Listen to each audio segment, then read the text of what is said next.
clock keeps ticking, but I won't slow down. Building my empire in this buzzing town. Casting my vision on the silver screen. My funded life, a vivid sheen. My funded futures light the way. Breaking through. Good morning, traders. Welcome to My Funded Futures and My Funded TV. Happy Monday. We had a big weekend regarding trading news. Let's bring on our traders, Bull, Barbie, and Nick does futures. Good morning. Good morning, guys. Good morning. It was a weekend. All the traders were looking at Globex open last night. And what are your thoughts about the news and what the market did? Barbie? Well, I kind of mentioned last week a little bit about how the market just wasn't reacting. The market's not been reacting to this news as strongly as a lot of us, I think, were expecting. And I think it's because we're looking at sensationalized news articles and things, and we have to remember the news is new, but the war is old. And I think that's kind of what we're seeing in the markets a little bit too, is like, even though like this is something that we just got involved in, this is not anything new and it's not a big change in the world. And that's kind of what the market showed us, with the gap down and then immediately retracing it. Yeah. So for those that don't know, over the weekend, the United States bombed Iran's nuclear sites, 3 different sites. So that was the news, and everyone was thinking, sell the market. The market is going to be like, it's going to be massive, down, buy gold, buy oil. And the market is just kind of like shaking it off, like what you're saying. We're wanting the drama, but it's not quite there. But that's, I think that's when we get sucked into all the social media and we want the drama, but sometimes it's not really there. Yeah. Put it. What are your thoughts, Nick? Yeah, I think Barbie kind of put it best in terms of like, the news is new, but the war is old, because like the market reacted like just like how I thought it would. A big gap down and then go fill the gap, probably overnight. I'm probably, still bullish on the week with, even though that happened and everything like that. So, well, I think we got Powell speaking Wednesday at 10 a.m. So that'll be interesting. Every time he speaks during those testimonies, it's pretty volatile, and there's always some sharp moves in price. So I'm honestly not looking forward to that, because I hate how he speaks like in the middle of the morning, like at 10 a.m. I wish he'd speak like at 8 or like at like noon, because it's like right in the bulk of my trading. But news every day though. So that should give us some volatility, but definitely lean bullish on the markets this week, unless another news drops. Yeah, it seems very bullish. So both of you guys are like, okay, the market is just wanting to go high. Bradley in chat says dog alert. Nick, is that your dog in the background? Yeah, that's my dog. Can we see your dog? Get a closer view. Oh my gosh. Yeah, Terry's all, can I pet that dog? Can I hold your dog? Yeah, I have another one down here. It's his biological brother. So yeah, they usually don't stay in here they do, but they'll sometimes bark. But last week they did a good job. So knock on wood, they can, behavior stays pretty good. But yeah, he's awesome. And Cooper, and then we got Winston over here. Cooper and Winston. Adorable. Good morning, chat. Good morning, all. Good morning to Steve, Bradley, Abhishek, Magnus. So someone did notice my shirt. On this side. Merch from My Funded Futures. And Luke did say that he's going to work on getting some merch for y'all, for us to do some giveaways with merch. Chat, would you like that? Type Y if you would like that. Or just merch it up. Merch it up. Get a merch. Mike says, okay, now we need merch with codes. Yeah. Cayenne says, yes. Kevin. Oh, okay. my Dom just lit up a little bit. We can take a look at the charts. Who would like to go first, Barbie or Nick? I Go can ahead, start Barbie. off if you want. No, Okay. we'll let Nick wrap it up since I know he's trading a little bit. Or he's kind of waiting, but I like to wait on Mondays too. I say that like every week, and then I'll end up in a trade. But I haven't gotten in one yet. So this is the daily. I always like to kind of start here, and we are kind of like checking that 21 EMA, which is where I start kind of looking for longs. I do have a little bit of caution on that because on the weekly, we still have room to move down on the weekly.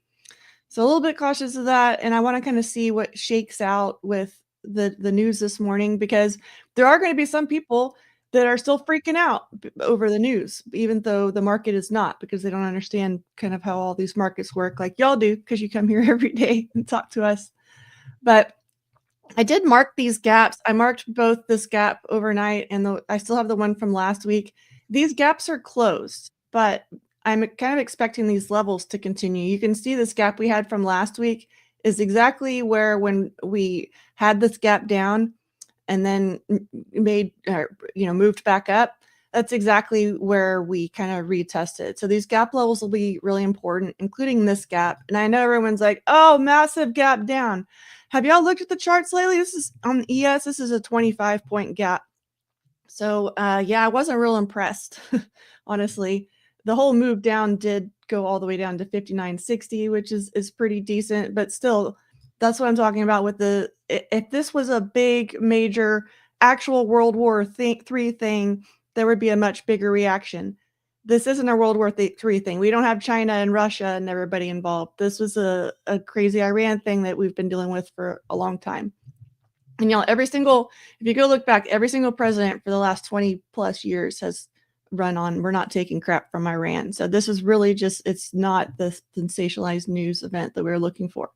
But we are kind of in this lower highs, lower lows thing. So we would be breaking that to start making a move higher. So that's kind of what I'm looking to see if we're going to shake out. Otherwise, if we keep testing lower, if we're going to keep doing lower highs, lower lows, that's our new lower high. That was our lower low. So that's our lower low to break around 59.60.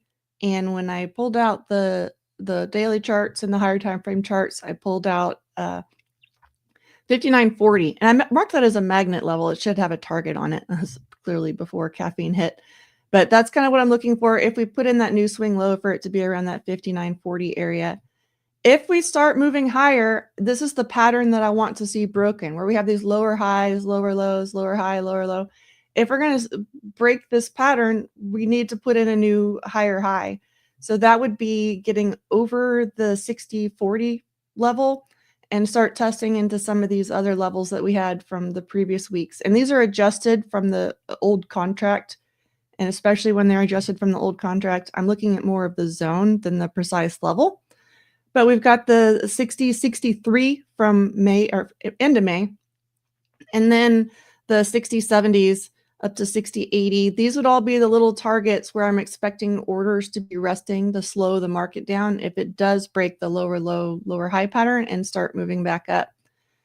And of course, the big place where we moved off of that we kept testing and could not hold is 6,100. So if the market is going to be making a lot of progress, it's going to be reclaiming that 6,100 and actually holding it. So kind of some ideas to open the week.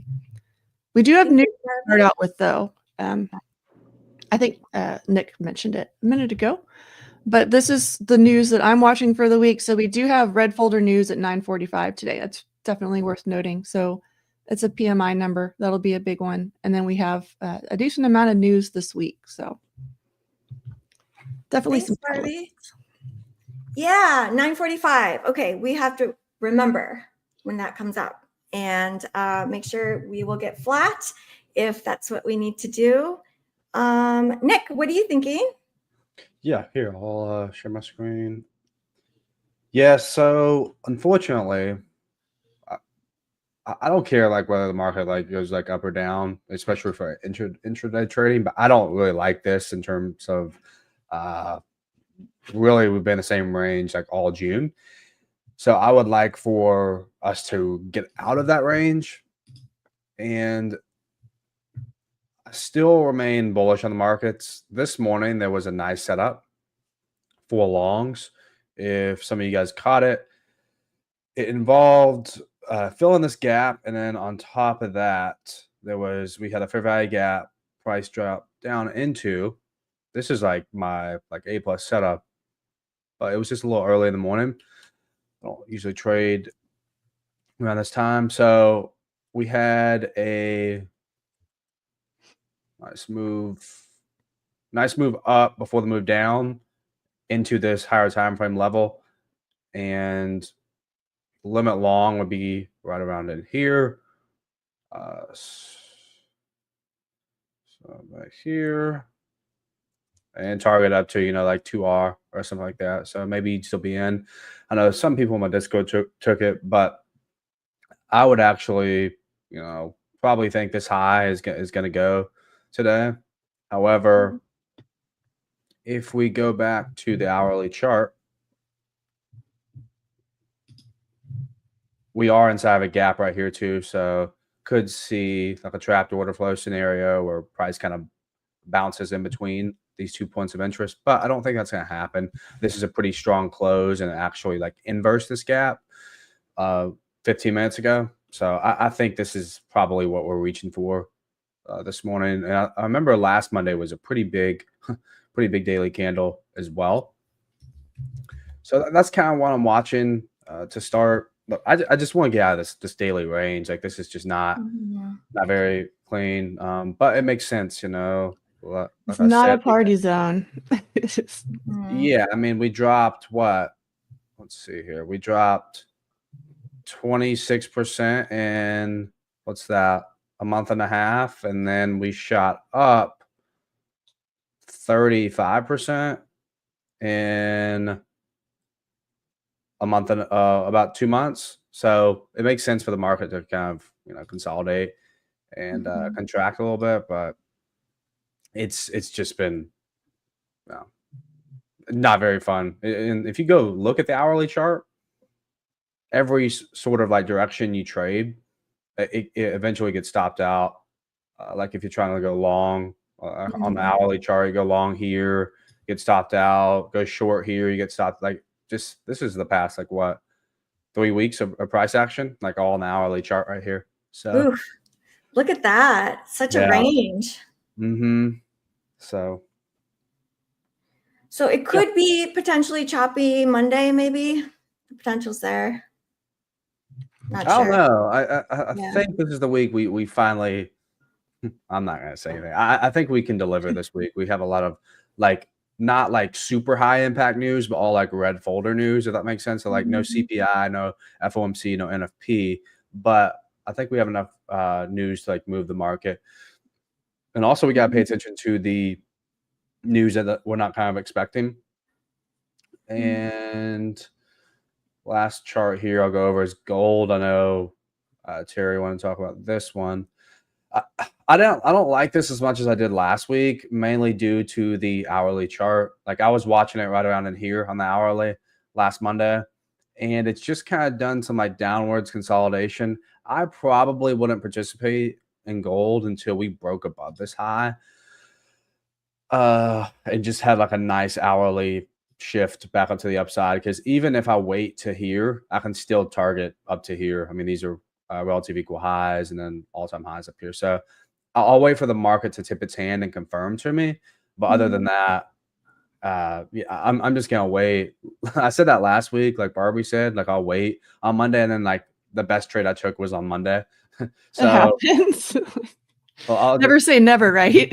Yeah, but I definitely will be waiting until 9:45 news. I usually always like to wait till news to trade, but that NQ setup, the indices setup, and the gold chart are mainly what I covered there. So we'll see if we get out of the range. Thanks, Nick. Someone had a question in chat. Let me see.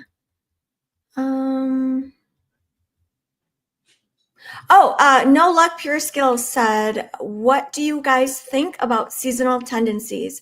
How does summers usually go? Feels like we want to breathe a bit before all-time highs. Summer usually is kind of slower, and it makes sense because that's the time if you have kids, and a lot of people trading the markets do have kids.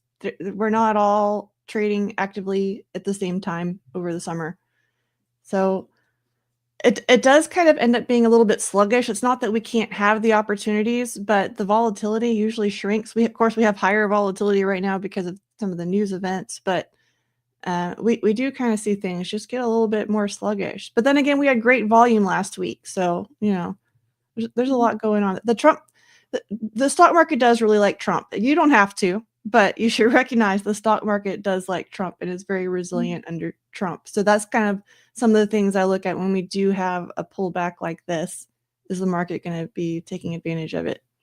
One thing I noticed too is like the stock market will like continuity, even if like the continuity is like rooted in like bad stuff. So like if like job numbers and all the like unemployment numbers, things like that, like a lot of them that we were getting back like post COVID, the people coming back to work, like those were technically good numbers, but like they were just people coming back to work and things. So that was something that like, shot the market up post COVID. And even with this whole trade like deal, like I haven't noticed like a major deal in terms of the trade being like struck. It's just talking about like, oh, it's coming, like a big deal's coming and the market is still shooting up. So, market definitely loves Trump, like you said, but it also loves like continuity as well. That's what I've been trying to explain to, especially kind of some older people who are not understanding and are in a panic because it is scary if you're just watching the news kind of in a vacuum. And so, do we need to pull our money out? What is going on? And what I keep showing is I can just pull up a chart wherever I am and show them and zoom out that whatever the market's doing, even if it's reacting to a headline, a war news headline, and anything crazy like that, it's still going to the spots where it was going to go to. It's still like there's little pockets in the market where it's really a good deal if we get there, or we've got to sell because we're sitting in too fat of a bag right now. There's always those levels in the market, and whatever catalyst it is, whether it's a little orange folder, red folder news, or a major we just dropped bombs thing, the market's going to go to those levels and then it's going to do its thing. It just does. Thanks, Barbie. So this week's promo was extended. So it is buy an expert account or starter plus account with code YouTube. That supports all of the traders and the show on our wonderful MyFundedFutures TV. So use code YouTube for that. Once you pass that eval, then you will receive another one. I did see someone commented in chat earlier that you used it for a reset. And unfortunately, that promo doesn't work for a reset. It's when you purchase a new account, specifically a starter plus and or an expert account, and up to 3 uses per trader. For that, let's set the first bounty, you guys. What are you thinking? Chat, do you want to set the first bounty? Type in yes if you are ready to get our week started. We've got to get this party started. It's time. Get the energy going, you guys. It's Monday. It's going to be a good week. Go ahead and start sharing. Y'all have socials. Yes. You have chats. Let's do it. Let's do it. Roman Art says yes. Kay says yes. Definitely go post it in all the other streams. The link to list on all the other streams too. Just kidding. I do that. Stay in the stream. Okay, everyone, share our show. Make sure you smash the like button. Okay, let's set the bounty. Are we really at only 129 likes? Am I seeing that right? I have to hit refresh. Well, mine was even lower, so they've been working on it. 137. Okay, Good job, guys. Let's set the likes. I'm seeing a lot of 500s. What do you think, Nick? Yeah, so my likes right now are like 138. I'm refreshing on YouTube on my laptop, on my PC. Oh man, I really don't know. You pick, Terry. Okay, I'm seeing a lot of 500. Yeah, you want to do 500 likes, right? That's a Yeah. good one. 500 likes. Let's do it. Okay. Oh, wait. I saw We'll make someone it said easy on you guys. 5,000. Yeah, we need to step it up later this week, though. We'll make it easy today. Okay, Step it up Monday, an easy pitch for us. All right, we will set the first bounty at 500 likes. Once we hit that bounty, it will unlock a treasure from MyFundedFutures, and there will be a giveaway.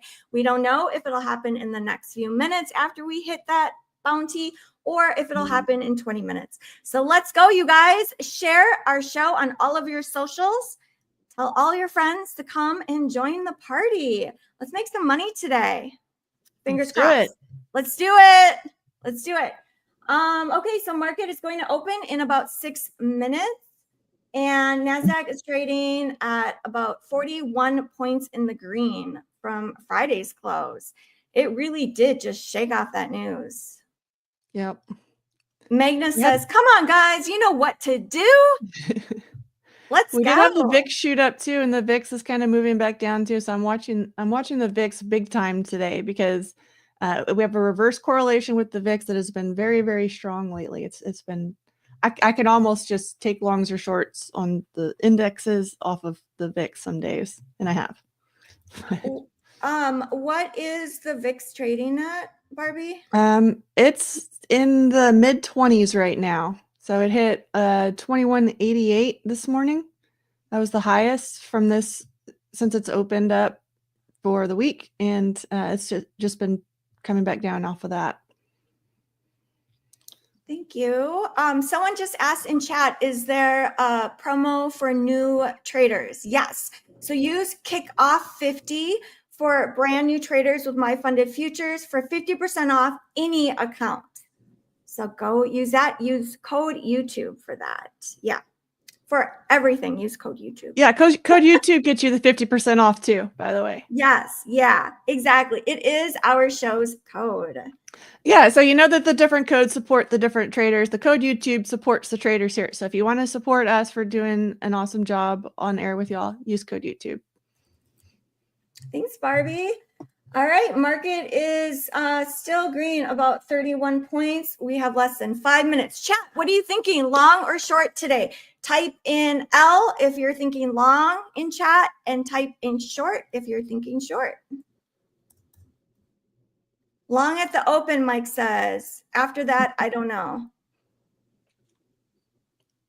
Hopefully it doesn't end up as choppy. We had a lot of days last week where we had that initial move and then a lot of chop. So hopefully we can shake free of that. But yeah, I don't know why the market. So the market waits on Powell. Like Powell has something important to say because Powell used to have something important to say, but he's not really doing any changes lately. And the market's still waiting on not making a move, which is kind of wild. But we don't have as much of that this week. I'm seeing a mix. It looks like a pretty even mix so far. People thinking short, people thinking long. El Booney says this week looks bullish AF. It does. The market just wants to just like keep marching higher. We get bad news, it drops, and then it just bounces right back up. Every time. Tariff news, even though some of the tariffs stuck, right? Like bounced right back up. This is what I'm saying. Like some people have a very strong bias just based on they don't like the guy in the big chair right now. And you like we talk about bias in the market a lot. And maybe you're working with your bias that way, but you can't have a bias that the world's going to fall apart because you personally don't like the guy in the big chair. And I think that's really important to remember too. Mm-hmm. It doesn't matter who you like or what you think, the market does what it's going to do. The market's going to market no matter what kind of the opinions and all of that is going around social media and all that. So I know that that's where a lot of the drama comes from, but you have to just think about it real logically and get rid of all your bias and all that sort of thing. That just because you don't like it and you don't think it's right and all that, it doesn't mean that's the market's going to share that opinion with you, which we just saw with this bombing thing. Like I saw all over, calls are dead, everybody sell everything, and that's just not what we're dealing with this morning. Yeah, it was that was crazy for sure. Like this weekend, I went on Twitter's Saturday night. Like it was like late after I finished watching some game, and like my friends had texted me saying the Iran thing, and then like I go on Twitter, it's just like this fear mongering. Like everyone's like, it's the next World War, and I'm like, oh my Lord, here we go again. So. Yeah, well, I mean, we did gap down, obviously, but we're already right above, we're right by Friday's close. Like literally, that's where we're at right now. Friday's close on NQ. So ES is actually above it, so yeah, barely. We just barely tapped above it. Yeah. Yeah. Okay, less than 1 minute to market open. Barbie, can you count us down and we will ring the bell together? Yeah, I'm not going to count down the full 45 seconds. No. I'll give you like when we get close. We'll do like a 5 or 10 second countdown. All right, everyone smash the like button. Let's hit our first bounty. Share the stream. I just realized this box hadn't copied through. So this is that gap box that I'm watching on ES. So even though that gap's closed, I'm still watching those levels. Is this the box of pink shame? No, it's not a box of shame. Box of shame is when the market's just stuck in chop and it's too hard. The reason that you get eaten up in chop is it's too hard to place your targets and your exits within. I mean, we talk about this a lot. So somebody can we just opened. I was supposed to count it down. Ding ding ding ding ding ding ding. We are open. Box of shame is when we're just chopping around and it's too hard to place orders inside of there. It is. I'm in a short right now. We can share my screen. I do have a daily loss limit installed. It's at 1,000. So we are going to be good and practice the daily loss limit. So I hopped in the short based on market on open. I'm thinking institutions are going to be more on the sell side versus buy side. It's just a guess, right? Flip of a coin for me. And so here, and also like trading below this, barely trading below this 9 SMA. So hopefully it works.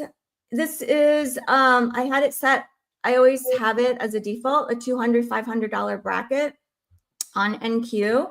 That is one of my brackets. And then I did move it down, I believe. Yeah, I did move it down looking at a test to VWAP.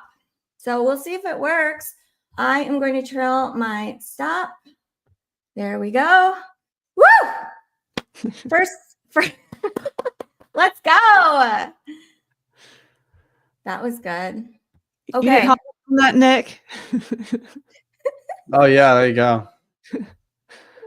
Yeah, I'm not gonna say anything this time. Okay, bounty, awesome job, guys. We hit 500 likes, so that unlocks our treasure. We don't know when the giveaway is going to drop. It will drop soon. It might be in the next minute or two. It might be in 20 minutes. We always get surprised. Thank you, MyFundedFutures, for all these giveaways. What's that, Barbie? They don't even tell us. It just happens. Yes, this is true. Hi, Mr. Paul. Good morning to you. Okay, so what are you guys kind of thinking today for something you're working on? I'm going to work on not changing my daily loss limit. Has that been a problem? Yes, you guys. Okay, I have to tell you. So with evals, I'm so aggressive. I just want to pass them right away. Like if I can pass it in a day, I will try. Oh, market is pushing down. We are down 55 points. Anyone get any of this short? Yeah, so with like evals, I try and pass right away because I'm just like, oh, like this is like, I don't want to waste time. I just want to get into the funded stage. But the problem is once I get into funded, my habits of trading big, trying to get there fast, it's still there. So sticking with a daily loss limit is more difficult for me in the funded stage. So now I'm like, okay, I need to, slow down. Exactly. Rahul says, slow down, Terry, sis. Yes. So that is what I'm working on. And I know I'm not alone. I know a bunch of you guys I was about listening. to say, so I always like to try to repeat almost every day that this is a get rich slow scheme better than a get rich quick scheme, because if you put the pressure on yourself, I've got to make $2,000 today or I'm a loser, then you're setting yourself up for a harder challenge than you need to. That's why I've always focused on just getting small. I would rather make $150 a day and be able to put it in 10 accounts than try to make just try to get it all done in one big move, in one big thing. But that's me trying to make trading easier instead of harder. So I think that's a hard lesson that everyone has to go through. Yeah. Just like have to touch the hot stove many times until you're just sick of it. I know. Yeah, I don't know what that's about. We can be a little hard-headed sometimes. Ooh, for real. Yeah. Pine Tree Trader says DLL is very important. I agree. So market, we're pushing down on this opening candle, negative 84 points about. It is a big red candle here. I'm looking at the imbalance. ES has not made that dramatic move. So you're seeing NASDAQ push through that swing low that we just had from pre-market, and ES is not. ES has just bounced off of VWAP, which I Let's did take a let's take a look at going to. Let's take a look at your chart, Barbie. Yeah, so I have NASDAQ on the left, and this is just my quant levels. They're blue, and then I have my harder analysis levels on ES on the right. But NASDAQ broke that swing low, and ES hasn't. So we've got a little bit of a mismatch in the markets. So I'm looking to see if ES is going to try to make that same move. It doesn't always. Sometimes this will be a sign that the market is wanting to go bullish if ES is just holding this and we're waiting for NASDAQ to catch up. So I'm still watching VIX to see if we're going to get something there. But yeah, I had just real quick kind of bought the VWAP up to that just in a quick little scalp. Just because I saw the strength on ES. But yeah, I'm waiting for VIX to shake out. It hasn't moved really yet. So thanks, Barbie. Nick, I saw you posted in chat, who caught pre-market unicorn? Tell us more. Yeah, that was that setup I showed you this morning here on ES. It looks like it ran from one point of interest to the next in terms of long to a short up to here. But like Barbie said, ES is still, there's a massive like SMT at these lows with ES and Q. So I'm starting to wonder if we get an explosive move like we're kind of getting right now.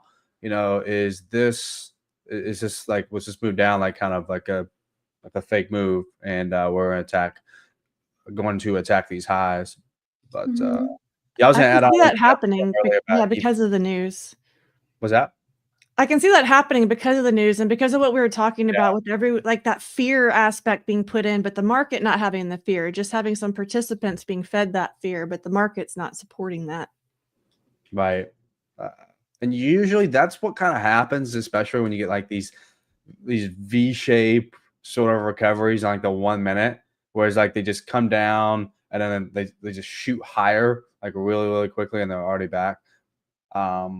That's usually kind of what happens. But I mean, we got 8 minutes till noon, so I'll most likely be waiting until then. Hopefully I can get something before or after news. But yeah, what you said about earlier about evals, I hate trading evals too. I wish I could all pass them. And like, it's just the mental toll it kind of takes on you. That's why I just like to kind of like rip the Band-Aid off, depending on like where your financial situation is at for each person and how good your trading is. Like if you're a good trader and you just got like a new eval with like MyFundedFutures, your first time trading it, and you're already a profitable trader, I would just probably size heavier and try to pass them as quick as you can. But I wouldn't put too much of your.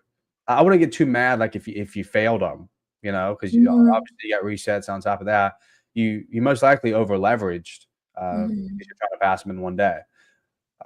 So yeah, I'm in the same boat. Like I don't like trading evals. Like it's just not fun to me. It's fun when you first start doing them. Hey, I don't want to interrupt because this is a great topic, but I'm seeing Trump posts on crude. So he says, everyone, this is bold, or all caps, okay?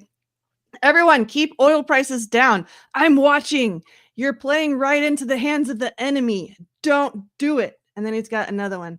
To the Department of Energy, drill, baby, drill. And I mean now. Okay, so that's what's going on crude. Whoa. Thank you, Barbie. That was excellent. Can we take a look at crude, a chart of crude? Yeah, I'm still messing with ES a little bit over here, but this is what we're talking about for crude. So I've talked to y'all before about how it's very supply and demand driven.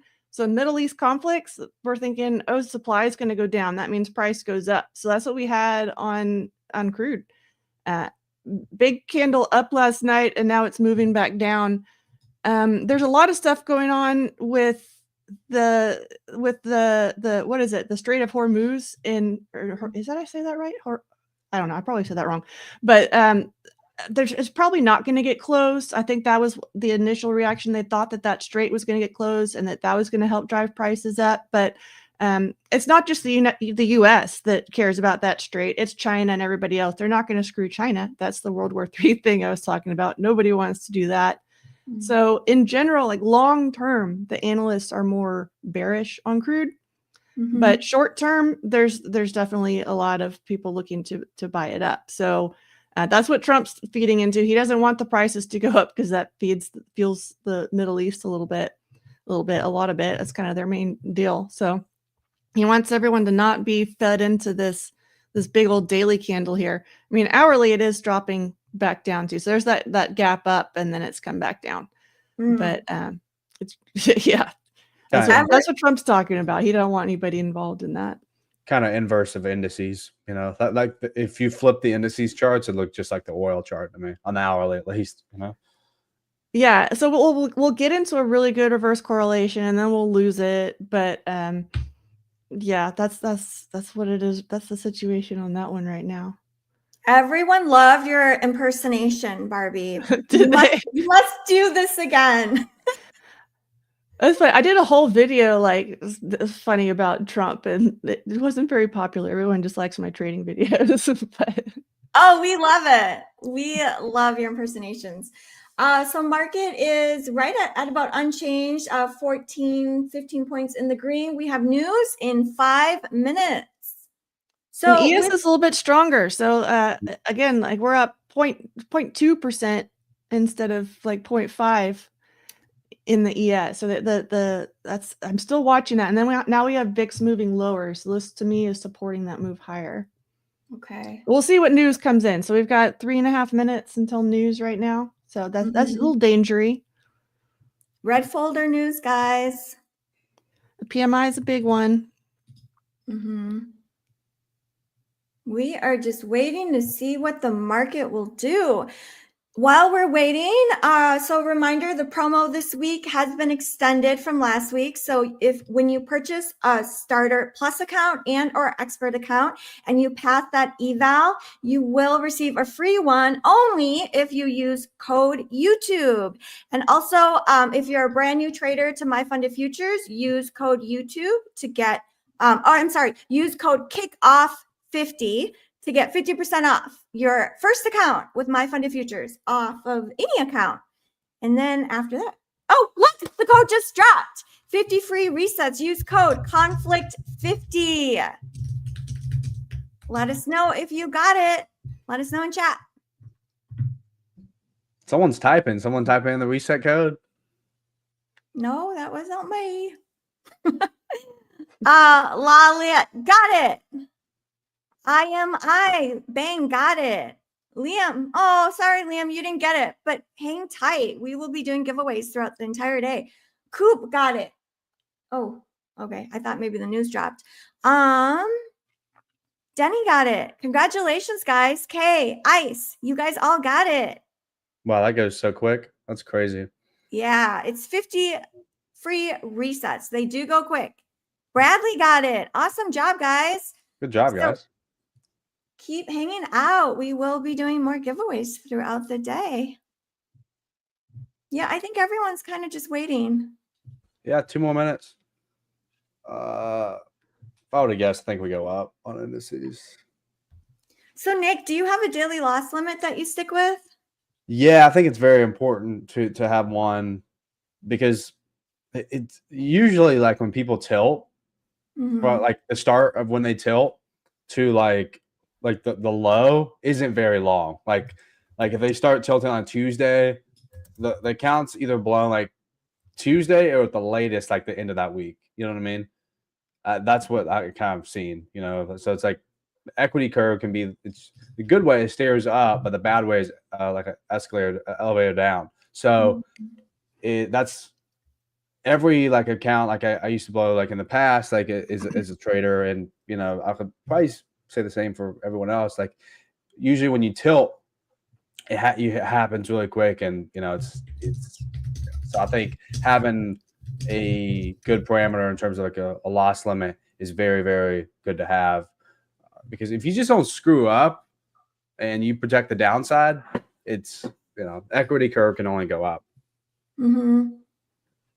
We have to protect the downside. Yeah. Ash Trades says more like cliff jump down. Stairs Pretty up, much. elevator down, more like cliff jump down. Yeah, with no parachute. Metals. Yeah. So I know a couple people along. Well, let's see what happens here. I like gold to that Sunday high. But let's see what happens here at news. You got 10 more seconds. All right, let's see what happens. I think we push up. That's what I was kind of leaning to, but we'll see. I don't want Doing to nothing see. so far. Yeah, I don't want to see that. I don't like indecisive news candles. Hmm. Do it. Do something. Yeah. This is probably the only thing I would look to target here. Like if you didn't get in this morning on this unicorn from around 8:10, you could look to target. You could use just like continuation unicorn after running back down into here.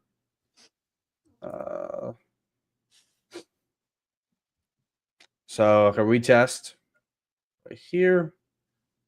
You'd have to go a pretty tight stop loss in order to kind of make this thing work to these equal highs. Actually, this isn't too bad right here. So a retest here. That would be like kind of the only thing I'd be watching. But I would have honestly like news just go higher. I don't like indecisive news candles like this. Mm-hmm. Yeah. More It's drama, please. More drama, please. As traders, we do love volatility. We're getting a little bit of a move on gold. Were you looking at that one, Terry? No. I don't know what this purple box I had drawn on there. This is from last week. But this is 15 minutes, so it's been straight up since the market opened. Who's trading gold? Anyone in chat? Type in yes if you're trading gold. It looks like a nice chart to trade. It's been, I mean, it's consolidating, but this is a pretty decent move right now. So got a little V-shaped move on the 15-minute. It was a great 15-minute candle, the previous one. Yeah. So I definitely think we still have some room up on gold if it keeps moving. Of course, that's not great for the indexes to be moving higher. So we'll see. But yeah, so anyone trading the 15-minute orb would be tagged in long right now. Yeah, that one here. Let me get that up. There's that one. I'll go back over. We can watch ES on the other side when we're on my screen. Because I'm still seeing that strength. So ES has made a bigger move up still. Just look at the shapes because they're very, very, very similar. But ES is stronger. We'll see if NASDAQ can catch up or if it's going to make ES be the stronger sister again today. You are in. I like this trade. I'm going to hop into. Yeah, I've been messing around with ES on the other screen, so it's nice to be taking this on the other guy too. Yeah. I like that long. You too? No, I said I like that long that you have on it's Nick approved, seal of approval. Yeah. Yes. What's the OR Wrangler? Is that like Orb Wrangler's my indicator, okay, nice. which I don't even have it turned on this one. I can put it on the ES chart. Oh, tell us more about your indicator, Barbie. It just automatically plots the orb levels for me. So here, I'll put it on this NASDAQ one where we have less going on, because this is the actual trade I'm in here too. Too many things. Okay. So the orb box is this gray shaded area, and then you can't really see the line very well because we're over the top of it, but it'll show that level we have to break right there, and then it gives me the targets.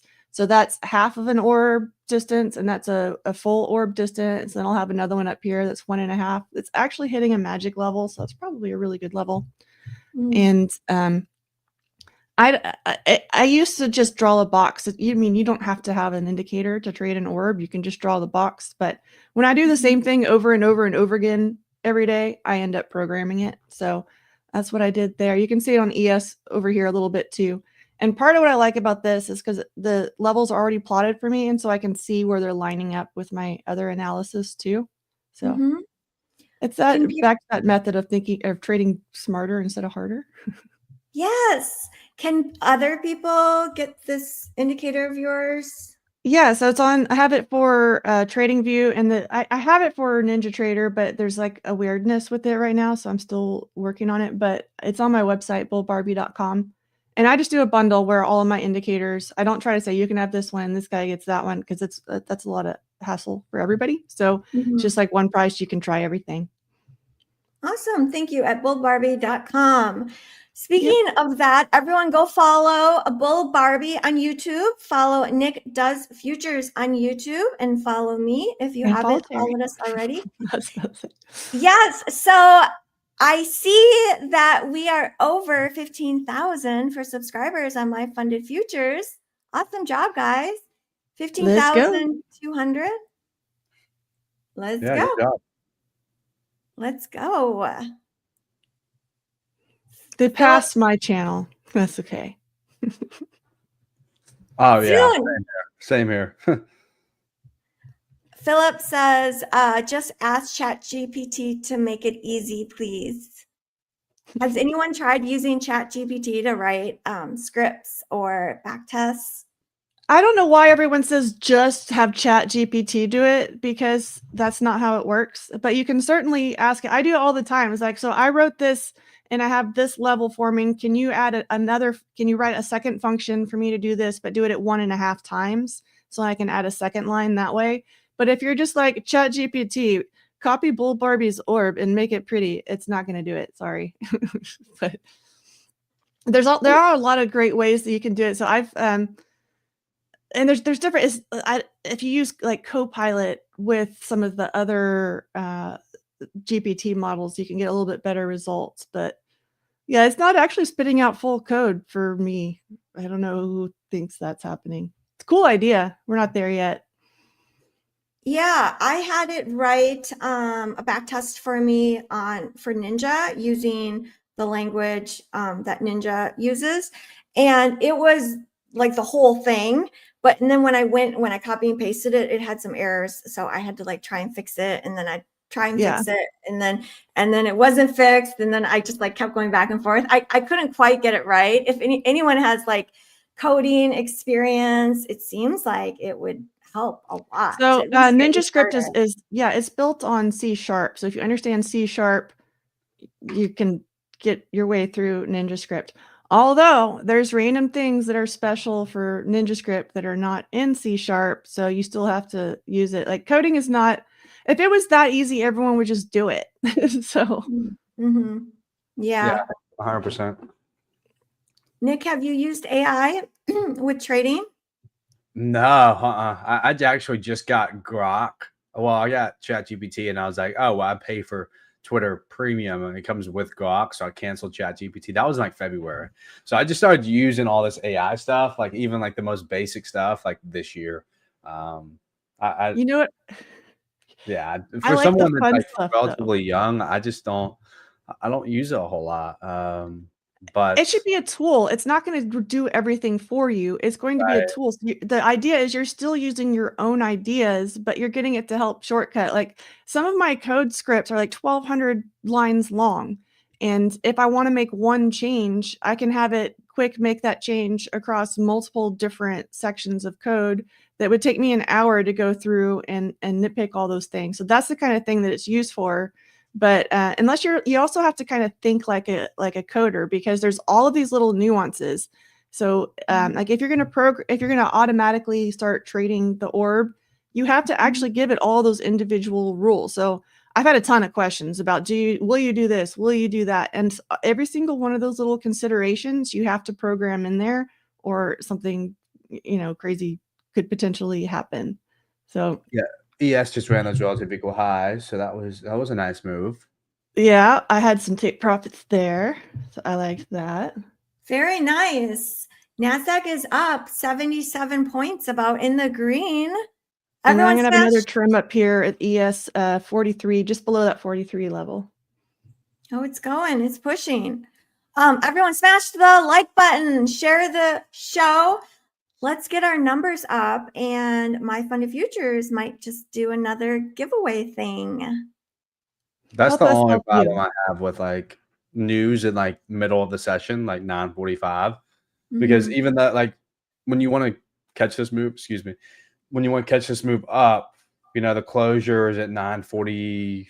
Let's see here, like 9:30, 9:35, 9:40. You're waiting on 9:45, and then by the time 9:45 hits, you have to it'll either kind of rip or it'll die. So I hate when moves happen before news and then like they expand through news.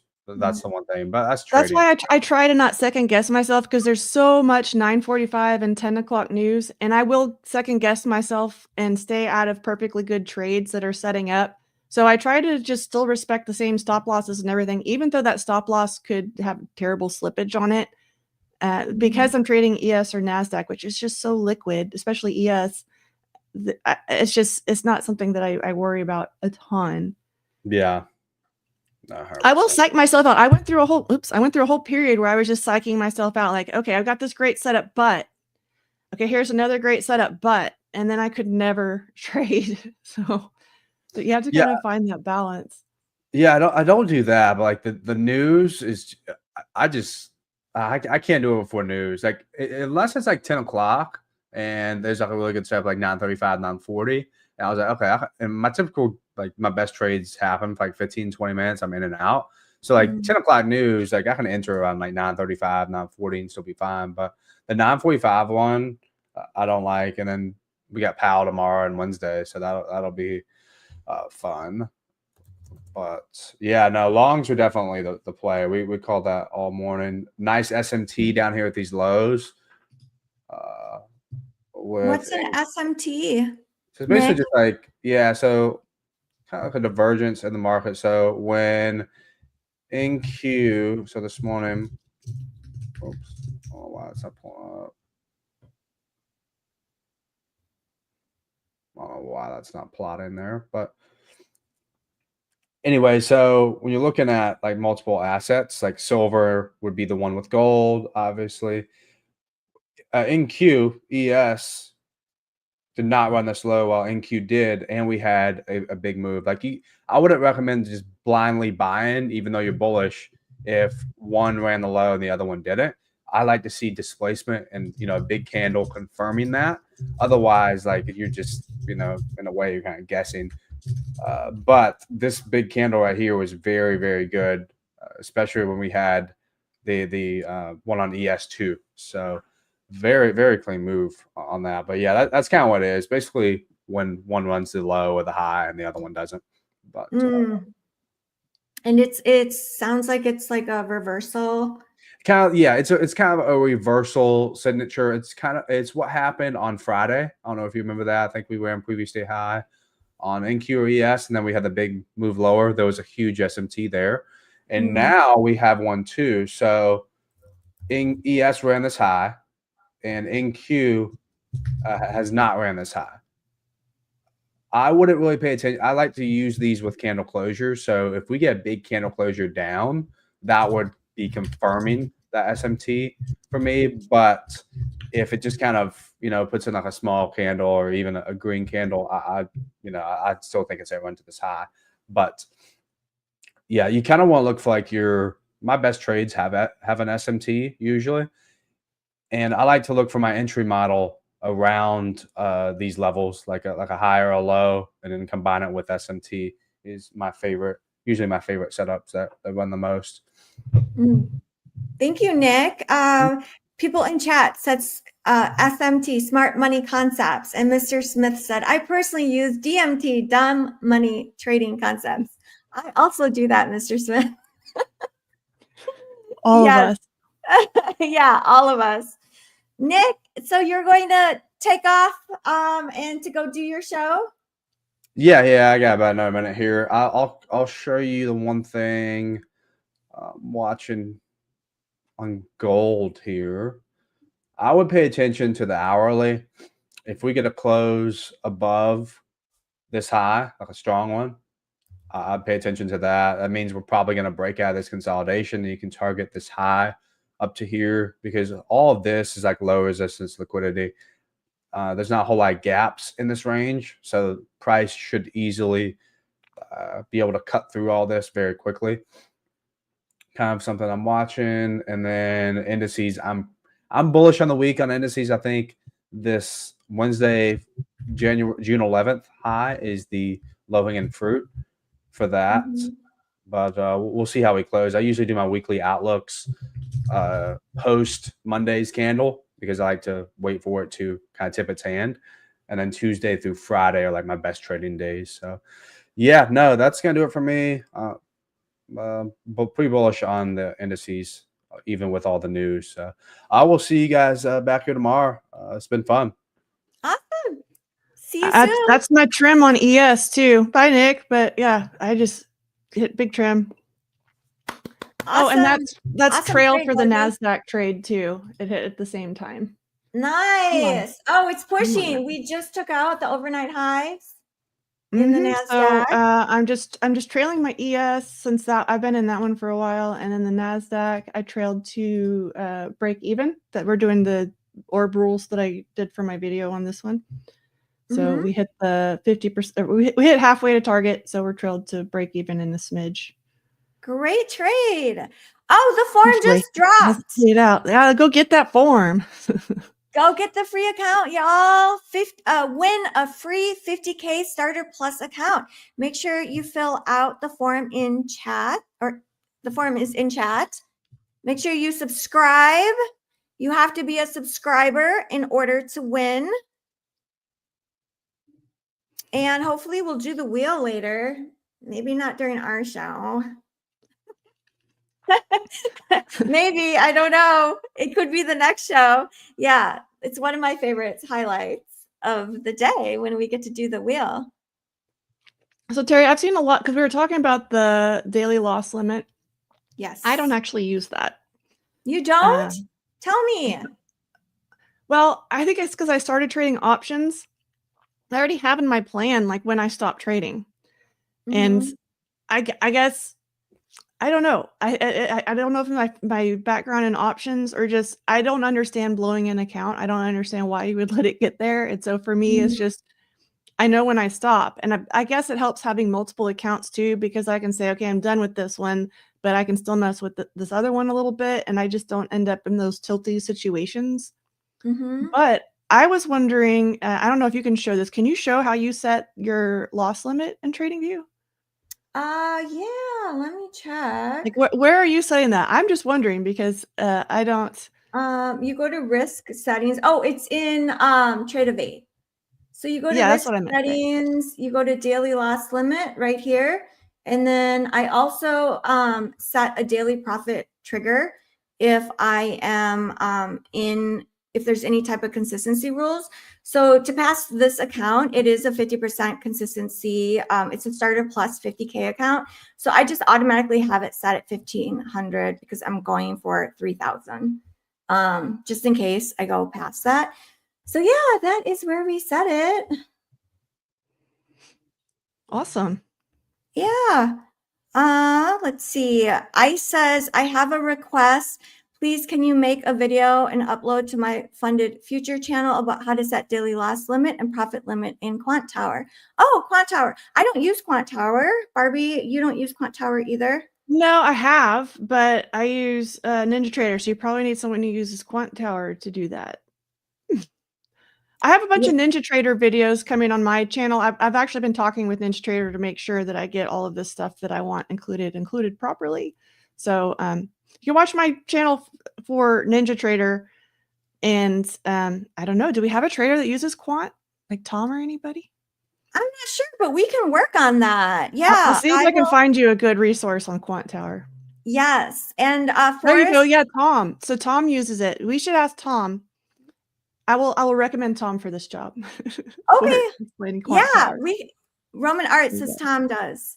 I was thinking he might. So yeah, he's your guy for Quant Tower. I would love to tell you. I'm not your girl on Quant Tower, so we will talk to Tom. We will get that for you.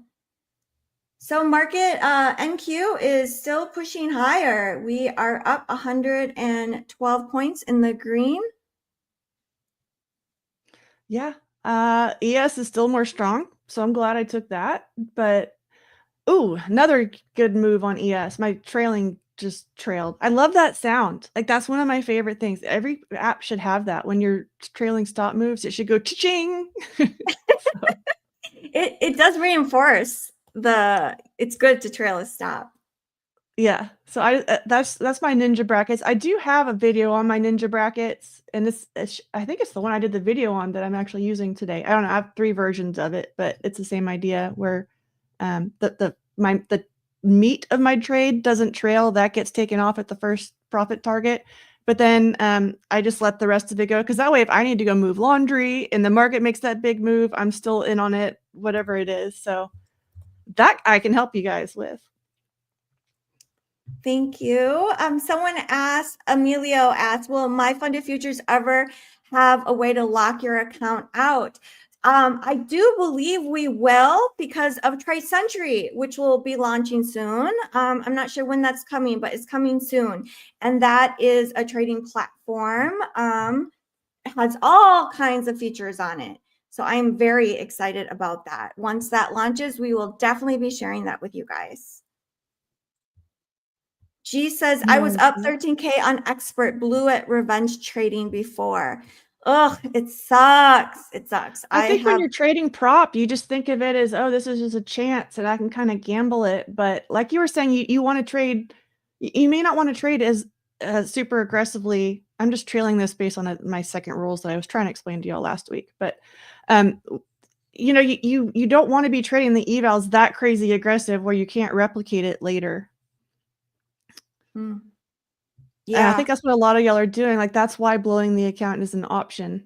Is you're kind of treating it like, well, it's just a chance, and if I lose it, it's not that bad. But then we beat ourselves up when something bad does happen. So I don't know.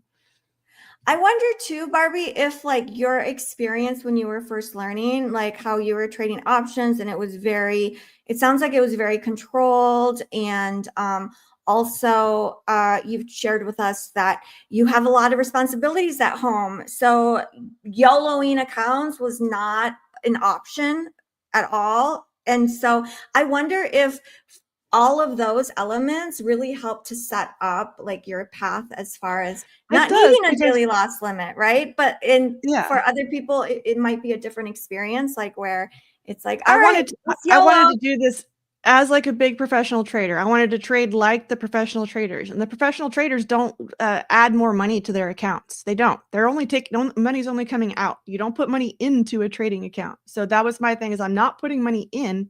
Money can only come out. And if you're doing that, you really cannot bring your account to zero. If you bring your account to zero, you're done. You're out of your job. You just fired yourself. That's the way I always looked at it. It's like if the account goes to zero, I'm fired. Career's over. Like, I don't know. I think having that amount of pressure on myself, I could just never let it happen. Okay. So again, the ES orb just hit. We weren't in the ES orb. We took the NASDAQ one, but nice. We'll see. Maybe I'll start taking on both. But again, I have to automate things if I'm going to be doing too much at once, because that's a mistake I've made, is just having too much going on and not being able to manage everything I have on my screen before. I think we've all been there. Yes. You have made a bunch of good trades this morning. Way to kick off the week and way to kick off Monday. That's the way we do it. Yeah.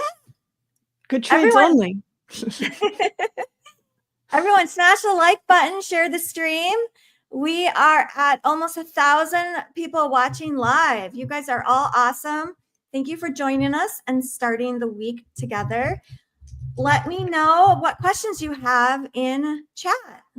We will help answer them. I just did the quick answer, but Queen of Trades was asking how much I started my self-funded accounts with, and these are really, really, really low numbers. So I started my options account with $250. That gave me that gave me enough room to use half of my account, which is still a lot, but then I would still have something I could still work with at the very, very beginning. And then the more I grew that account, the more that math worked out better in my favor. And then for futures, if you are only trading micros, you can, I started that account with $500 and I was just trading micros. I found that my comfort level is more around 2,000 to 3,000 for just bare minimum, but it's some really good trade. I thought it was really good training to focus on that small account. It's harder to trade a small account. So if you can get good at trading a small account, you can leverage that up. And then it's a lot easier when you're not having to risk such a high percentage of the account for every trade and things like that. It gets easier. So you would recommend, well, your experience is trading a small account. Oh, you're pulling up your stop loss. Nice. Yeah. So this is what I was telling you last time. When I have an opportunity to, if I have a new entry, like another, and this will be a price action entry that I see up here, I can move my stop up closer to where that stop would be for that new entry. So that's the way I've been trailing this. And I might end up taking a little bit less profit, but I'm comfortable with this. It works for me. I've been telling a lot of people that I presented this trade as a bare bones like foundation, so you can add any sort of little nuances that make you comfortable. So if my stop isn't comfortable for you, you can work on that and that sort of thing. So that's what I'm doing, is I'm just kind of doing my little trail. I want to make sure, because I have this copied to some other accounts too. I want to make sure that I get something in this account, and I'm comfortable with it. So to make sure you lock something in. Yeah. Fixer says, Barbie, do you always trade micros, and what is the max contracts? I don't always trade anything. Everything's always moving. The market's always changing. We're going for bigger ranges, so I change a lot. But in these evals, so when I look at the eval, if it's got $1,500, $2,000, $2,500 a drawdown, I just can't put a mini on in that. I don't see the room for the mini. I've got to have more room than that to be able to put that mini on. Because again, like the evals, I want to kind of have that plan in place that I carry from the eval stage into the live stage. And $2,000 does not have room for a mini in my plan. Maybe if you're trading really, really aggressively, full port Terry might be able to handle it. But like I don't use resets. I really don't. Like I just in my head, like a real account doesn't get reset, and so I don't use resets. I just don't do it. And I think that does come from my background, first trading stocks and then trading options. Like zero wasn't an option. Reset was never an option. And so that's just the training that I built for years and years before coming into the prop space and dealing with it this way. So yeah, I'm out of the NAS. I'll take that one and run and blank chart again. Job. But yeah, the Nasdaq's been making me more nervous too. I don't know if you've noticed this like the past couple weeks. ES has exactly hit that orb target, and then the Nasdaq hasn't quite made it, and that's annoying to have to come all the way back down to break even when that happens. So that's the other reason that I've been trailing those in that situation. When ES is making the move and Nasdaq hasn't, that's another reason for me to kind of start trailing that. Yeah, I like profits. Abhishek, profit, I will take it. Especially when it's copied. So all the accounts I traded today are green. That's a good way. That takes a lot of pressure off the rest of my day, because I think, I don't know, I might have mentioned busy week this week. I've got a lot going on. Having profits booked up early in the week kind of clears all that mental capital and that mental energy to go knock out everything else I have going on too. Bob Baba Jum, I'm out of the orb too. Congratulations. Who else made money on a long off the open? Hopefully we all liked those longs. I think you took a short early, but other than that, we've Mhm. all been talking about longs. And I'm still interested to hear your little strategy on that first candle. That first candle scares me. Oh yeah. So I can share my chart. I can go over it Uzi again. just passed the starter. Congratulations. Go Who enjoy passed? that high. Uzi. Uzi, congratulations. Yeah, let's celebrate. Oh, and there's KB too, passed an eval. Woohoo! Good job, guys. They're Anyone trading. recently requested a payout? Let us know. We want to celebrate you. Yeah, we haven't done And the payout if you in a while. passed one, what was that, Behind the Barbie? scenes, behind the scenes, guys, we want to do where we celebrate payouts again. Yes, Barda, 1.2K on MyFunded. Congratulations. Let's go. Let's go. Okay, so over here is why I took that short. So market, this is the opening candle, the 8:30 Central Time. And so 10 minutes before a market open, there's this thing called market on open orders.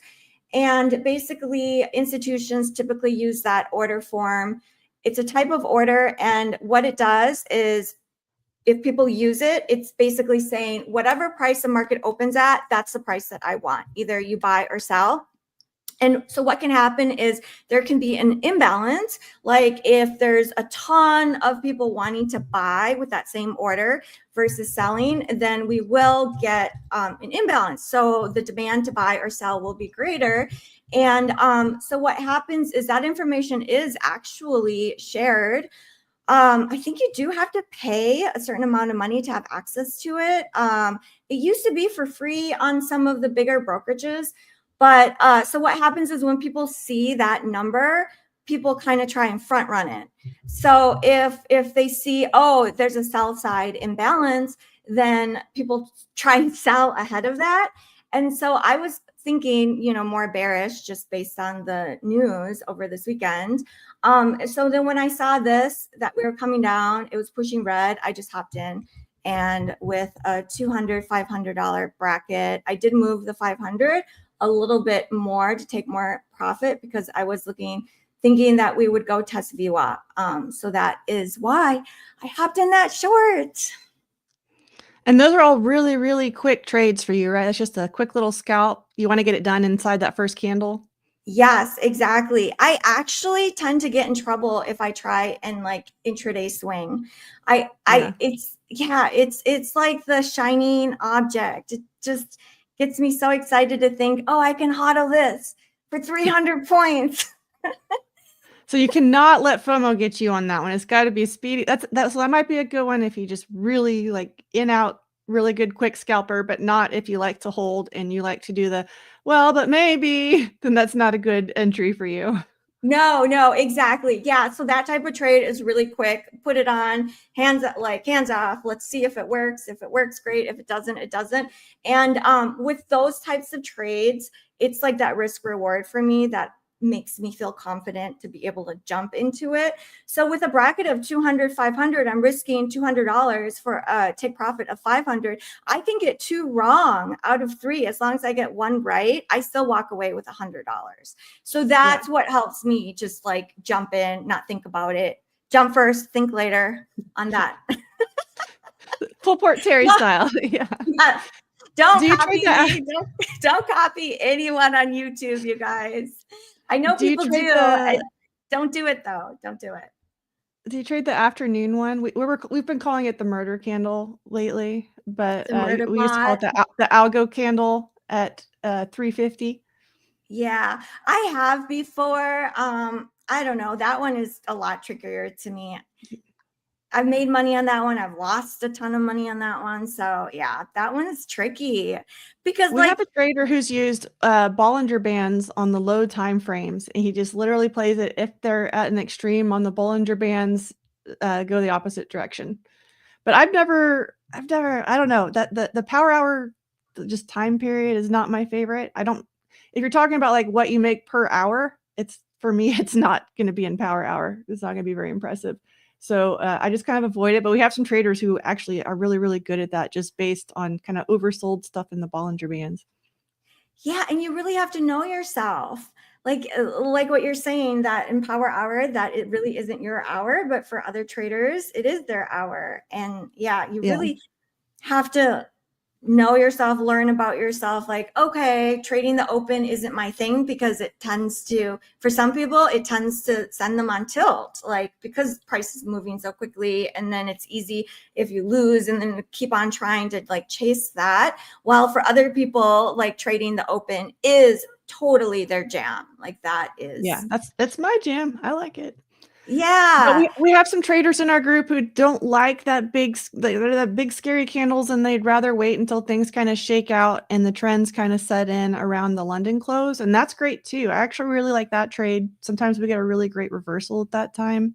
Mm-hmm. So it can be different strokes for different folks, for sure. I think there's a lot of that, and I see it in the comments too, Gary, you probably see it.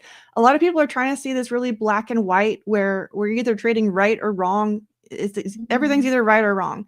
And there's a lot of gray area, and there's a lot of nuance in this, and there's a lot of different ways to do things. So yes. Oh my gosh, I've never met two. Way. Yeah, I've never met two traders that do it exactly the same. Have you? And we've had in our own group where I could be long, and I might be looking for it's going to be like a 45-minute, hour-long trade where I'm long, and then we'll have somebody in the group scalping shorts, and we both print. And it's kind of been the wildest thing for me. I used to kind of photography has always been a hobby for me, and it's always interested me how I can go take pictures of the exact same scene or the exact same portraits of the exact same people. Result will end up different. And it's the same thing in trading. So we all kind of have a different vision and a different plan and a different way that we execute it. And as long as it's in end of the day, as long as it works, as long as it makes us profit, and as long as it keeps us out of trouble, it's all good. Mm-hmm. I see Jim Dye asked a question. I am new to MyFunded, moving over from Apex. Welcome, Jim Dye. MyFundedFutures is awesome. How do I change Tradeovate from Apex to MyFunded is the question. You should just log out and then log back in with your new credentials from MyFundedFutures. Yes, exactly. So when you log out of the Tradeovate, if you're with another firm, if you just hit log out, close out that window, open a new one, and then make sure when you log in, use your MyFundedFutures login credentials, and it will show on the dashboard what your credentials are when you log into MyFundedFutures onto the dashboard. We have such an awesome dashboard. I love the calendar, all of the statistics, the equity curve. I think it's yeah. the best. I was actually just trolling around there the other day. I've been in there when Fabio's come on and announced it, but I scrolled down and looked at all of that. There's all kinds of crazy stats in there and everything that I didn't even really, I don't know. I hadn't paid full attention to them because, I've traded with other props. And so I just kind of, sometimes I get in this mindset, they're all kind of the same. But there's actually all kinds of details and statistics that I didn't even realize we had. So it's great. Go log on there and look at all that. Yeah, one of them is the profit factor, which I think is fantastic to look at. So you can have a super low win rate, like you can have, 30-40% win rate, and yet still have a very good profit factor. So that profit factor is basically all of your profits divided by your losses. So you need that number to be 1.0 or higher, right? 1.0 would be you're breaking even. Anything above that, then you're making money. So what that means is for every dollar you lose, how much are you making in winnings, basically? It'll also show you have statistics by how long you're in a trade too. So you can see if I'm in an hour-long trade, I'm going to lose, 75% of those. Then you can start adding that time aspect to your trading and things like that. And it'll break down what hours that your trade performance by hours too. It's, I don't know, just go check it out. There's all kinds of stuff. They have your win rate by how long you stay in a trade, things like that. I love that. Yeah. Ash Trades says 50% 1 to 2 RR. So risking 1 for 2 reward is all you need. That is something that Ash Trades shares and encourages, like a greater at least 1 to 2. We all want to have a 99% success rate with, all that stuff. But when the job is turning profits over time, and the better you are at it, the more profits you turn over time. But we get better at that the longer we go too. So that's why, you shouldn't get stuck on any one statistic. There'll be someone on Reddit or Twitter or whatever, like bragging about some statistic. But here's another thing. The lower sample you have, the more likely you are to have a higher win rate too. So if you're looking at someone who has a 60, 70%, even 50% success rate, but they've drawn this out over years and years, and it's real data, not hypothetical backtesting data, that's a lot more reliable than someone saying, oh, I had a 92% success rate over these past 5 trades. So you got to learn to be suspicious of some of this stuff too. Plus, like, people Photoshop, you guys. Yeah, but I mean, Ash is showing over the long term how that math works and why you don't need to fix it. You don't need a 95% success rate. So, oh gosh, no, exactly. So right now I'm kind of just looking for a 3-bar reversal because we're starting to get in this overbought area with this RSI. We are quite a bit ways off this VWAP. It could be a trend day, right? I don't know. It might be a quick short if I do hop into a short. So if I see a 3-bar reversal here, I will hop in short. I think I will do it with micros though, because I've already had such a good morning. I don't want to screw it up. That's what I was doing last week too. Like I had a bigger morning and then I still kind of saw a trade, but I wasn't real confident in it. So I just sized way down. And then it was just a little bruise on my day and not anything significant. Yeah, and you still ended the day green. I loved how you did really that. Didn't bother me at all. So that's what you have to get there. I know everyone wants to. I mean, we want to go buy a Ferrari tomorrow or whatever. But I know. Big picture. Big picture. Big picture. Denny Jones says, no over trading, no FOMO. Thank you, Denny Jones. This is a good reminder. Oh, I did see someone made a bunch of money. Who was that? 1,400. The Beast Player. Congratulations. You made 1,400 today. Woohoo! We are getting up into that spot. I was watching the let's see, we got 60-63 on ES because we still have that swing high from Friday that we put in. So I don't know if we'll get up that high, but I'm still watching the 60-63. We'll see if we can get up there.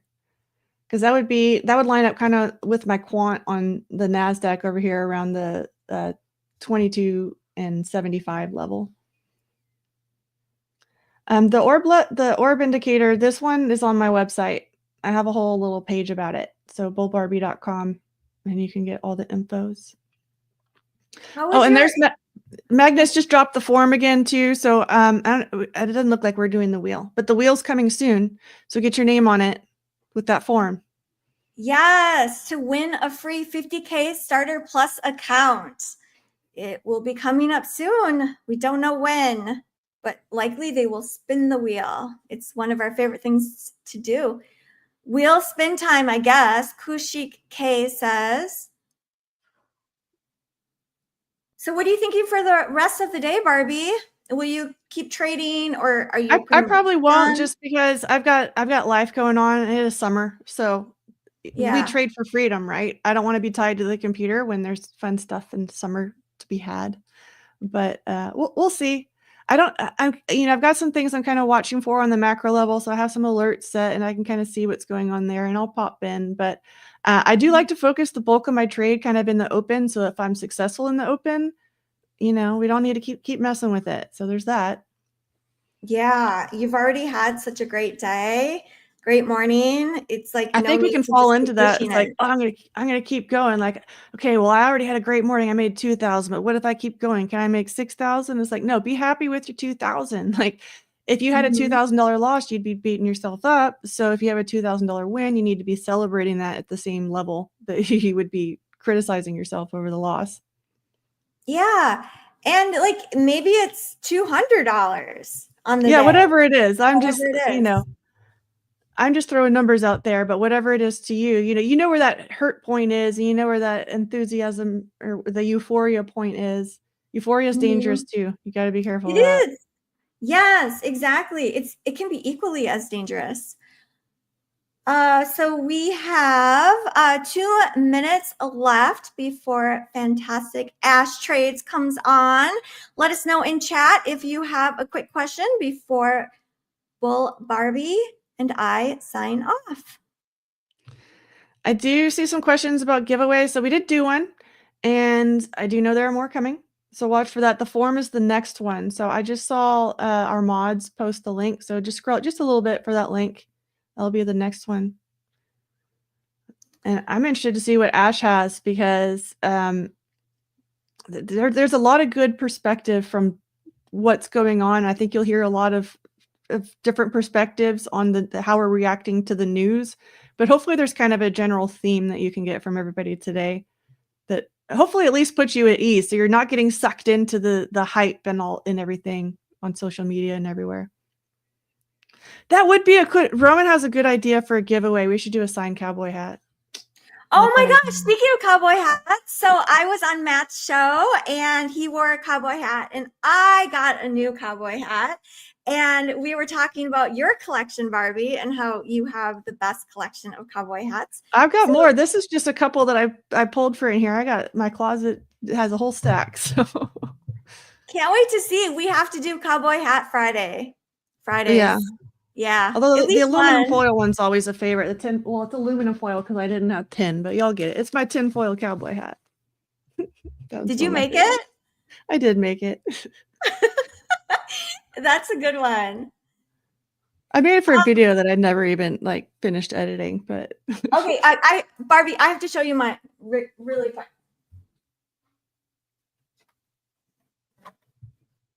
Here it comes. There we go. All right, guys, have a great Monday. And Barbie, you have a great day. Enjoy your day. Awesome wins today. And we'll see you tomorrow. Let's welcome Ash. Let's welcome Ash to the show. Come on. Hey, Ash. This hat is too big for my head. I absolutely love the hat. Thank you. We have to get you one. I kind of feel like I need one now. Yes.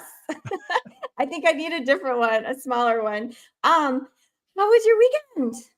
Very good. I actually have some family that's visiting. They're from the other side of the country, so it's nice to see some family that I don't normally see. Oh, that's fun. Lots of family time. Yeah. Also, awesome merch you got there. Oh my gosh, yes. So Luke is going to work on getting some merch for us to hopefully do some giveaways with. And I'm guessing some merch is heading your way too. That is awesome. I can't wait. It looks amazing.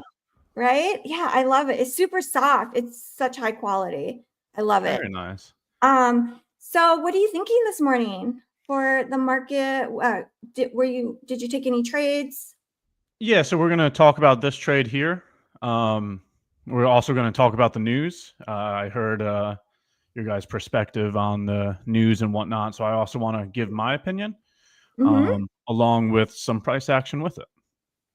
Awesome. Well, I will let you take it away. I'll see you tomorrow. Bye. Bye, Ash. Bye, guys. Have a nice day.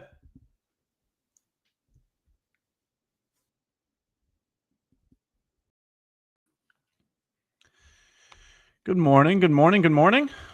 Hello, and welcome back to another segment with myself, Ash.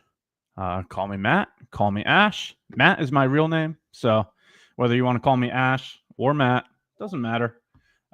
We already have two Matts on the show, so maybe Ash is more appropriate. But good morning or good day, depending on where you're from. Hello, hello, hello. How's everybody doing today? What's up, chat? How's everybody doing today? Happy Monday. Another week, another opportunity to continue gaining more conviction in our business. Just going to take a moment to welcome everybody to my segment, say hi to chat, see how everybody's doing, and then we will get into some information here. I think we may have an ability to do another giveaway during my segment as well. Hopefully, maybe we can get the wheel going for everybody. But for now, we'll just welcome everybody to the stream. Welcome everybody to my segment. See how everybody's doing. We'll talk about this position here in a minute. Nick also did a phenomenal job outlining this information during the open. If you guys haven't yet, definitely check out Nick's socials. He does a phenomenal job providing a lot of value each week. Another individual that executes the unicorn model as well. He's got some really good information on his socials, so give him a check. Let's see how everybody's doing today. Did anybody catch the longs this morning? Throw a W in chat if you caught the longs this morning. Incredible move here at New York Open, and we're going to go over it shortly. See if chat was able to capture the W. Beautiful, beautiful move here. Okay, some W's. There you go. Some more W's. Very nice. Very, very good. Very good. Well, whether you captured it or not, just remember to stay in the present. Okay? Don't allow what has already happened to induce some kind of mental or emotional response that's going to make you do something you shouldn't. There will always be another opportunity. Okay? So whether you caught it or not, don't be the individual to try to be chasing it now. Right? In my opinion, the entries already occurred. The objective to the position has already been completed. So there's no reason to be chasing price where it's currently located. And understand that patience is truly a virtue. There will always be another opportunity. Okay, so we'll start to go into the information now. If you want to see the executions to the position, just go over to my Twitter page. You can see my @ right underneath my picture. It's @_Ash_trades_.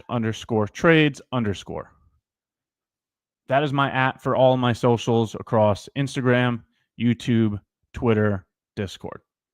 If you want to see the executions to this position, feel free to hop over to the Twitter or the Discord to see them. Okay, so let's start to go over the information now. First things first is that news that occurred over the weekend that created quite the Sunday open. Okay. Just going to talk about the news here for a second. And I'm only talking about it in regards to trading. I have no opinion on it. Okay. There's a lot of, economical, political, religious opinions that come with the news. That is not what I'm talking about here. Okay. The only thing that I'm talking about in regards to the news is price action. Okay. I have no opinion other than that. The only thing that I'm talking about is price action. Okay. So in my opinion, news is simply to inject volatility. Okay.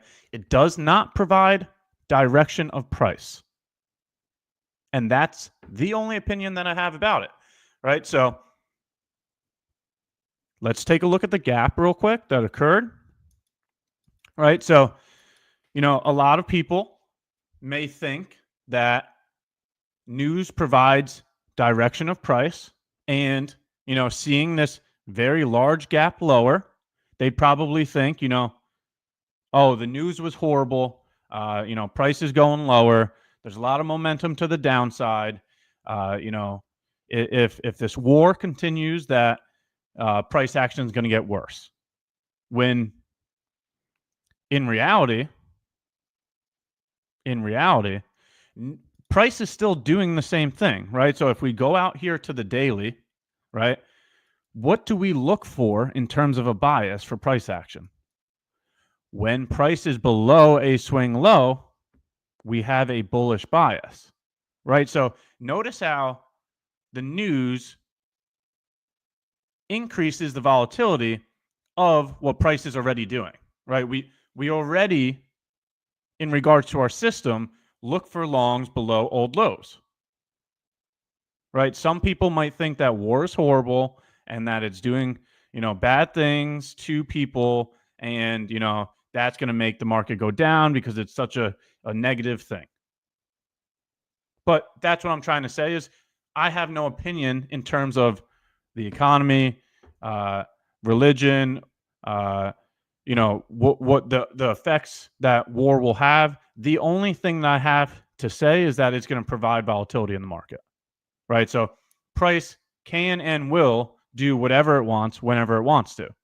And the way that I view price is that I look for longs below old lows. Whether there was news or not, I was bullish because of this. We are below a swing low, right? So being below a swing low, look at the reaction we get. Ever since the Sunday open, we've been extremely bullish, right? So this is where I have to say, don't be influenced by the news. If you feel some kind of emotion or mental response from the news, you need to just stay out of trading. Don't trade that day. If it's influencing your decision making, then just don't trade that day. If you're capable of being objective to price action, right? Objective means without influence. If you're capable of being objective to price action, then in my opinion, this gap needs to be filled. So however you feel about price, however you feel about news, price is still going to do whatever it wants whenever it wants to. News is just going to speed up that process. It's just going to create volatility. Okay, so that's the reason why we were looking for longs today in terms of a bias. And I just wanted to point to the news real quick. Okay, don't let the news influence your decision making. Be objective to price action. That's all that I have to say about the news. I have no opinion about it. The only thing that I think about it is that it provides volatility in the marketplace. I'm still going to go about my business the same way that I go about my business every single day. News is simply just going to provide the volatility to make those ideas happen quicker or not. Okay, so leave your opinion somewhere else. Don't allow that to affect your trading. All of your trading should be right there in price action. That's the only thing that should be analyzed. Okay, so now analyzing it in terms of price action, everybody knows that the way that I create a bias is I'm going to the daily chart, I'm looking at swing highs, swing lows, and FVGs. Below old swing lows and inside of bullish FVGs, I have a bullish bias. Above swing highs and inside of bearish FVGs, I have a bearish bias. So seeing this daily swing low here, seeing that price opens the week below this daily swing low, that would give me a bullish bias, thinking that we need to go target the highs. Right, so now I'll leave this on the screen so you can see it as well. Right, here's the daily swing low, and we're moving back inside the range and targeting the highs.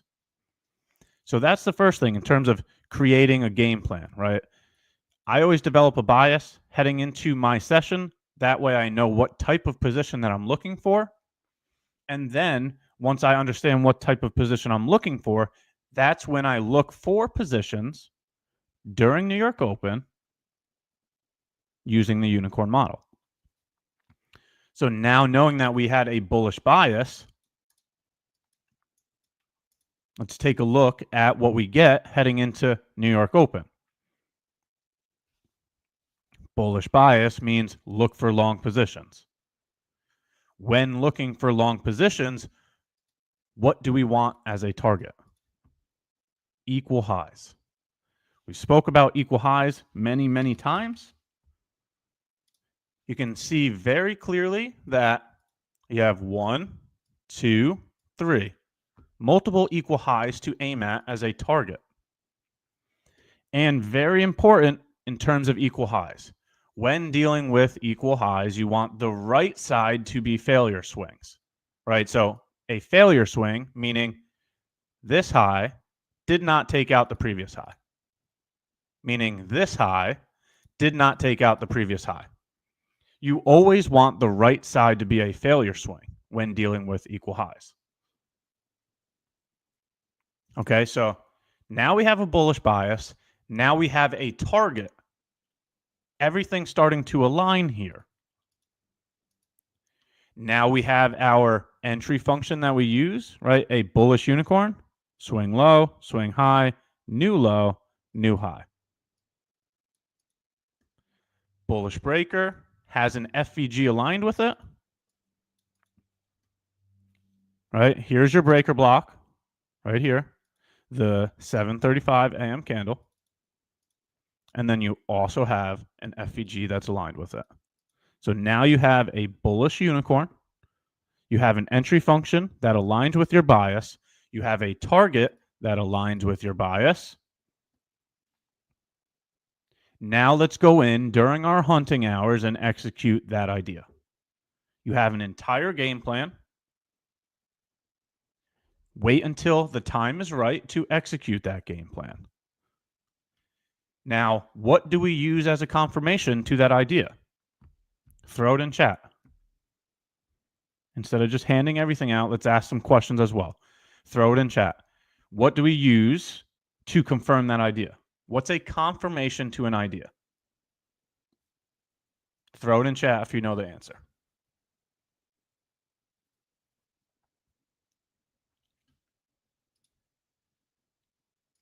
Very good job.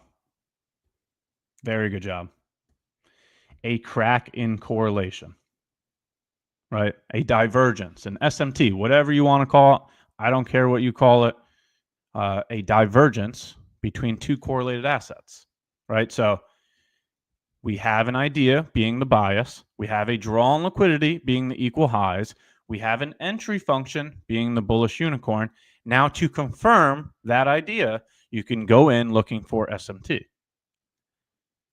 You can see here that the 7:45 a.m. low was not taken out. So ES put in a higher low. And at the same exact time, NQ put in a lower low.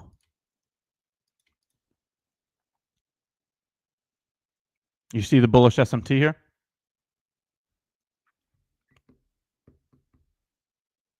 Bullish SMT. That's when you can go in and execute that idea. Now the next question, how do we execute this idea? Where is the entry? Where's the stop? Where's the take profit? Once again, throw it in chat. Where would we enter? Where would invalidation to the idea be? And where would take profit be? At this point, you have an entire game plan. You've created a bias. You have a target. You have an entry function. You have a confirmation to now execute that information. So now that the entire game plan is set and confirmed, how do we execute it? Where's the entry? Where's the stop? Where's the take profit? Throw it in chat if you know the answer.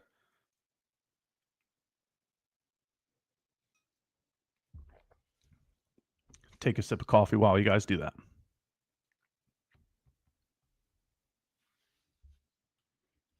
Very good. Once again, very good. Entries at the beginning of the breaker. Stops at the low. And you already know the target is the equal highs. Absolutely gorgeous all the way around. You get the entry. The entry is the confirmation, right? Because this is the SMT here.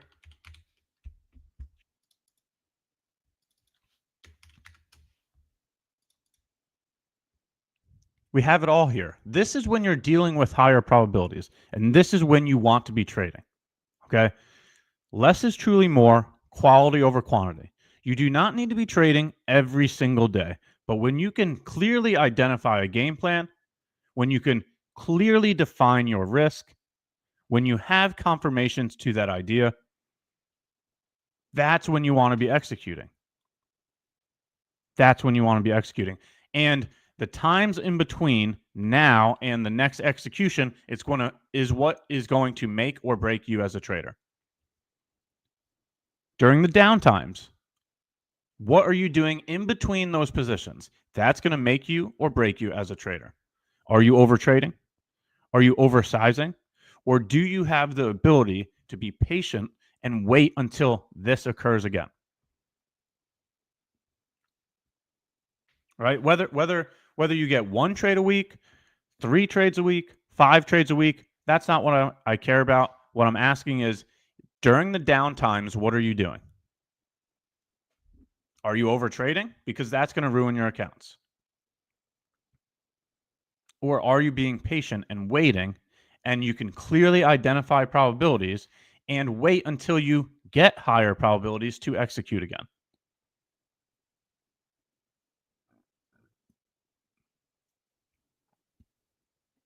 Okay, so last portion of the conversation is executing, right? Controlling your emotions and your thoughts. Because you get an entry here right at 9:30. But did you accept the risk? Was the risk accepted before any executions were taken? Right? Because we had 9:45 a.m. news, and a lot of people are going to get either scared out of their position because of news or not take a position because of the news. Which, just like I mentioned earlier with the war news does not provide direction. It simply just creates volatility. So notice, as the news occurs, we run to the target. It provides the volatility to go to the direction it was already heading. It just creates the volatility for the move that was already occurring. I don't even know what the PMI news was. I don't even know if it was good or bad. That doesn't matter. That's the point. It just creates volatility.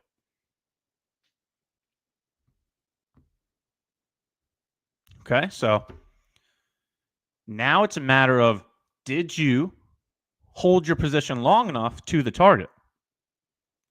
Or were you the individual that got scared out of your position during the news? Because I keep talking about this and I'll continue to keep hammering it home. Your winners need to be larger than your losers.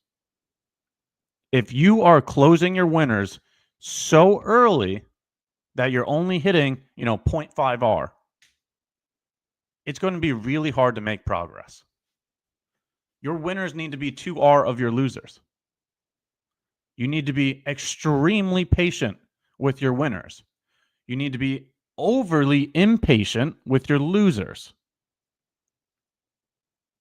Okay? You need to be overly impatient with your losers. You have to allow your winners to run. You got to be targeting 2R because that's what is realistic for the win rates that you're going to have. You're not going to have a 90% win rate. A 50% win rate is realistic. A 40% win rate is realistic. If you have a 40 or 50% win rate, you have to be dealing with 1 to 2 risk to reward. That's what's going to make progress.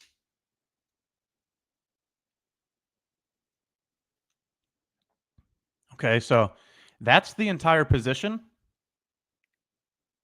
Okay, every piece of information that I just stated is what goes into that position.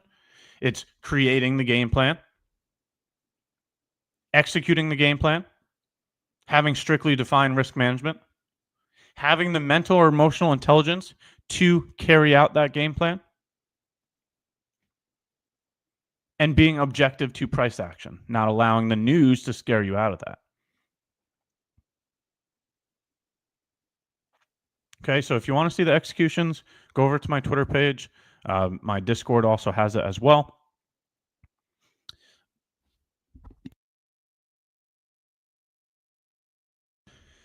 Last portion of the conversation now is, what do you do after you have a position? And that's the question I just asked a couple seconds ago. The time in between positions is usually what makes or breaks a trader. Now that you've had a winner, are you going back into the marketplace saying, oh, I have some cushion to try to run this up? I can keep trading because I have a cushion to work with. Or are you going to be the individual to say, I've accepted the work that's been done. I'm fine with going back to being patient. I'm green, so I'd rather stay green for the rest of the day. That decision that you make right there is going to make or break you as a trader. In my opinion, once you get green, it's your responsibility to stay green. Over trading will burn accounts. Oversizing will burn accounts. Deal with delayed gratification. Accept what's been given to you. Go back to being patient and waiting for higher probabilities. Okay? These things, this logic that I'm talking about is what has gotten me to payouts. And guess what? The live account's going to see a second payout now because of this logic. Back-to-back months of payouts using the logic that we've spoken about here on the stream. Providing that real-time logic every single week.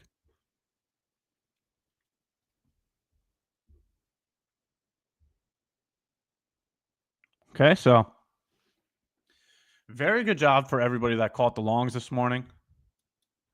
At the position we're sitting now, price could do whatever it wants. The objective to the day has been completed. Okay.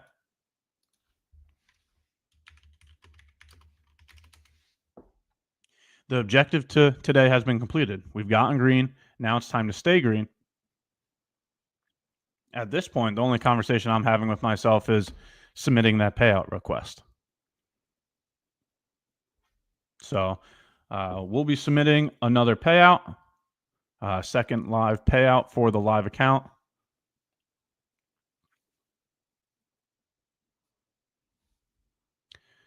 Very happy about it.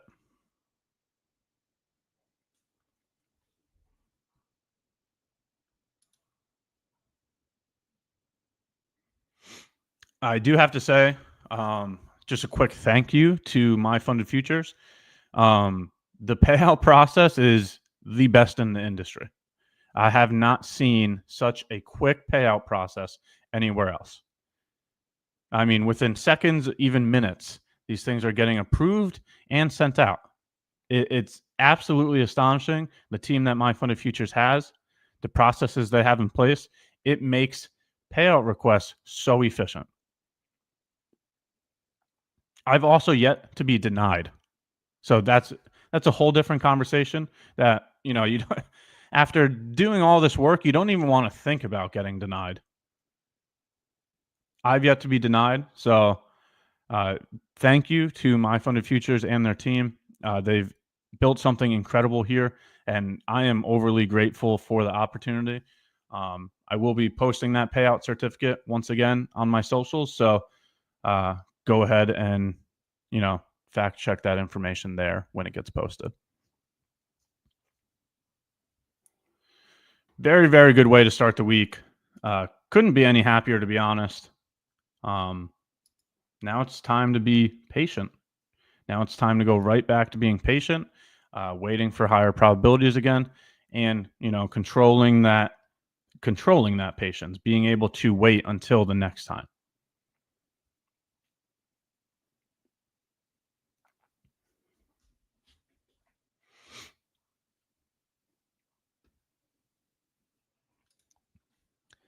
So, congratulations to anybody that caught the W this morning. Looks like we'll get the wheel going here soon. So, you guys might want to stick around. The wheel will be coming up any minute here. After we do the wheel, we can go over some questions and answers. I'll get over to chat once the wheel is completed, and we can talk about this position or anything to do with the trading business, any mental or emotional intelligence, anything to do with trading after the wheel.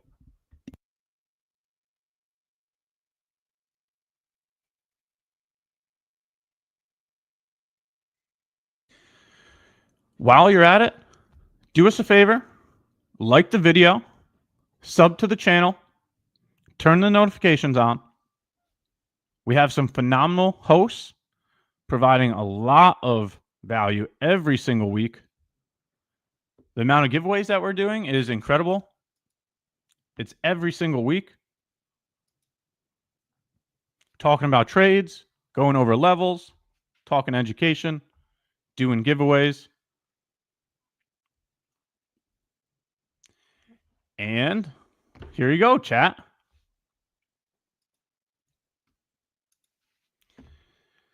Looks like we can do the wheel now. So everybody in chat that's been waiting for the wheel, here's your chance.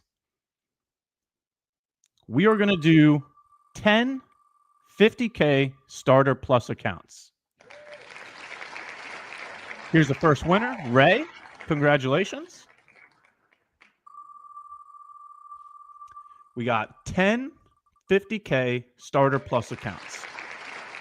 TW Kenzo, second winner. Throw W in chat if you're able to get one of the giveaways. Time before price, third winner. Let's see. We got another 7. Let's see who gets it.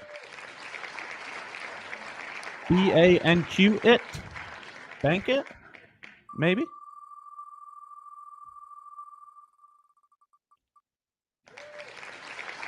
Viola, another winner.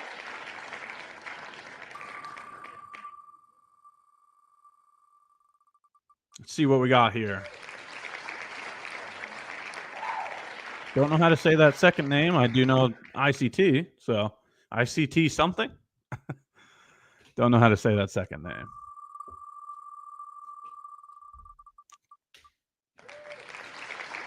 AM, another winner. Congratulations to all the winners. We still have a couple more here. Hitchman. These are for 50K starter plus accounts. Rayan.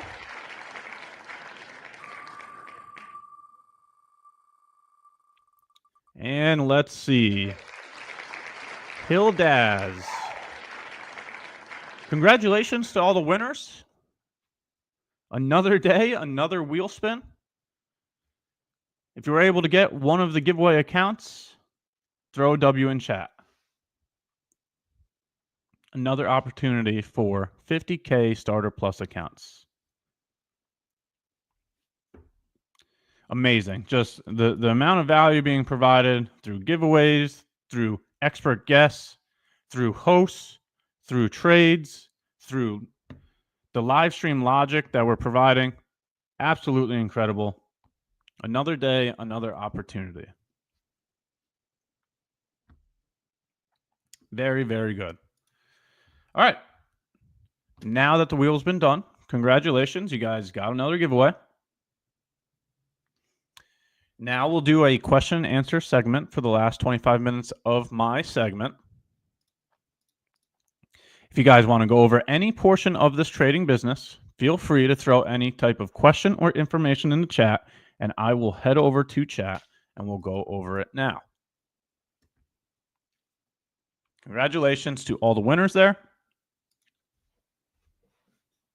And let's see. Let me hop over to chat. Alrighty.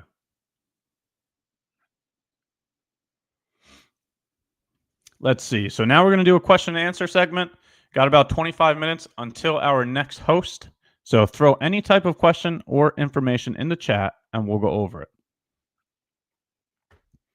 Ash, from the looks of the current market, where do you think we can find the next trade? Okay, so I don't have a crystal ball. I don't look to predict things. What I do is I create a game plan heading into New York Open. Then I efficiently react to the information being presented. I put my sole undivided attention on focusing on the present. Okay? I can't tell you what's going to happen in the future. If I did, I'd be a trillionaire by this point. Okay? But that's not the case. You can't predict the future, and you have to accept that. You have to accept the uncertainty of the market, and my opinion is you should just focus on efficiently reacting to the current information. Okay, so the current information for myself is that a trade has been taken. We got green. We created a process this morning. We executed that process with strictly defined risk management. Now that the objective has been completed, I've gone back to the sidelines and I'm going to be patient. That's what I have for the current market.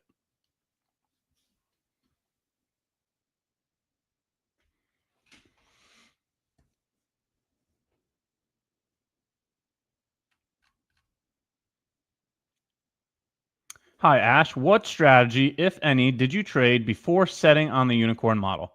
I've tried many, many different strategies. It's the natural progression of a trader to be testing, getting results, refining, trying something new, testing again, getting more results, refining. It's a constant process of going through information to get conviction. I've tried indicators. I've tried opening range breakouts. I've tried inversions. I've tried unicorns. I've tried it all at this point. It is the natural progression of a trader to go through that data collection. Okay. You need to figure out what fits your personality the best. And you do that by collecting that data and then reviewing that data to see what worked the best. So what works best for me might not work best for you. That doesn't make it right or wrong. At the end of the day, you're either green or red. So however you get green is the choice you should make. And do that by being data driven. Right? So if you want to use indicators and you perform the best using indicators, that's what you should do. This is a you versus you business. You should never allow other people's opinions determine your actions. Take full and complete ownership and focus on your own business. So whether you want to use indicators, opening range breakouts, bull flags, bear flags, unicorns, it doesn't matter. What does matter is that you find something that fits your personality the best. Then you collect enough data proving to yourself that you can execute that. And that's what you should move forward with.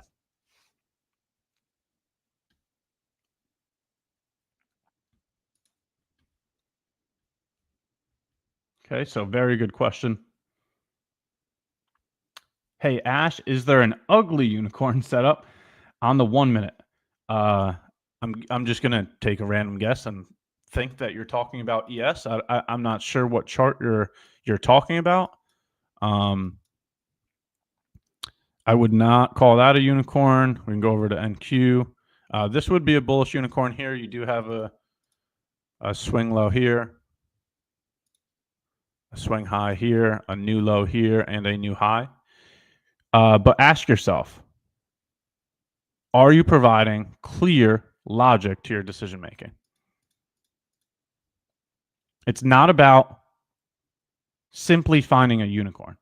You have to provide logic to your decision making. So after the market has already ran, let's see. Hold on. Sorry. All right, the market has already ran. Let's see, the open was down here. All right, the market's already ran about 400 points, and now you're trying to long. ask yourself, would you rather be longing below old lows or above old highs? You're now above an old high inside of a bearish fair value gap. That's not where I want to be longing. I want to be longing below old lows. I want to be longing inside of bullish fair value gaps, right? So this was the fair value gap that we longed from this morning. The locations that I look for longs are below old lows and bullish fair value gaps, not above old highs or inside bearish fair value gaps. So once again, an entry function is not enough, okay? Doesn't matter what type of entry function you use. The logic you provide to your decision making is what's going to create those probabilities. You will have better or worse opportunities depending on the logic you're providing to your decision making. Okay?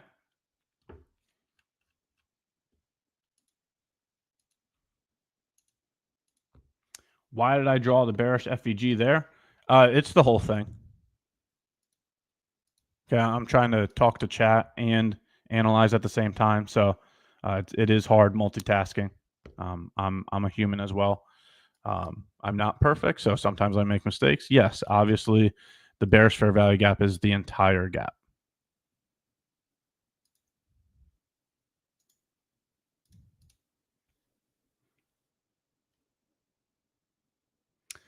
Ash, based on the option to be able to take payouts every 5 days, it sometimes can feel stressful to not aim for those 5-day payouts, which can lead to losing accounts. How would you deal with that? Rules does not determine your executions. So if you are allowing some kind of rule for an account to change your decision making, then I highly suggest you change that perspective.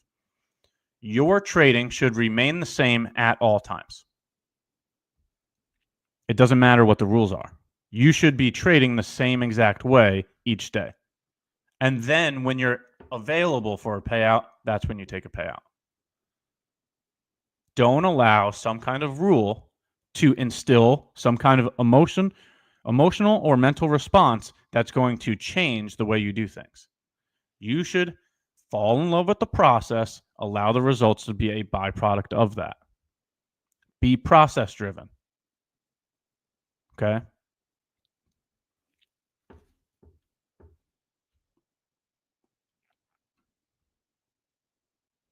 Wait, what? You're a human? Don't lie. We know you're an AI.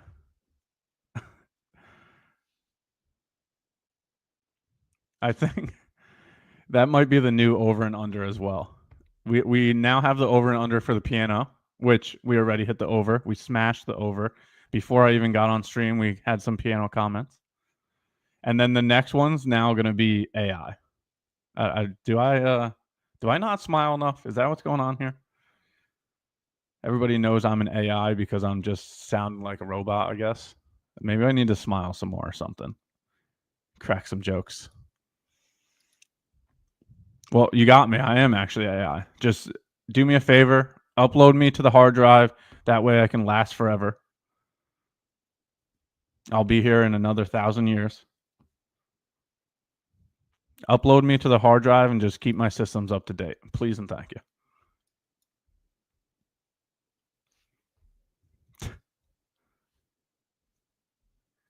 Hello, Ash. I use SMT in EU and GU.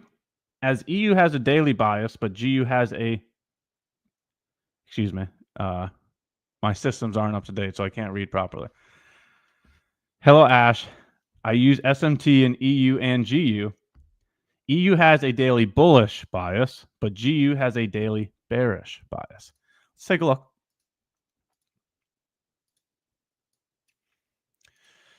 Okay, so, my information's already shown here. This is what I provided to my community. I do weekly outlooks in my communities. I provide biases each day. Beautiful bias this morning on EU. Same thing. Once again, this is, it doesn't change for me. I've created a system because that way I have justifications to my actions. I understand the cause and effect relations to my decision making, right? And Whether you guys think it sounds repetitive or not, that's the point. It needs to be something that can be repeatable, something that's defined so that you can do it again time and time again.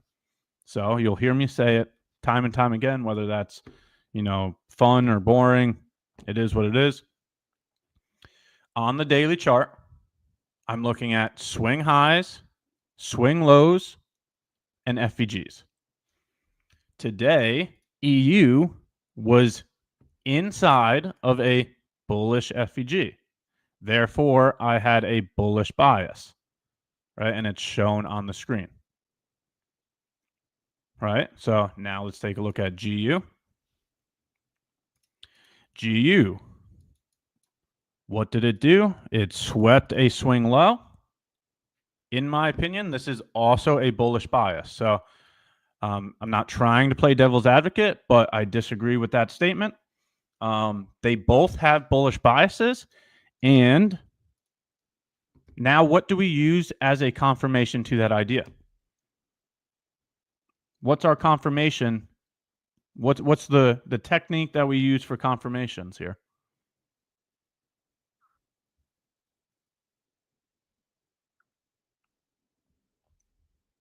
Well, we use SMT, right? Cracks and correlation. Notice how GU took out this swing low here. Go back to EU. Notice how EU did not take out that low. So they both have a bullish bias, and you get a confirmation to that idea from the SMT. Okay, so hopefully that clears up the bias question for EU and GU. Bullish because of the way that we determine a bias on top of the confirmation of the SMT. Okay, Ash, that's easy enough, but not every day the daily price action is inside of a bullish FEG, bearish FEG. So what else can you use as a bias determiner? Okay, so when you cannot clearly define a bias, stay on the sidelines. It's that simple. Instead of searching for something, instead of trying to use thousands of different concepts, when you're not able to create a game plan, then you should not be executing. So the situation you're asking about, I would say stay on the sidelines and wait until you can determine a bias. Don't change your process because price isn't fitting the way that you execute. That should be an alert saying, I can't determine the bias today, so I should not execute. You're right. Price is not always inside of an FEG or a swing point. And when it's not at those locations, those are the days that it's very clear you shouldn't be doing anything. That would be a time to do nothing and be patient and wait.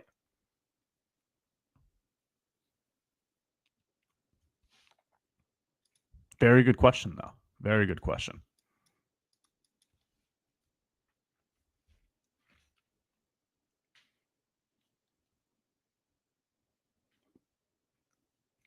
So we got another 14 minutes before our next host.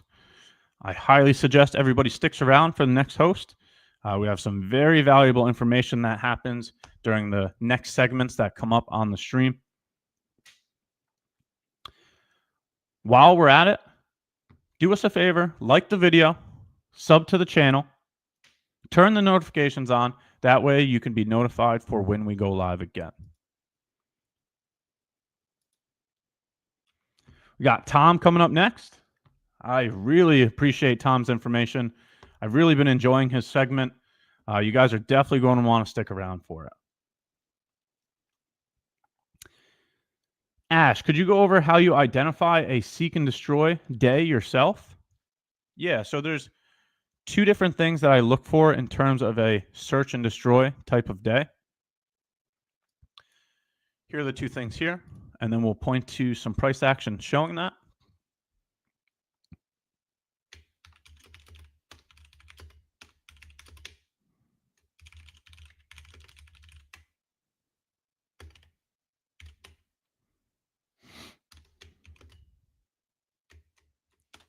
Right.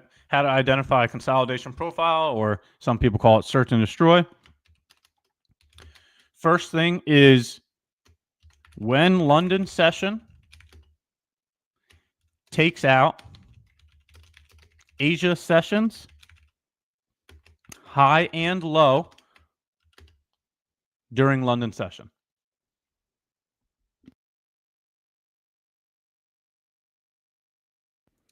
Okay, so again, identifying a search and destroy profile or a consolidation profile, the first thing that shows me that New York is going to be a consolidation profile is if London session takes out Asia sessions high and low during London session. If that occurs, then I'm looking at New York Open as a consolidation profile.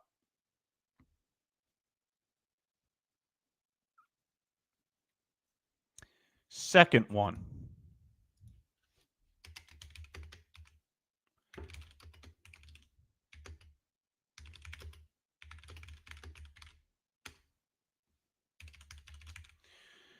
These are the two ways that I look at consolidation profiles. If you have FOMC at 2 p.m., then I'm thinking that New York AM is going to be a consolidation profile. If you have CPI tomorrow, then I'm thinking that the day before CPI is going to be a consolidation profile. So the anticipation for high impact news drivers, I look at as a consolidation profile. Okay, so these are the two ways that I determine a consolidation profile. Whoa, big circle there. And we can go take a look. All right, so what did we have in terms of our last major news? I believe FOMC was Wednesday of, what was that? Wednesday of last week? If somebody could fact check me real quick. FOMC, the rate decision was that Wednesday of last week.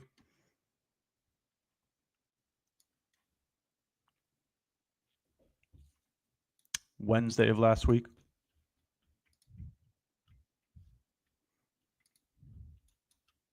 Was it Wednesday or Tuesday?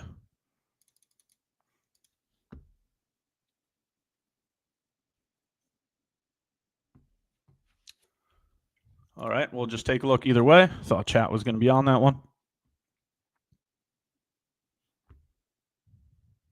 Not sure why the screen is frozen, but let's take a look. Okay, so now let's take a look. Wednesday of last week, right? Yep, thank you very much. So let's take a look.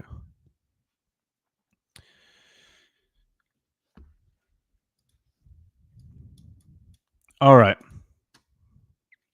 Now here's Tuesday, right? So the day before FOMC. Okay, so that's the first thing. The day before or the session before a high impact news driver, I'm looking at that as a consolidation profile. That's the first way that I look at consolidation profiles or identify consolidation profiles. The second way that I identify consolidation profiles is when London session takes out Asia sessions high and low. All right, so let's mark out Asia session here.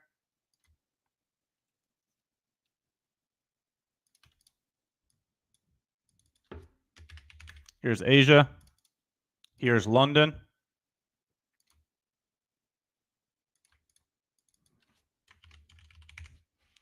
Okay, let's mark out Asia session low. Let's mark out Asia session high.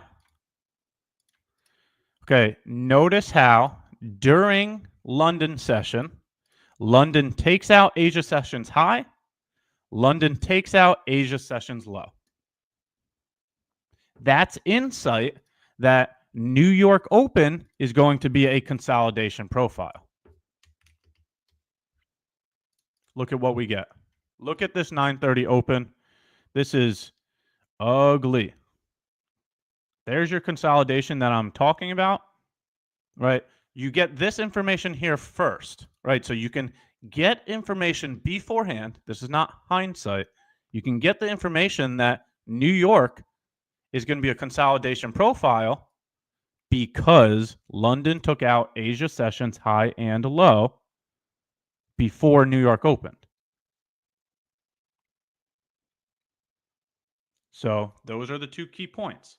The day before a high impact news driver, think about anticipation for that news event being consolidation.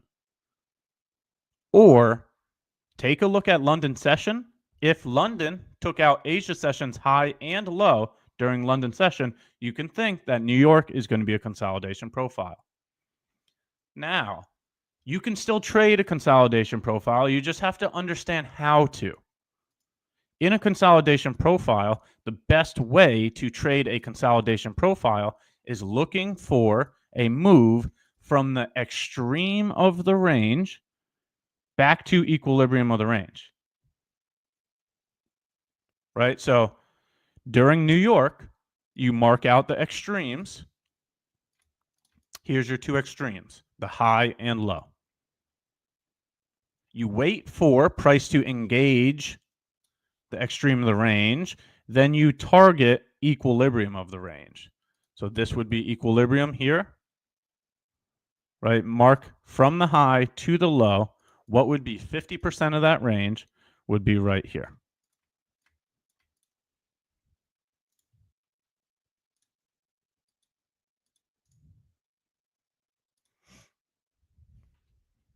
Okay, so you can still trade a consolidation profile. Just look for a move from the extreme back to equilibrium, right? If you positioned yourself short at the extreme, targeting equilibrium, that's a beautiful 1 to 2 risk to reward there.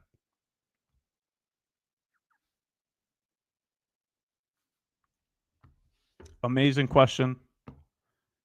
Thank you for going over that information. This is the type of logic that we're doing in real time each week.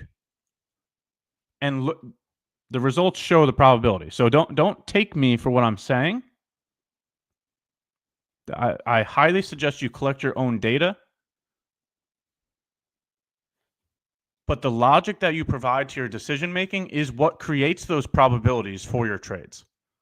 A price action pattern is not enough. Okay? If you think just going in and looking for a unicorn is going to make you a profitable trader, it's not. You have to provide very clear logic to your decision making.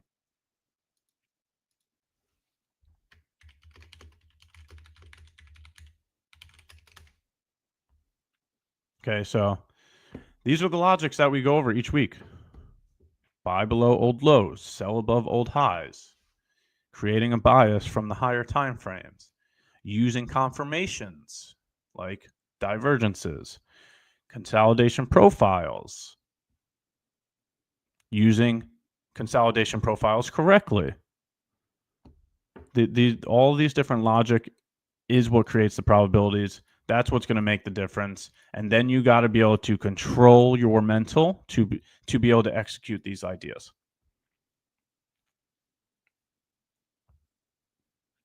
Very, very good information.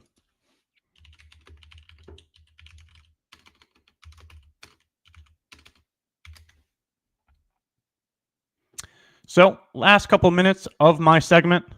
We probably got time for one more question. If you want to throw a question in chat regarding anything to do with trading, feel free to throw any questions or information in there. Probably have time for one more question.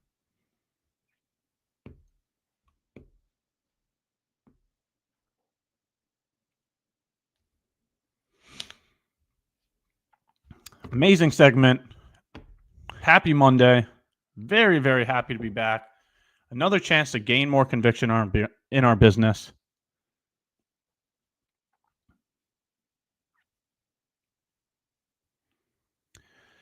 Conviction is going to be built through experience. So we have to continue relentlessly working and learning every single week.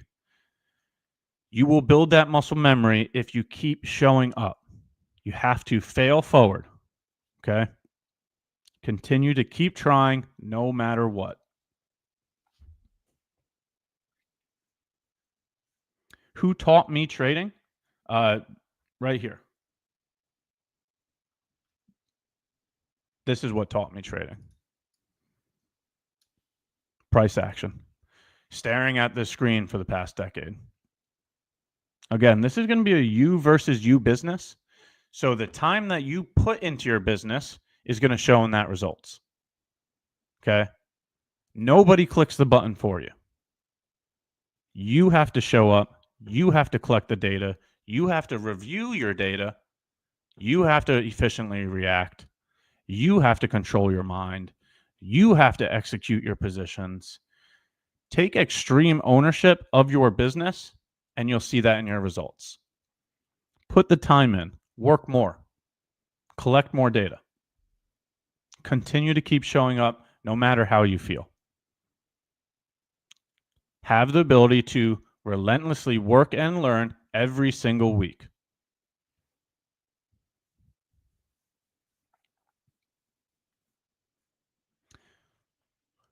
Patience is truly a virtue.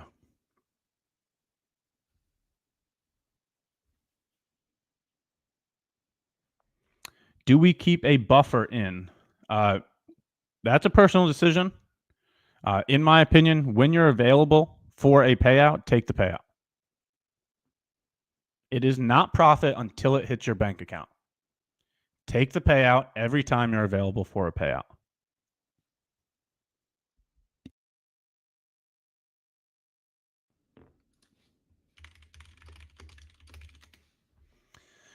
All right, so just want to take one last second to say thank you to everyone here. It's really providing a lot of value being able to go over this information daily. So thank you, chat, for all of the great comments, all of the great questions. Now we have Tom coming up. Tom has been doing a phenomenal job providing a lot of value during his segment. Let's welcome Tom to the stream. Let's Hey, everybody. Hello.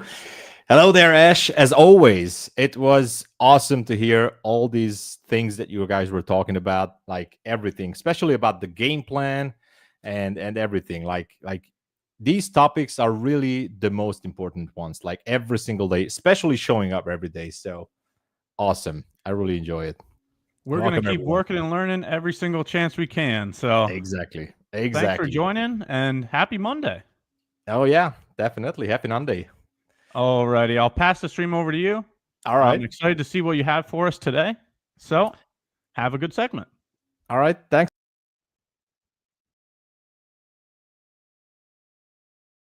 Last Friday, I was a little bit busy, but I'm happy to be back. And Ash, as always, Ash was providing super awesome values.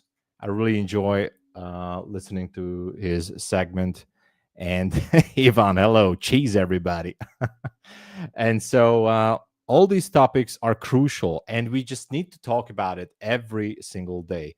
Maybe at some point you might say, okay, we're kind of repeating some topics, but you know, if we're not repeating to talk about these things, it's just not going to work as fast as you might expect it to work. So we definitely have to talk about these things. Sounds simple, but we're going to break it down every week. And of course, I'm trying to use my segment as always to a little bit like look back of what happened, maybe reassess, rethink of what really happened, maybe look forward to the PM session at this hour of the day.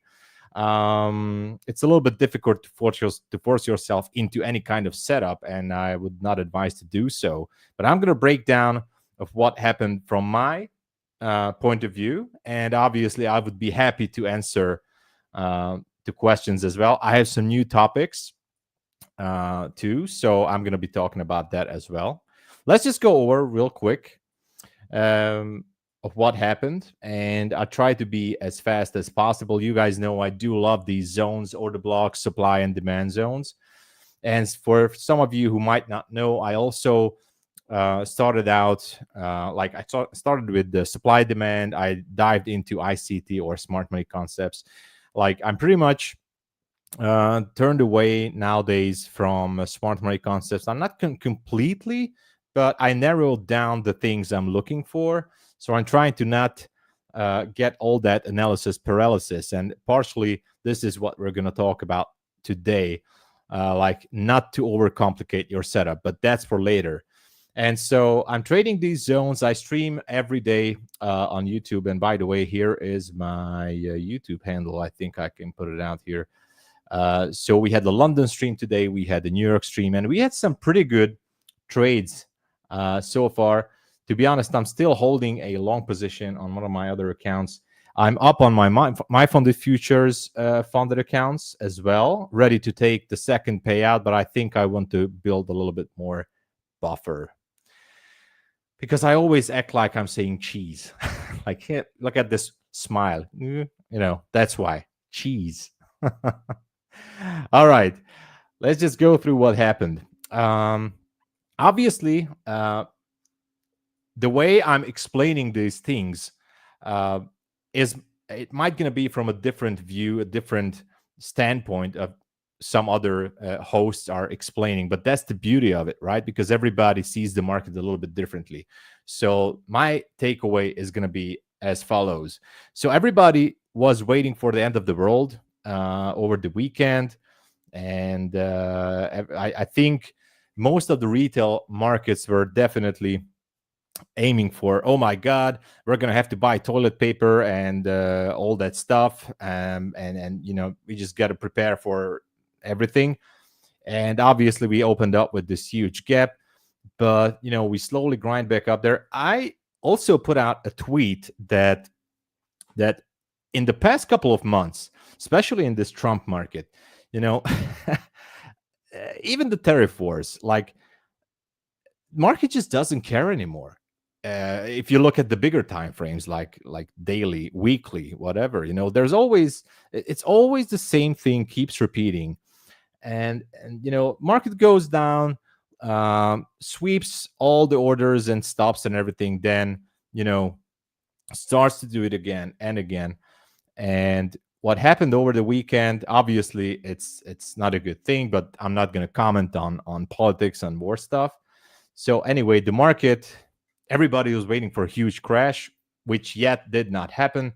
And of course, it was no surprise for me. I was like, I would not be surprised if NQ would just go higher and higher. And before I go into the small details here, let me just point out to ES on the daily chart.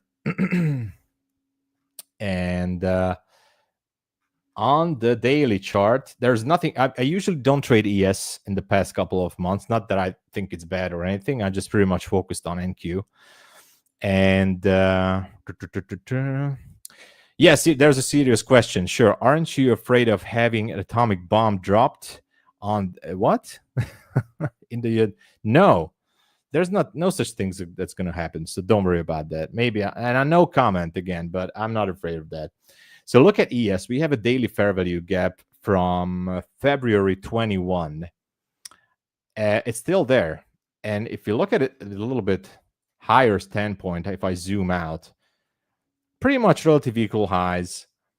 And, well, we have another one at 62.84, which is the all-time high, I think.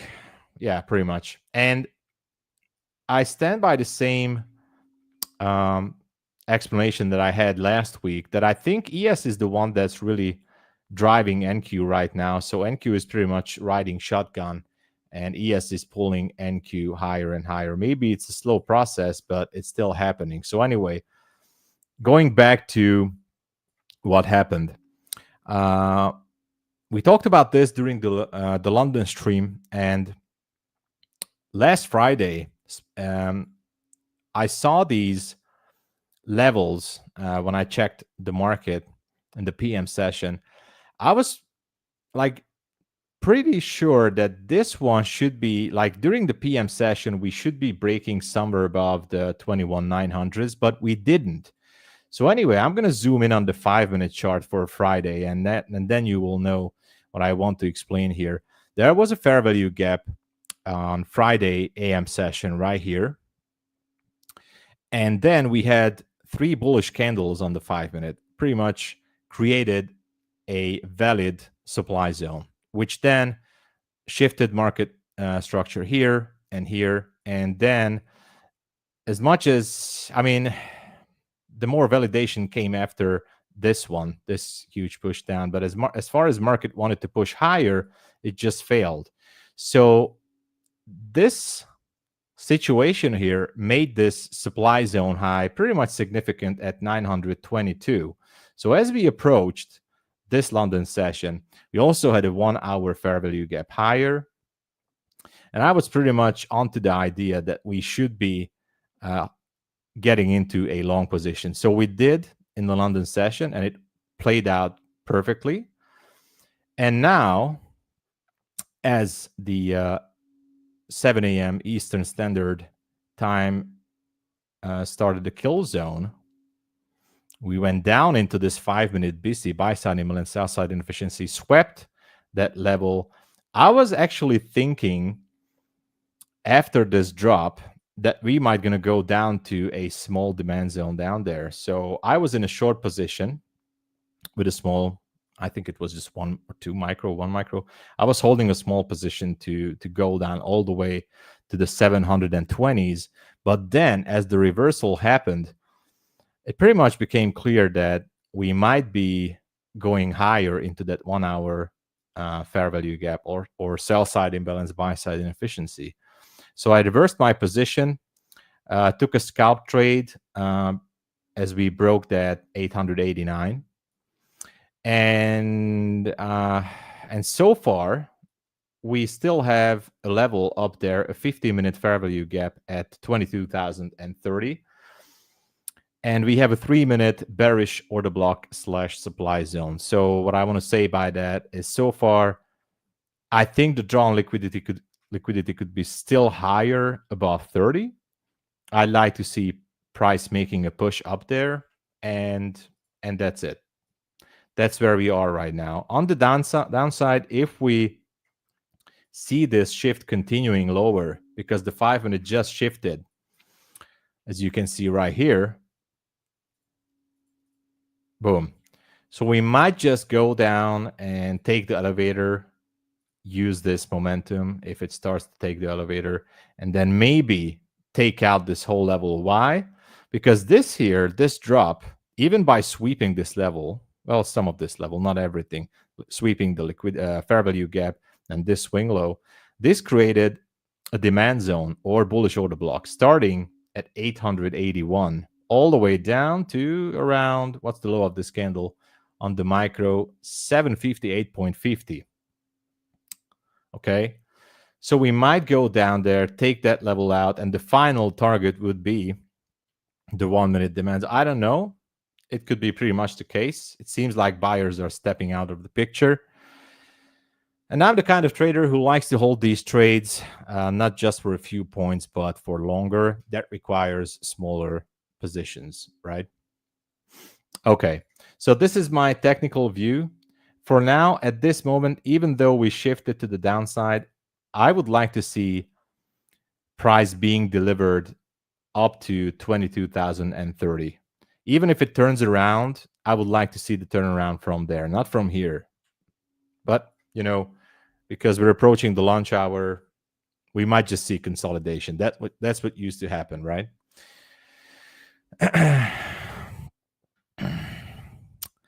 Yeah, CJ. I'm placing my last TP in the middle of your bear idea. Okay, that's also a good idea. If you're favoring the short positions, there are some targets down there. So what is that vomit white screen list? Oh, sorry. I'm sorry about this. I used to watch all kinds of things, but don't worry. I'm going to keep it clear. Okay. And as we go down, I think we can approach that. Yeah, that 760 would be a good target. Okay, any questions about the technical side? Because we have some good topics here. Okay, pretty much. All right, I have everything. Okay, so it seems like this one's still going down. Yeah, it's going slowly, but it's going. Okay, so let's move on to those topics. And because you had some really good ones with Ash, and I thought that we could use this to talk about. There's two things I have here, and I got this question: how to emotionally detach from your P&L. That's one of those questions. And there's another one regarding define what is a good trade. But these two topics are important. And so we're going to talk about how to detach ourselves a little bit from the P&L. But you can still care about performance. Now, the thing is that we already talked about this from a different angle, and I think it's just important to repeat, as I said, in the first place. We have to go over and over these topics because, talking about the same thing from a different angle might help you to reach that aha moment that you might be looking for, but there are different ways to do this. So, yeah, so ways to reduce obsession with money. Now, first of all, and I'm just going to be quick on this one, emotionally detaching from the P&L is definitely starting with going small, like starting out small. And once you do that, especially if you're new, start your first few weeks by focusing on your trade setup or your game plan. And as Ash was talking about the same thing, I'm kind of calling this the Miyagi method from Karate Kid. It's a famous 80s movie, like doing the same exact thing with the smallest position here on trading, and just go look for your game plan, look for the setup, and don't try to focus on the profits. You need to look back and determine, like, did you enter according to your setup? Did you hold on to the trade according to your analysis?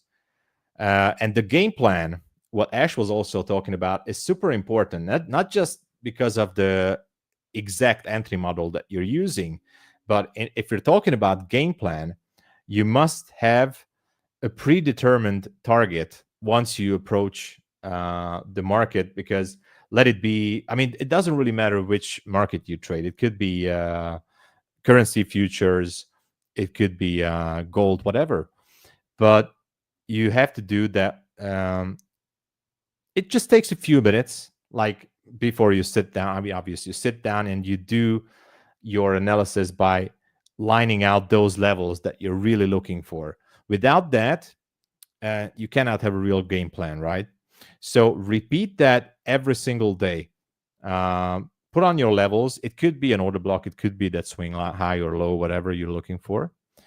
And use the smallest available position. Now, the goal of this method is actually that this is going to help you to detach yourself from the profit. It's going to take time. And of course, you have to do some kind of journaling, because the goal of this method is to see how many times you were correct about that analysis. It doesn't matter how much profit you made. And, maybe journal down your risk to reward ratio, what you did right or wrong. Were you late to enter the trade, or were you too early?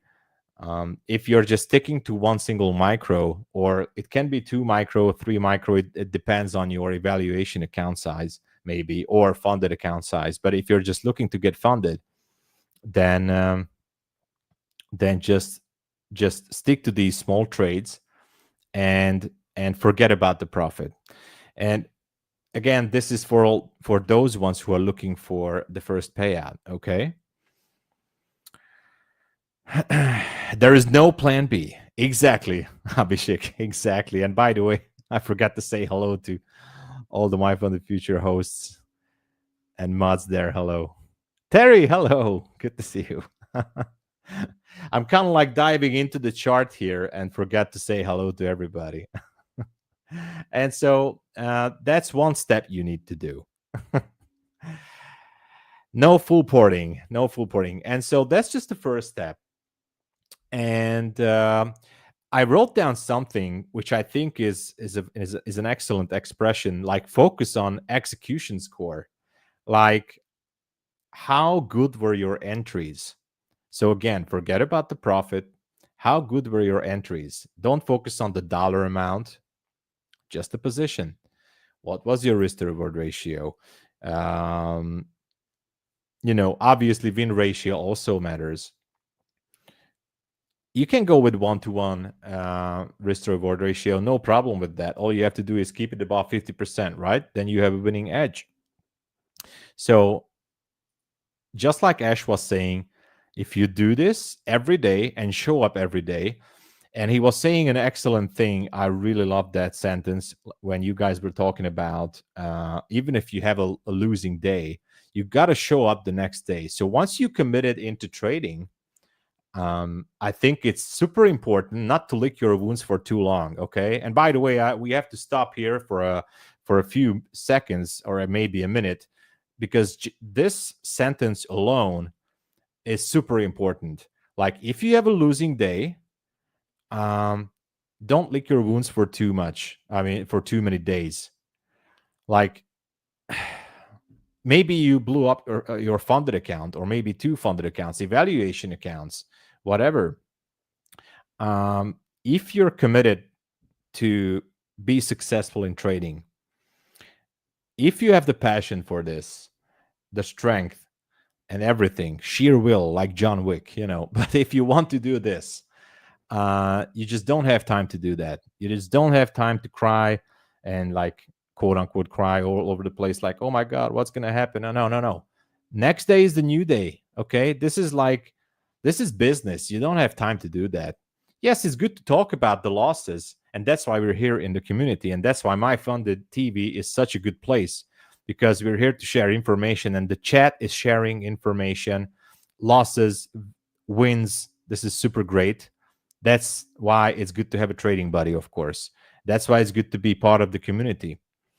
But if you lost, awesome, it happened, and then move on, okay? Even if you made a super big mistake, learn from it, but the next day, you gotta be at the charts. You're always, I keep being asked on my stream as well, and here telling what to do after I blown up the accounts. I don't know what to do. It's so bad. And obviously it's bad. For the rest of the day, just do something else. We said this many times. Do something useful. But the next day has to be a clean slate. Not the next week. Yeah, there are some cases that it's good to take a step back for a few days. Now, obviously, I have seen some comments also on my stream that certain traders were unable to go through X amount of evaluation accounts after spending X amount of money in the past couple of weeks. And then I said that, okay, maybe you should just, like, not literally close down the computer, but step back and maybe, try to learn from the charts and get some educational material there, or read some book about the mental state of trading. The mental aspect of trading, because whatever you do, if you're committed to trading and to make your profits,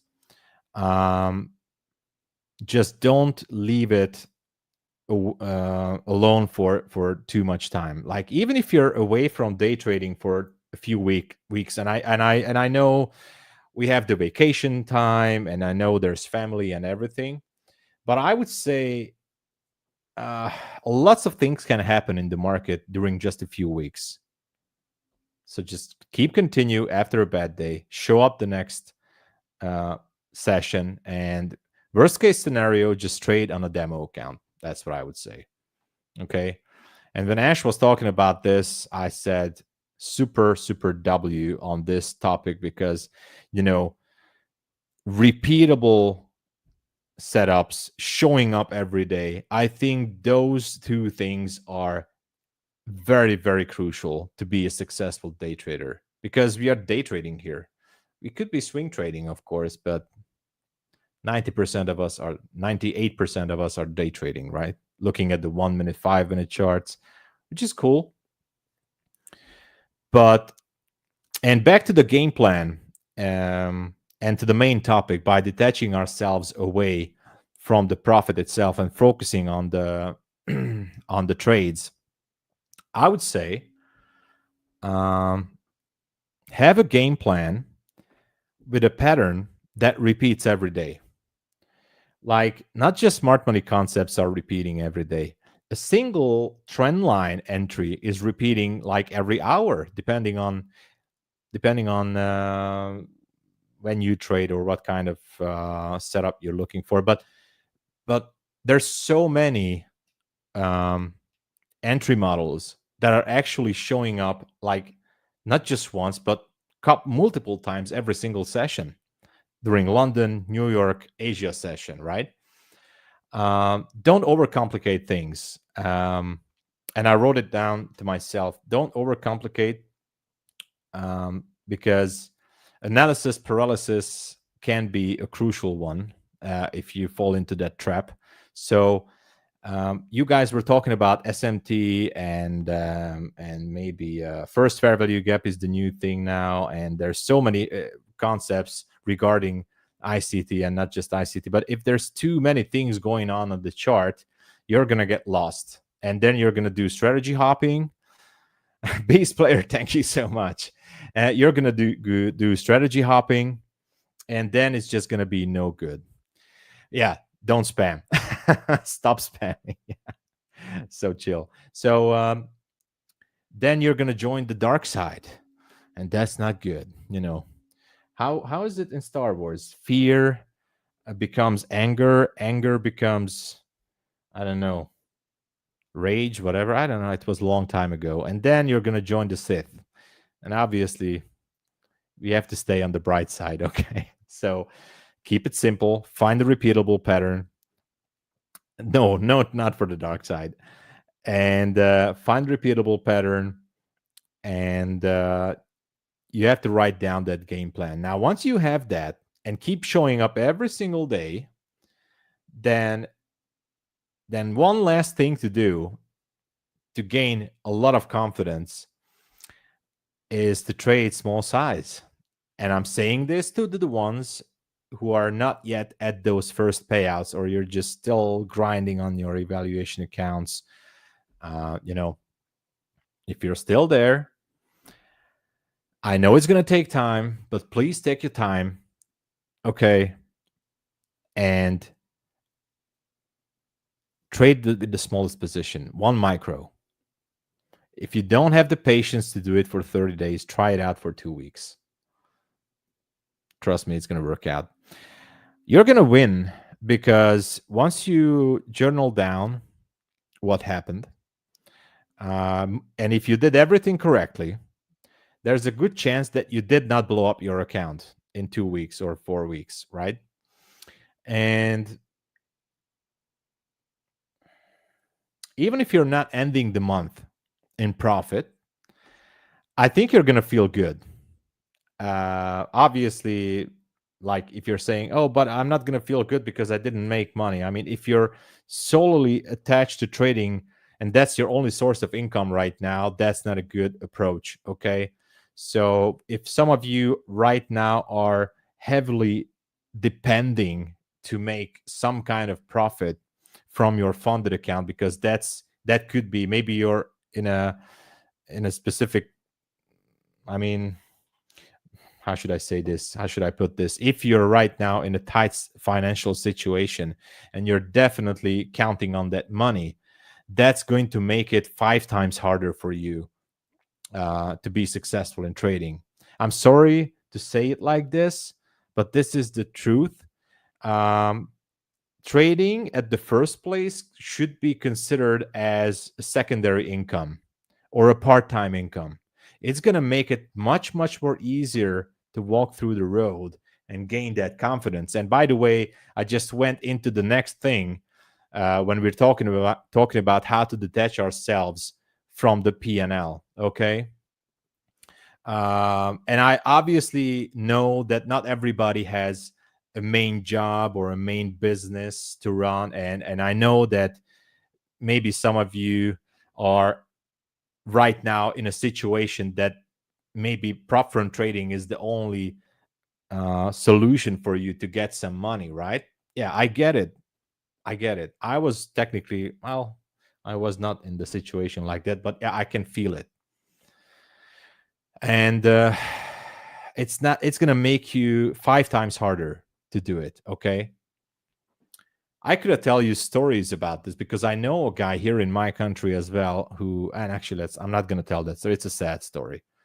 But he did not have a main job, and he was just pouring money into trading prop firms. Obviously, he did not get success after doing that. So what I want to say, if you don't have a job or a main income stream, then get a job. Okay, get a job, and trading must be your secondary stream of income. All right. If you are already having a good job or somewhat an okay job or a business, then those of you are going to have an easier approach to get that confidence, because as I said, and I'm again stating that this is for those of you who are fairly at the start of the road of being a day trader. So those who are having a main income are going to have a much easier time to achieve that goal. But if you're solely relying on prop firm trading, you might going to give yourself high expectations, and it's not going to happen like that. It's going to put you under extreme amount of pressure. Okay. Anyway. Being jobless because of this economy. Yeah, I know. You get that worst time slot. Well, I'm not. No. It is I'm extremely grateful, by the way, for this time slot, because it makes it easy for me to actually decide to enter a trade or not. I can actually focus on all these topics that we talk about, and I love to talk about these stuff.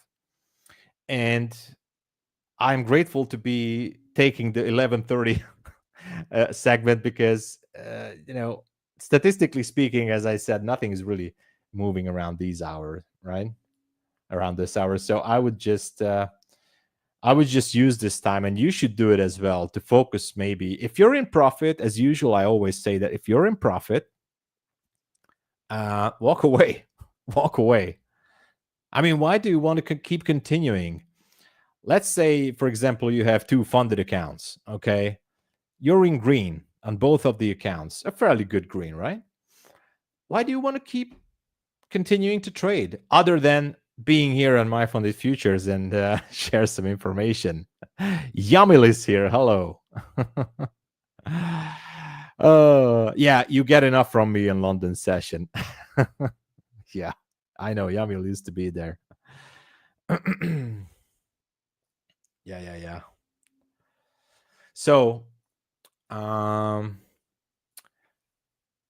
this hour is definitely like this. We can focus on what we're doing, right or wrong. Okay. And so detaching from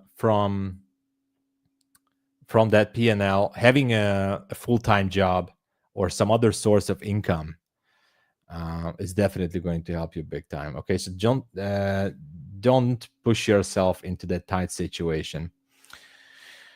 Okay, let me just see what I have here. Yeah, building your own scorecard. I wrote that down too. Yeah, I have also some question marks about this, like how do you know if you're over trading, right? So 5 signs if you're over trading too much, like boredom-based entries. Like if you're super bored and you just feel like, oh man, I'm bored. I think it's just gonna go down, so I'm just gonna push the button and get into a sell position. That's a sign of overtrading. So, trading should be boring. That's the way it should be, right? That's the big part of the game. That's already a sign. Revenge setups, for example, I wrote that as well. Like, for example, if I would have been, actually my position was taken out at break even. Yeah, I'm out. So maybe you got stopped out from a long position and then you think like, okay, no problem, market. I'm just going to show you otherwise. And just as you get stopped out from a trade, you almost immediately enter into another trade. Now that's also a sign of overtrading, all right? Or ignoring your maximum trade count. Like at the beginning of the session, you should just have some kind of a number, as we talked about it, like profit-wise or loss-wise, or trade numbers. Like you should not do more than 2 or 3 trades, depending on your style of trading. But that's also a sign of overtrading. Oh yeah, and I have one more thing: feeling drained after sessions. Yeah, I can feel that. So especially even if you're having a winning session, day trading, like it drains a lot of energy, like a lot. You wouldn't even think about it until you're doing it every single day. And that's why if you're just repeating the same game plan every single day, just do it from Monday to Friday if you have the time for it. Obviously, you have a full-time job, it's harder to do so. But if you determine yourself, like trade X amount of hours or X session, London Open or New York Open, from your day, or let it be just an Asia session. And if you keep repeating that, you're going to realize that by the end of the week, how much energy does day trading takes away from you, because it's a lot, actually. And the reason I'm saying that is because if you're getting super tired, especially by the end of the week, and especially when you're sitting at the computer for more than 4 or 5 hours, that is not just it's just unhealthy, but it's going to take a toll on your decision-making process, okay? So overall, and I think I talked about this with Terry the other week, overall throughout the day, because I stream as well, I sit around the charts for like 4 to 5 hours, including London and New York session. It's convenient for me because in my time, the London Open is at 9 a.m. in the morning, and New York Open is at 3:30 in the afternoon. So I can do that, no problem. But if I would do more than that, I tried, actually. It's just not going to get you anywhere. Yes, you can do some trade trading. There's nothing wrong with that, but it's just not going to help you out. By the way, if you guys have questions about this, let me know, because I'm happy to answer any kind of risk management related, or about the trading mindset, setups, or anything about that. Just let me know. I would be happy to answer questions as well, because I usually like to talk about these topics, and that's why I always bring some of these with me. Yeah, drawdown awareness, practical ways to apply. Yeah, I do have some topics here. Oh yeah, I just found a good one. Yeah, so there's a good one, actually. Last week I forgot to talk about this. I don't know about the codes currently. What is your risk management strategy? Thao, so the risk management strategy is, well, it's not a simple answer just like that. Usually I try to aim for 1 to 2 risk to reward ratio. Not usually. By the end, I end up around 1.3, 1.5. But I never risk more than, for example, I like to trade the 50K accounts. So I try not to risk more on the 50K funded account more than $200 per trade, 150 maybe, 200. And so usually I try to go for base hits. But because I'm trading micros, I like to give it a little bit more wiggle room or wider stops.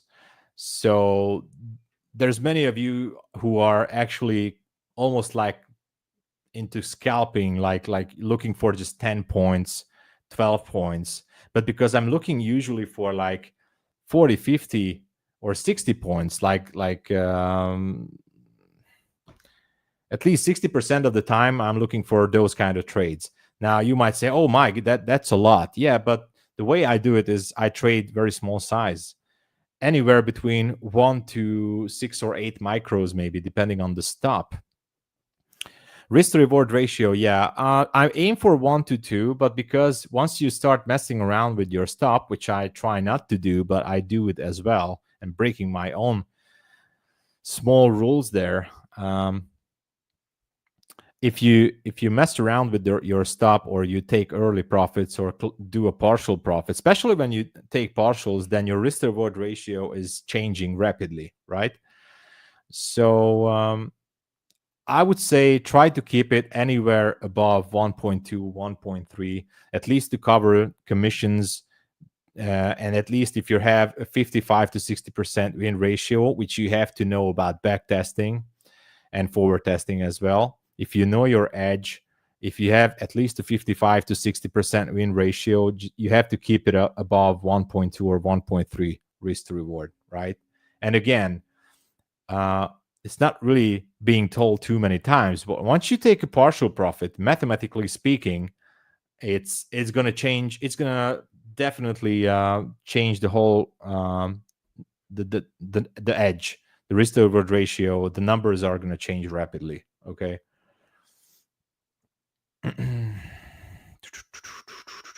Yeah, everybody's. I know. I mean, it's okay because MyFundedFutures is very generous with the codes. I know.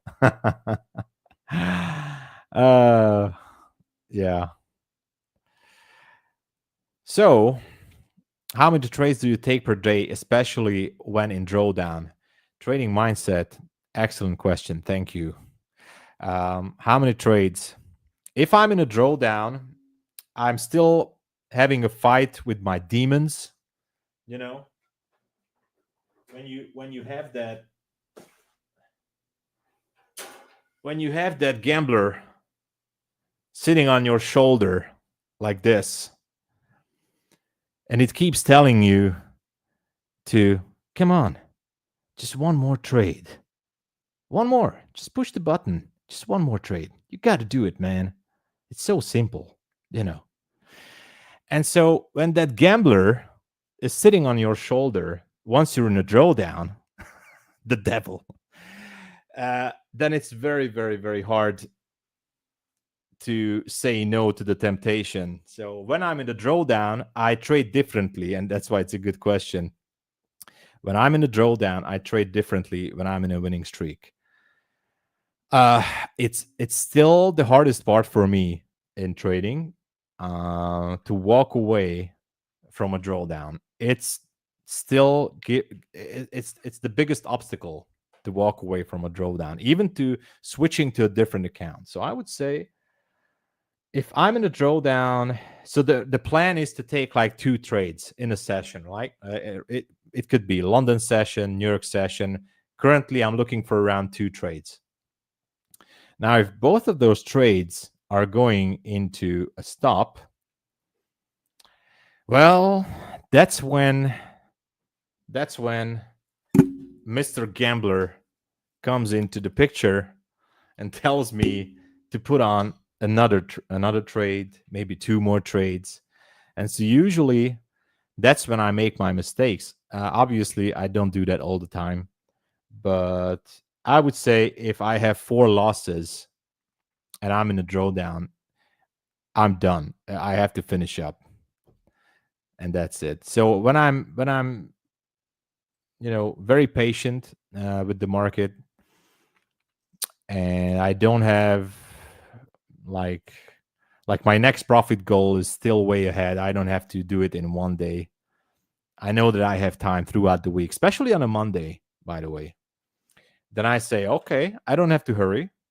It's easier to stick. If I have a winning trade, which I had, for example, today on one of my MyFundedFutures funded accounts, I made like $200 something. I know it's not much, but I said, it's okay. It's Monday, what's the rush? Why should I just give it back? And then, by the way, if you're putting yourself on a big drawdown on a Monday, I kind of hate that feeling, and you might as well had the same thing through that. If you put yourself into a big drawdown on a Monday, especially a big drawdown, then I already know that, oh my gosh, now I can fight my way through the rest of the week to get to the next payout or get closer to the next payout to end up the week in the green, right? And that's such a bad feeling. Like, it's almost as bad as ending up on a Friday with a huge loss.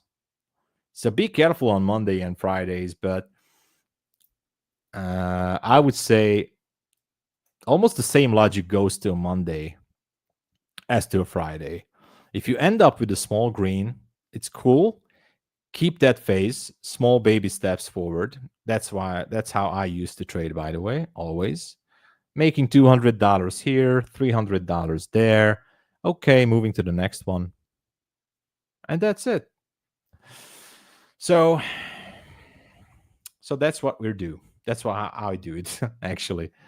Aiming for 2 trades. If I'm in the drawdown, I tend to break my rules and, dig myself out of the hole. But that's the part when it comes to a little bit of a gambling. You have to be very focused on doing that. Okay. Let me know if you guys have questions about this or related to setups or levels that we're looking at. I'd be happy to answer. I still have some time from my segment, and I'm always happy to share all these informations. But of course, I still have some good topics about this.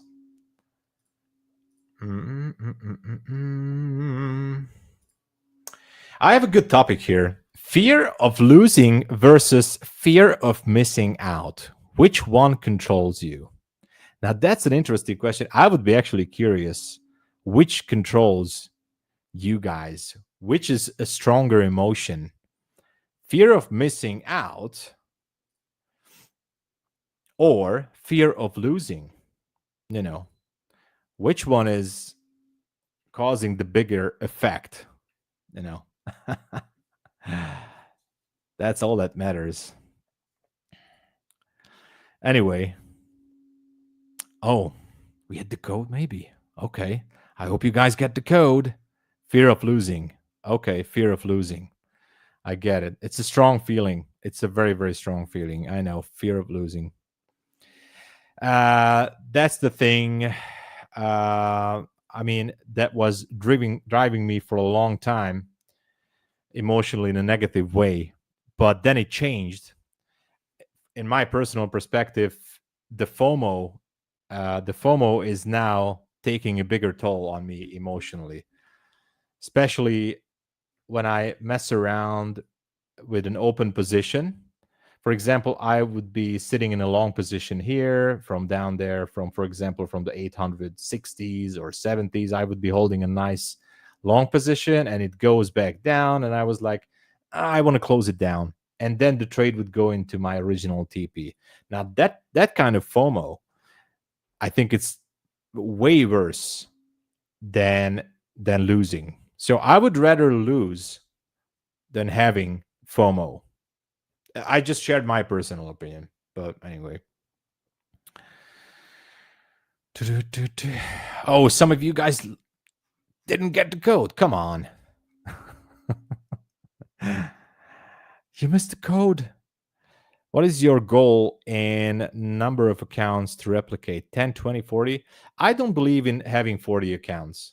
And obviously, I'm not going to talk about other prop firms, but MyFundedFutures, you can have 3 funded accounts.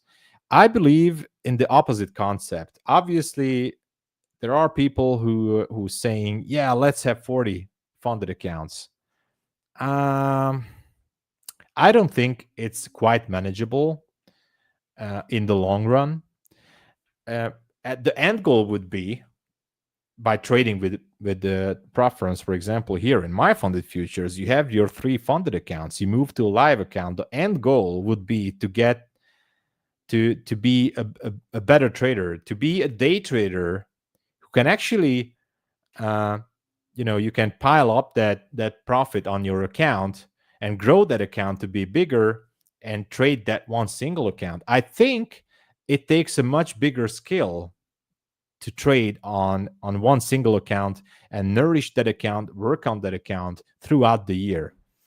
And that's why I like actually MyFundedFutures a lot, because there's a straight, beautifully guided way that you can go to a live account. Imagine what would happen. Obviously, it's not going to happen if there would be no prop firms. Like from tomorrow, boom, no prop firms.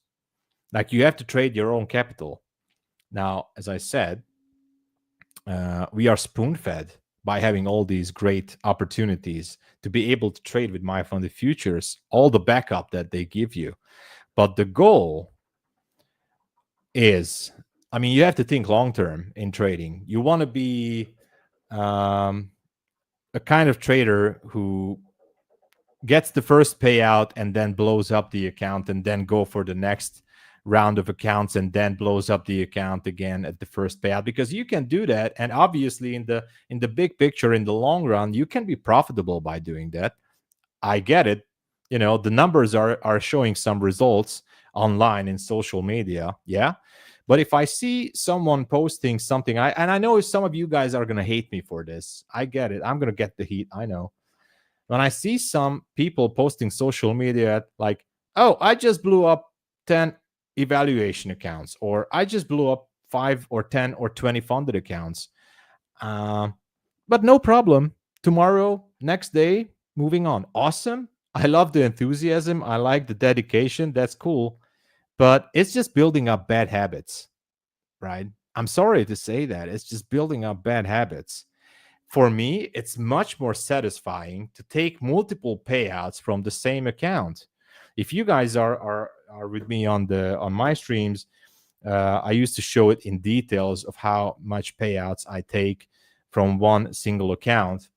And that's why I'm not going to go into details here. My goal with MyFundedFutures, and that's why I love this prop firm, is that to go to that live account, and I want to squeeze that live account for as long as possible.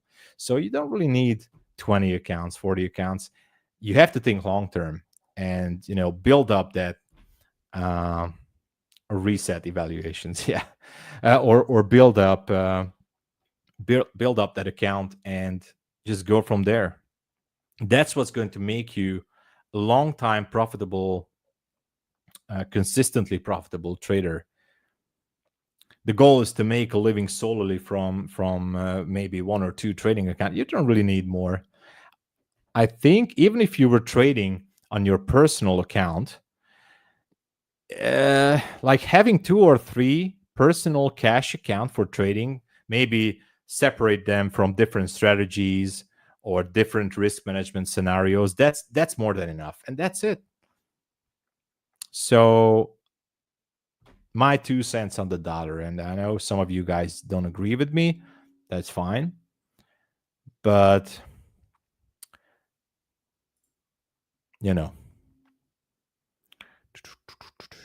let me know if you guys have questions about this. I see some comments there.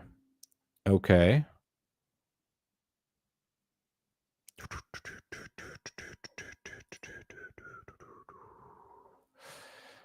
So overall, well, let's see just what is happening. We're a little bit melting down here and getting back into this 881 bullish order block or demand zone. I'm still not going to force myself into a position because of the lunch hour, so we're just going to wait. I play games. Yeah, I like video games, by the way. I'm a huge video game fan. I was playing Counter-Strike, but I was not a pro. I was never a pro, and I love PUBG and the battle royale games. Not really a Fortnite guy, so I don't really like all that anyway. But I like shooting games. That's the main thing. And I was playing some GTA roleplay. Imagine that, GTA roleplay. But anyway, I'm a huge video game fan. Yeah. So yeah, Matt is going to be here soon. I still have a few more minutes. I really hope I could share some great information with you guys. If you have questions for me for the last couple of minutes, I'd be happy to answer. Car games too, Need for Speed. I was playing Need for Speed. Actually, when I was in high school, I was playing Need for Speed 2 and Need for Speed Hot Pursuit. That's old. That's how old I am. Oh, thank you, Ian. So, yeah, and anyway, talking about a little bit of risk management here. I just want to say that, and again, mostly I'm talking for those of you guys who did not get your first payouts yet, or just at the beginning of the road to be profitable with day trading. Don't go for 20 accounts or 10 accounts. The first goal is to keep the account for 30 days. Grow that account. Take multiple payouts from the same account. I think it's much more satisfying. How awesome is that? How old I am? Oh my gosh, I'm 41 years old, but don't tell anyone. Okay, I'm 41. So it's much more satisfying to take multiple payouts from the same exact account. You don't want to be the type of trader, I think, and again, nothing against that, but it's a numbers game. We all know that, but I think you don't want to be in the long term that type of trader who keeps blowing up accounts after the first payout and saying, no problem, we're just going to hop into new evaluations and let's just keep drilling those accounts. Who cares, right? You got to build up discipline. You got to build up your confidence, and taking multiple payouts from the same account, that's what actually matters in this business. So in day trading, and that's what you should be focusing on too. And I get it. It's super simple to reset the account, and sometimes it's necessary or start over. But that's why we're here to learn from our mistakes, and just go for the long run. It's not a sprint; it's a marathon. Let me know if you guys have questions here. And by the way, I like the way that the hosts here on MyFunded TV, everybody has a somewhat different approach to these markets. Those of you who have seen me in the past couple of weeks, you know how much I love these zones. We have very good comments and very good results during my stream. When we take these trades in London session, we take these trades obviously in the New York session. We try to narrow it down to 1 or 2 trades at maximum, and it just came up that we might gonna do we might gonna start some statistics, because so far this year has been better and better. And that's why I said, like I have my targets. Everybody has a different level of targets that you're looking for. That is awesome. And as I'm looking at the charts right now, I think this one just wants to go lower than 760. So quite interesting. Quite interesting. I'm a little bit tempted to jump into short positions, but by the way, I'm really a little bit tempted to go here short. Man, but I'm not gonna force myself into it. I just feel like that the low of this candle down there, somewhere below the New York midnight level, so anywhere down at the 760s could be taken out.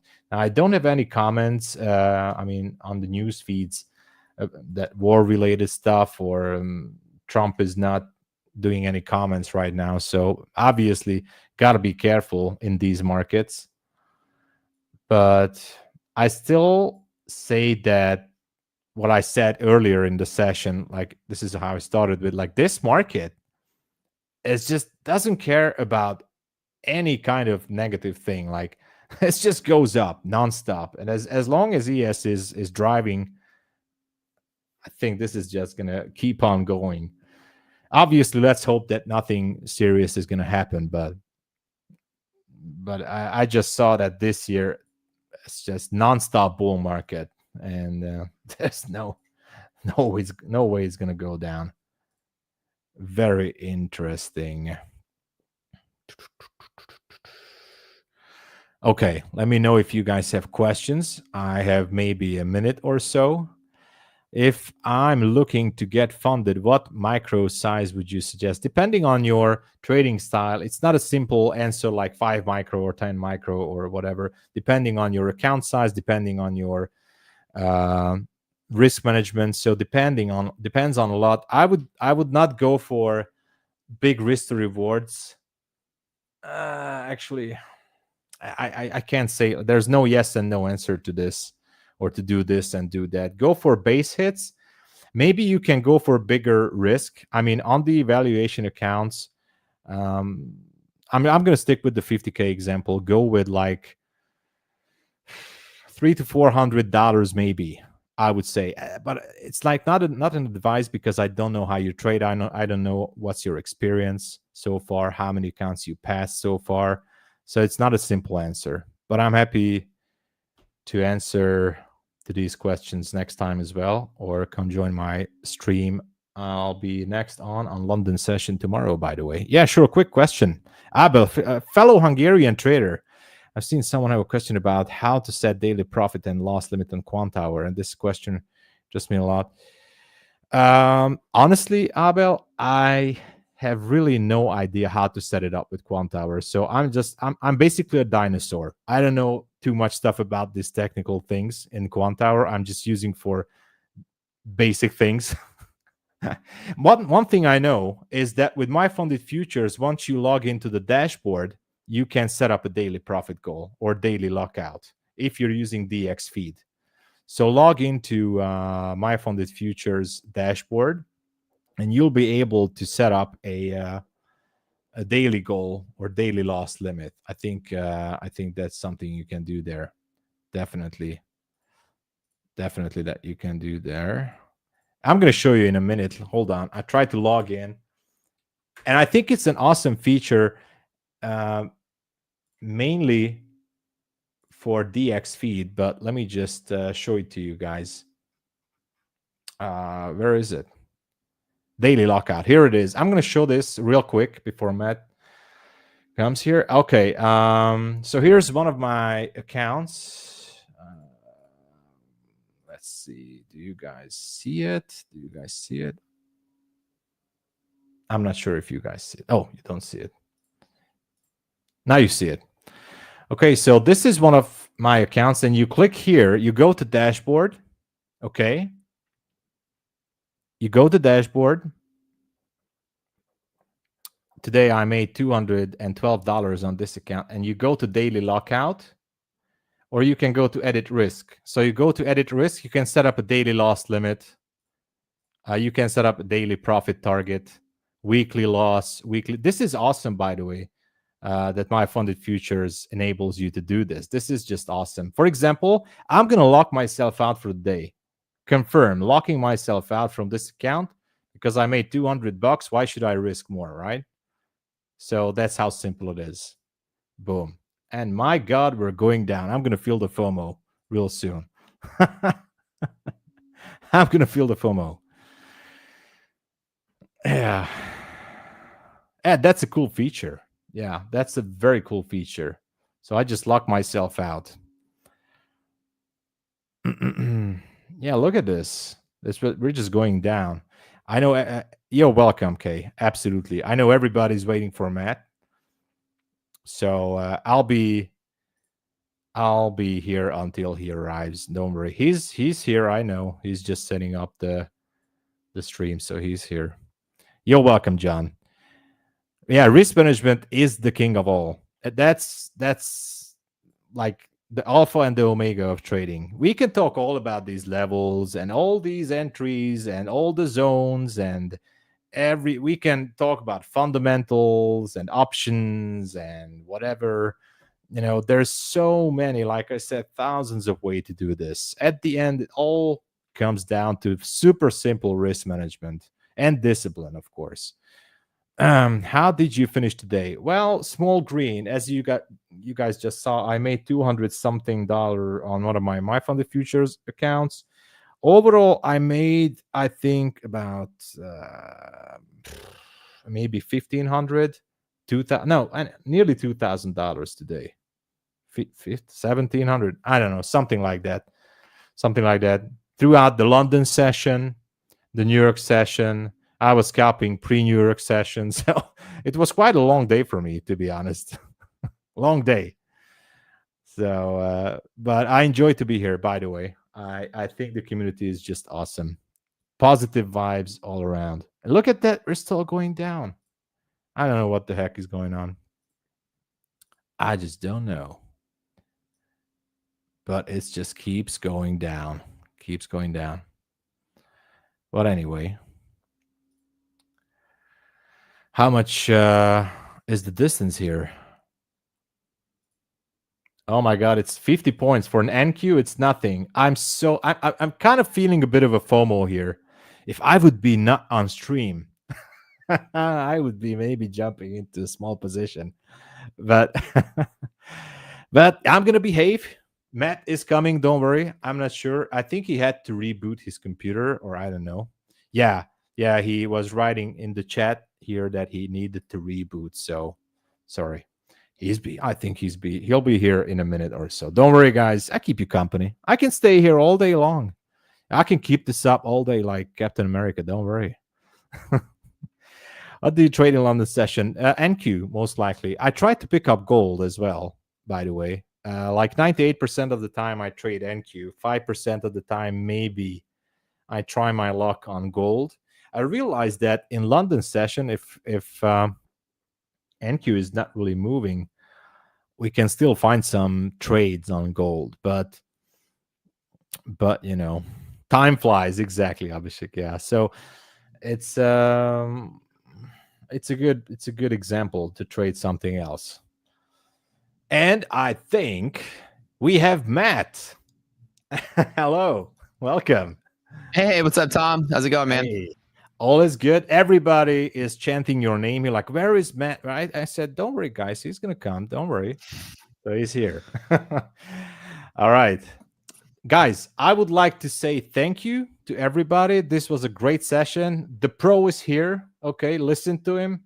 Super awesome, everything he says. So, Matt, it's all yours. Thank you so much.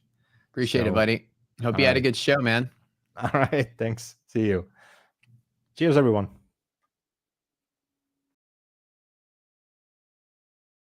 I had technical difficulty being situated on my screen here.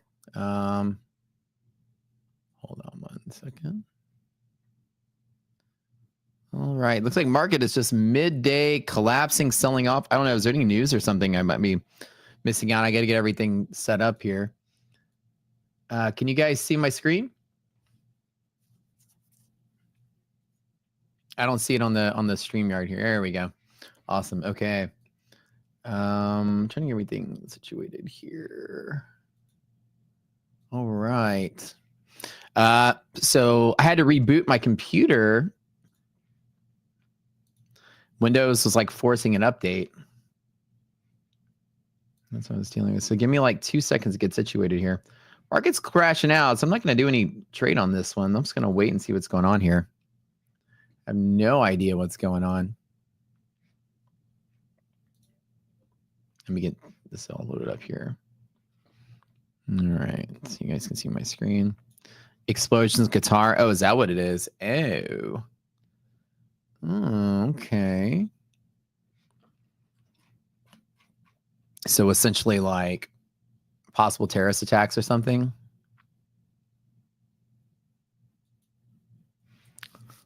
All right, let's get the news up front and center here. All right.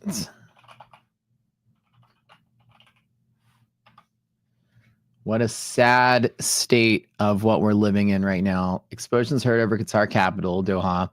Iran's referring to fire missiles American base in the coming minutes. Israeli official cited by report on X. Iran moves launchers and possible attacks on U.S. forces. Okay. Markets sort of overreacting to this. A little craziness here. We had a nice, strong, good, solid bull run this morning. I took longs out the door, and I attempted to take another long here, but then I just stopped out. This is at the end of my stream. I ended up buying right here and then just stopped out and then had to reboot my computer. And now we're back to see what's going on. Looks like we're falling. Let me just double check S&P and NASDAQ if there are any key levels here. S&P does have hedge pressure and bull zone support, so there could be likely some support here. But it seems like every thought or breath leading towards war is kind of a big nasty deal. MHP on NASDAQ is also in the same spot. Losing MHP could be pretty nasty and devastating to the market. So just kind of sort of like keep your eyes, sort of on this key level, monthly hedge pressure here. We want to make sure we hold this. Let's watch QQQ because that's where that nearby pivot is. Okay, right here. Question is there a setup here? We have another, so prime target on right about here. Okay.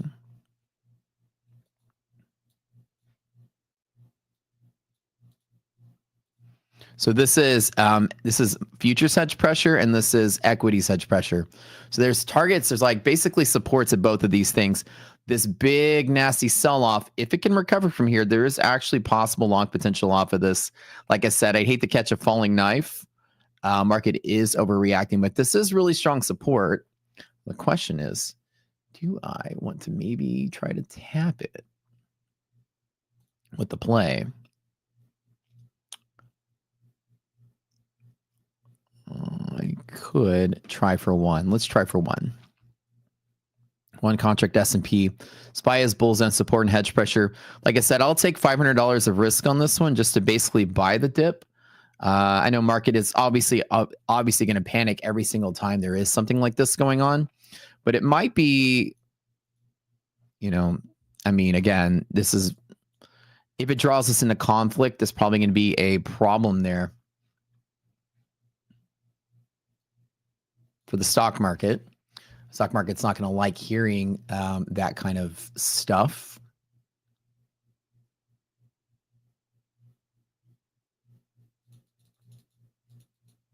So we'll see if we get anything big off of this. Alrighty then.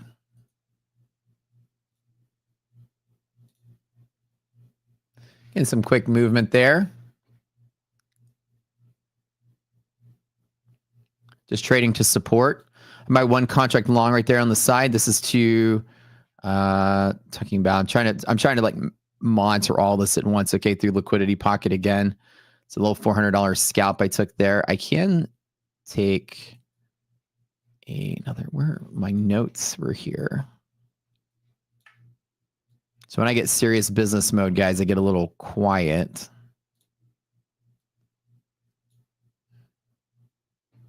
All right, a little $500 scalp from there back to half gap support.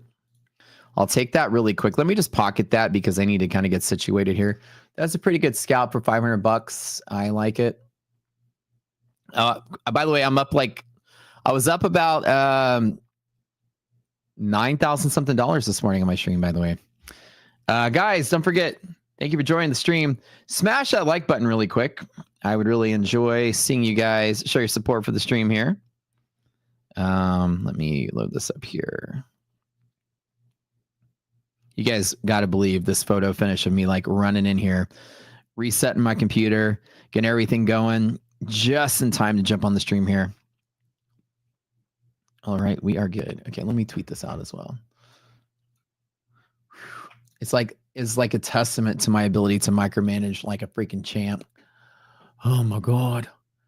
Crazy. All right, crazy talk. So liquidity pocket on S&P. That was a good long setup. I closed that early, so I'm trying to get my bearings from here to here. Liquidity pocket is always a really good trade. I had notes on that today, but I don't think it's my notes are kind of gone on that.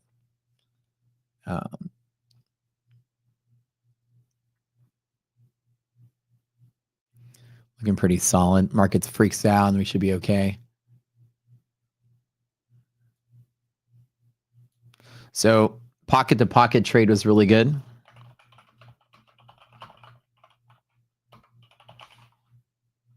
Windows decided to like force an update. And I usually have that turned off, but I didn't because I just rebuilt a new computer. And then all of a sudden, like everything stops working. And then it's like you push Alt Control Delete and Windows is like, you need to restart your computer. Like, oh my gosh.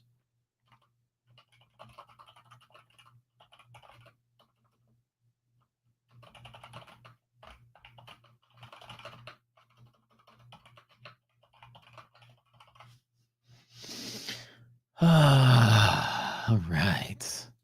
All right, chat. Now I'm back in full. You guys can see me. You can hear me. My DOMs are all set up. Perfect. Perfect. What a day. Okay.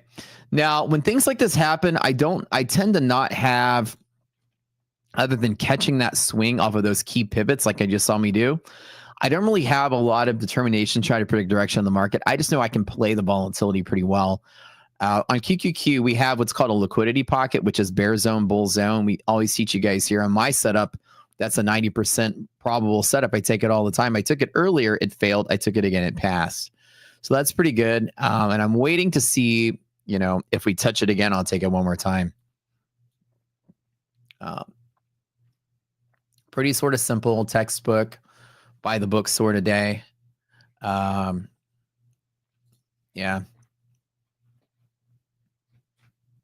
This I traded long out the door. When the market opened, I bought the dip right here at hedge pressure, just like I did a second ago. I traded it all the way back up to here and closed out. I avoided this. Tried to attempt a second long there. We flushed. I took a stop right before I ended my other stream. And then I long right again, right here on this little red, just to take that little move there. And now I can watch this. Okay, so this is pretty decent from here. I don't think Iranian missiles were launched at American bases. A source similar details said firing at American bases now. Crazy world we live in. Look at that. Nice and solid here. I was wondering why we weren't picking up any momentum earlier. I was kind of hoping we would. U.S. forces and Iraqi bases have entered into shelters. You made so much money today. Nice. Crazy, right?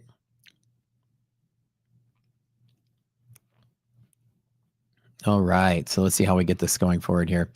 Let's talk about S&P as well. We do have some. That's why, because I didn't put notes on the NASDAQ one. This is just notes on here. Bear zone top. Oh, this is every single time on NASDAQ.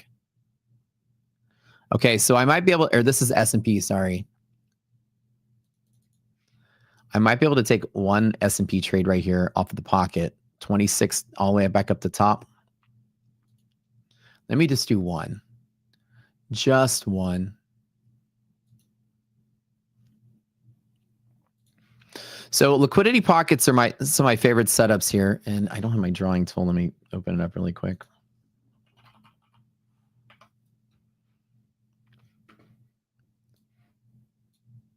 Liquidity pocket trades are from a bear zone top to a bull zone bottom. The market tends to test liquidity inside of this little zone here. This little 10-point range, I'm hoping to get a nice little green burp from here to there. It's one of my favorite setups. I take it every time because the probability is very high. So when you have if you have setups that you can take in general that have high probabilities, you want the statistics to carry you. So despite the environment, despite the circumstance, I try to take them every single time. This is just with one contract, so I'm not really going to take too much risk on this. But we'll see if I get anything good out of it. Hopefully we hold this. Resiliences are negative, though, so the stocks are going to kind of fight this little half gap area here. But hopefully we do all right.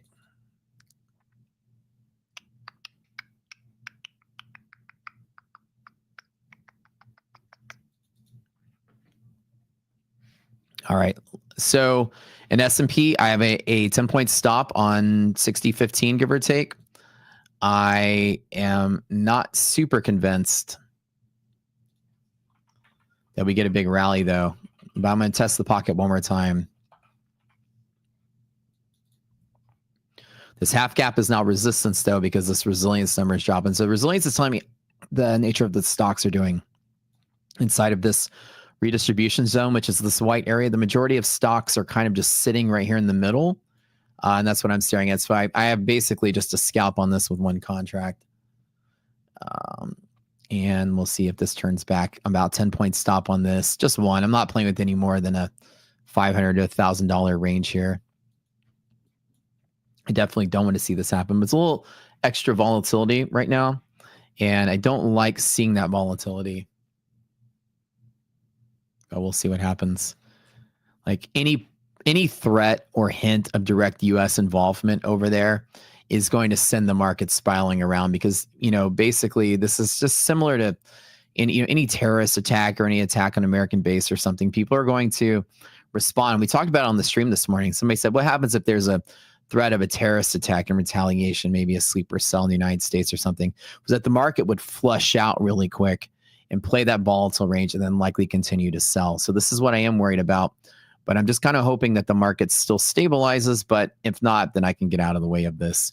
It's very obvious to try to short against any of this news because that's obviously the way the market's been presenting its patience for what's going on.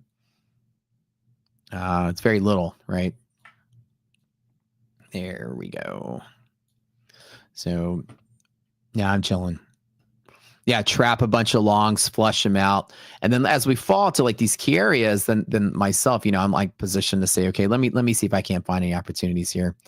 I love trading liquidity pockets. I trade these every single time I write the letters E, S, and T, which means every single time I will take a trade from here to there because the statistics are good. Right now, I'm watching what the stocks are doing. They're right now on the fence, so it's very questionable inside of this range if we get it. There's not a lot of upside momentum. That's why I wrote the word resistance from there. This is going to be a fight right here in this area. There's solid resistance right there. So hopefully it holds and we don't crash out, but we'll see. Air defense missile system activated at an air base in Iraq where Americans are stationed. Hopefully our soldiers are okay.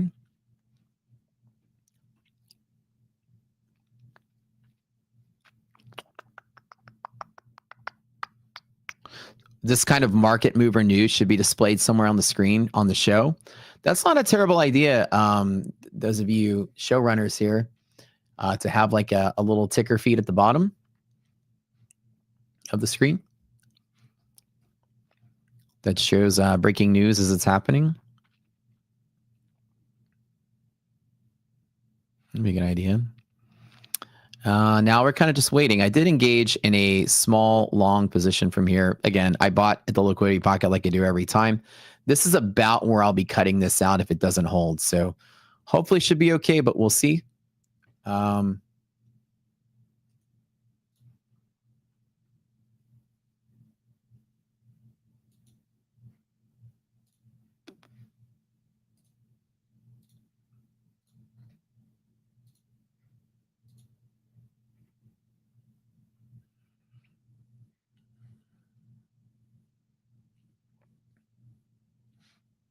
So hopefully we hold up in there. My setup is just to support where liquid market is. Now, if we lose that, then I can just close out. I did make 500 and now I'm probably going to lose 500 again, which is okay. But I love taking that trade every time. Now, inside of here, the momentum is kind of lacking on some of the stocks. Hopefully with the S&P picking up, we want to see this white line above zero, the one at the bottom of my screen. This is going to be a resistance though. Let me just draw some arrow right here. Ooh, what a day. Okay. Honestly, from a humanitarian perspective, war is never good. From a trading perspective, war is awful. The market just sucks. It's never like you can be trading your best setup, then all of a sudden explosions are heard. The market just goes crazy, right? Very sensitive right now, especially with the market being close to all-time highs. The Fed dropping, well, no pun intended, but the Fed dropping bombs last Wednesday about having fewer rate cuts this year or next year due to the tariff inflation also kind of hurt a little bit. We're still in quantitative tightening. That also hurts a little bit. I mean, there's a lot of issues in the trade war itself. I mean, there's a lot of lack of bullish momentum with all these problems, even though the market's not necessarily bearish from here. It's just lacking that momentum to give people confidence to press all-time highs and higher with all the stuff that's lingering, right? Economic data still comes through as good. You know, we're getting decent reads on a lot of these economic reports. Things are pretty good. But still, you know, the topical news is very much driving sentiment today, and most days actually in the last couple of weeks. We can't ignore it. But hopefully we keep getting a pop. Like the market's trying to pick up some steam here. Let's double check NASDAQ while we're waiting. NASDAQ is kind of in a similar boat, but it's got that resistance here that is still fighting. It's very similar setup. NASDAQ does have a liquidity pocket as well in that same spot. So again, pockets are what support any additional selling. Even though the market sold through it, you see we're stabilizing inside of it. This is where your liquidity actually is. So not the worst sign in the world to be trapped inside of a liquidity pocket. Keeping NASDAQ on screen, it's pretty good. So NASDAQ has that every single time set up inside of here as well. And see if we can get something good out of it.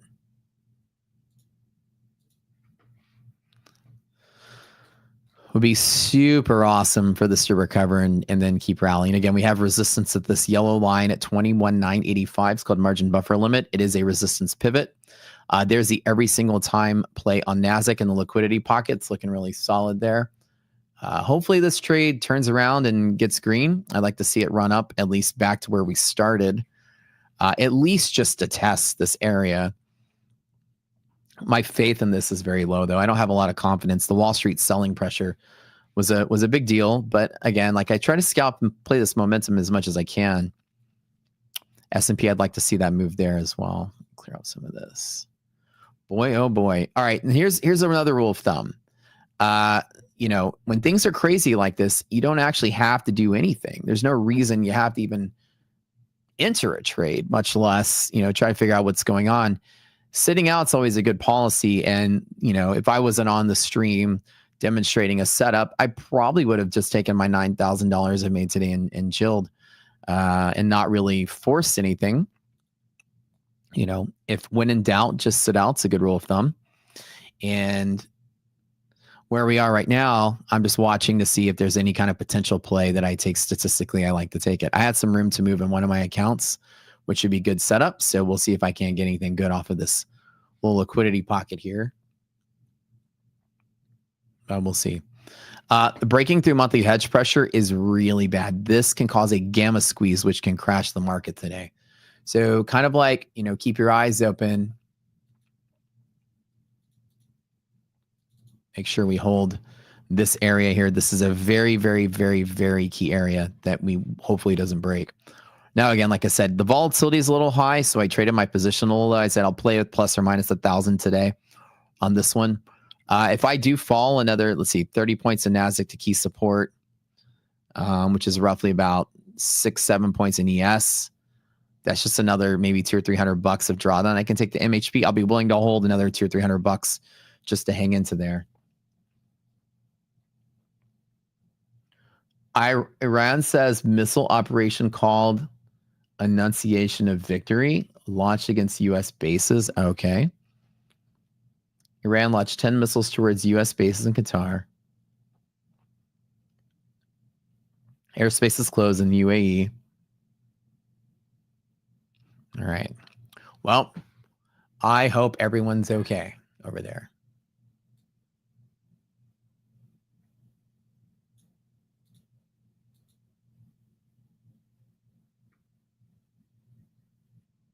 They're hanging on.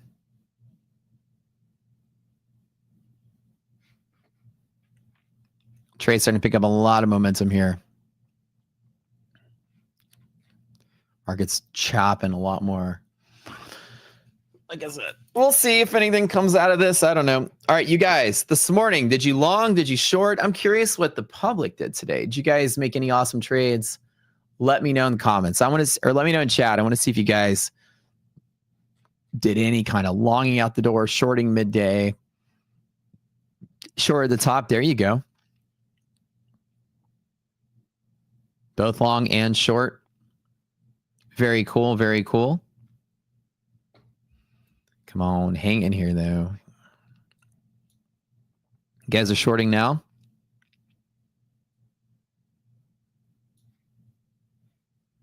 Man, the liquidity pocket has been fire, though. Bouncing. I'm just holding through it. But if I were scalping here, 40 points in NASDAQ, just playing 1 time, 2 times, 3 times, it seems like. Here to here just played out. Tried to break, sold back out. Yeah, the market does buffer a lot of the selling pressure inside of here. 3 missiles fell directly on a U.S. airbase, on a U.S. base in Qatar.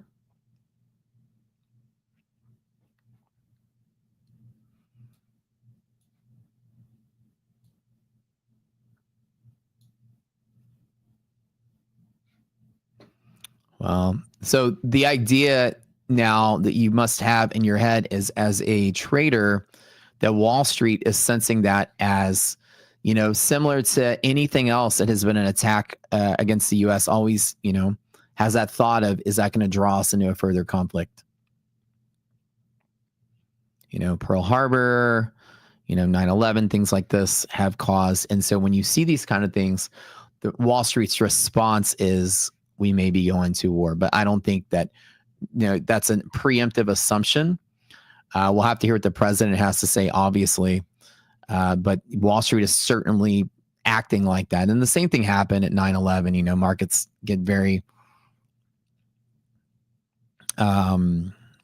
volatile, right?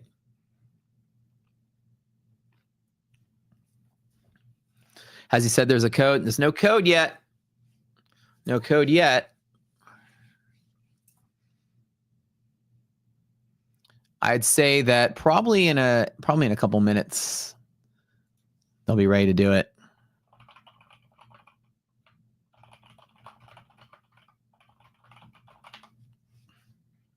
So in the meantime, while we're watching this market be crazy, I might, let's see what I want to do with this one.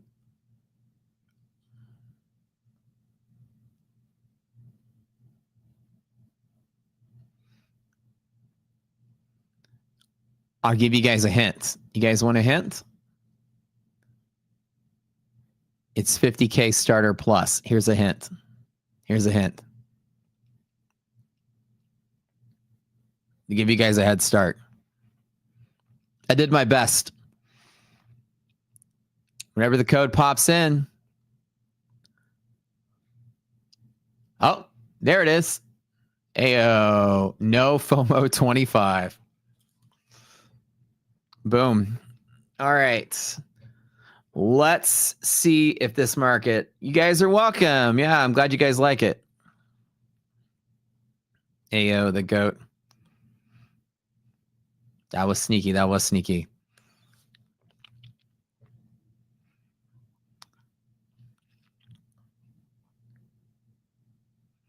All right. Hopefully a lot of you guys got it. Oh, you got to be quick. You got to be quick with it. There we go. Big pop now. Looks like we're getting this volatility is all over the place, man. Like I said, I just got one contract. I'm just riding through it. Liquidity pocket a third time. These things are so solid, man. That's why I tell you guys, this is my favorite setup. I'm just holding through it. But man, if I was scalping these 40 points in NASDAQ, pocket 1, pocket 2, pocket 3, pocket 4. LPs are the greatest, man. I love Rock Scooter stuff. Bear zone, bull zone, it's a split, or options are, and it's determined by options. And you can see that the market is just bouncing between what we call bear zone and bull zone, where your bears and bulls are in close proximity. That's liquidity, baby. And it looks nice and solid here. That's my favorite setups. just scalping this range.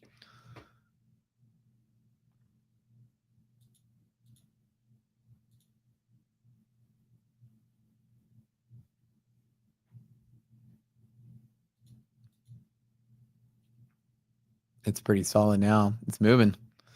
Probably picking up. Looks like it took a little drawdown here, but hanging on to it.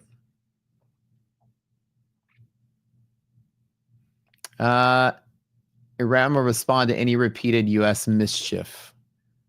That's what they call it, mischief. I hate how they're down. That word is like, makes me think of like kids like wrapping a house or something. Mischief doesn't sound like the word you would use when it comes to war.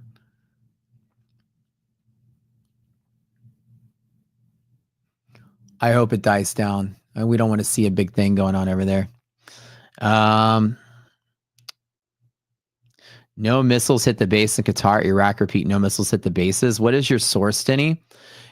Do me a favor, any of you here. A lot of you guys might have friends or family or be on the front lines or whatever. Do me the biggest favor ever, especially here or especially anywhere. Anytime you say anything, can you please always cite your source, especially when it comes to that? That's useful information for trading, right? But opinions are one thing, but cite a source if you can. Every time you guys are saying something, let me know where it is so I can confirm. Financial Juice. Danny is your source. All right. Source, you're in the base. You guys are funny. I mean, if you are in the base, then that's cool. Well, but if you are just joking, then so no.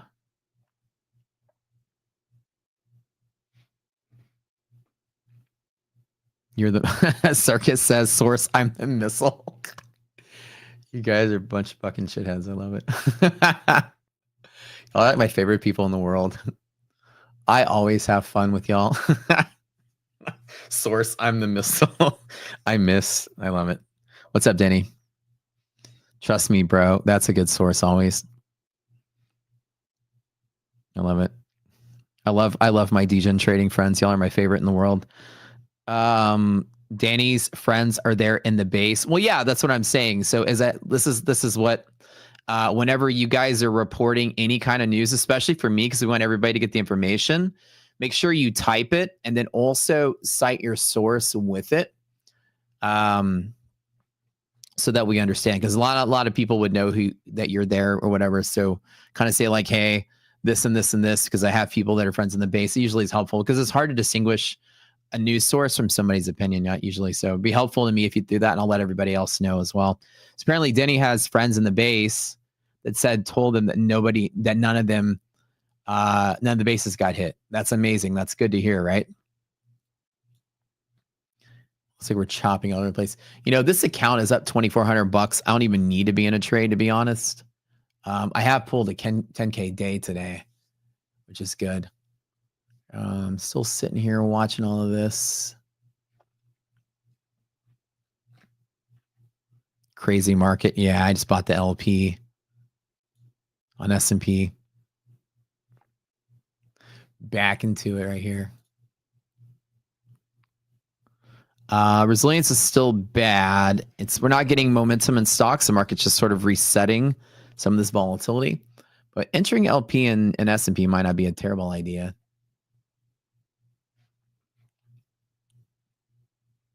So, hey, Denny, do you mind giving us more information from your friends that are in the base?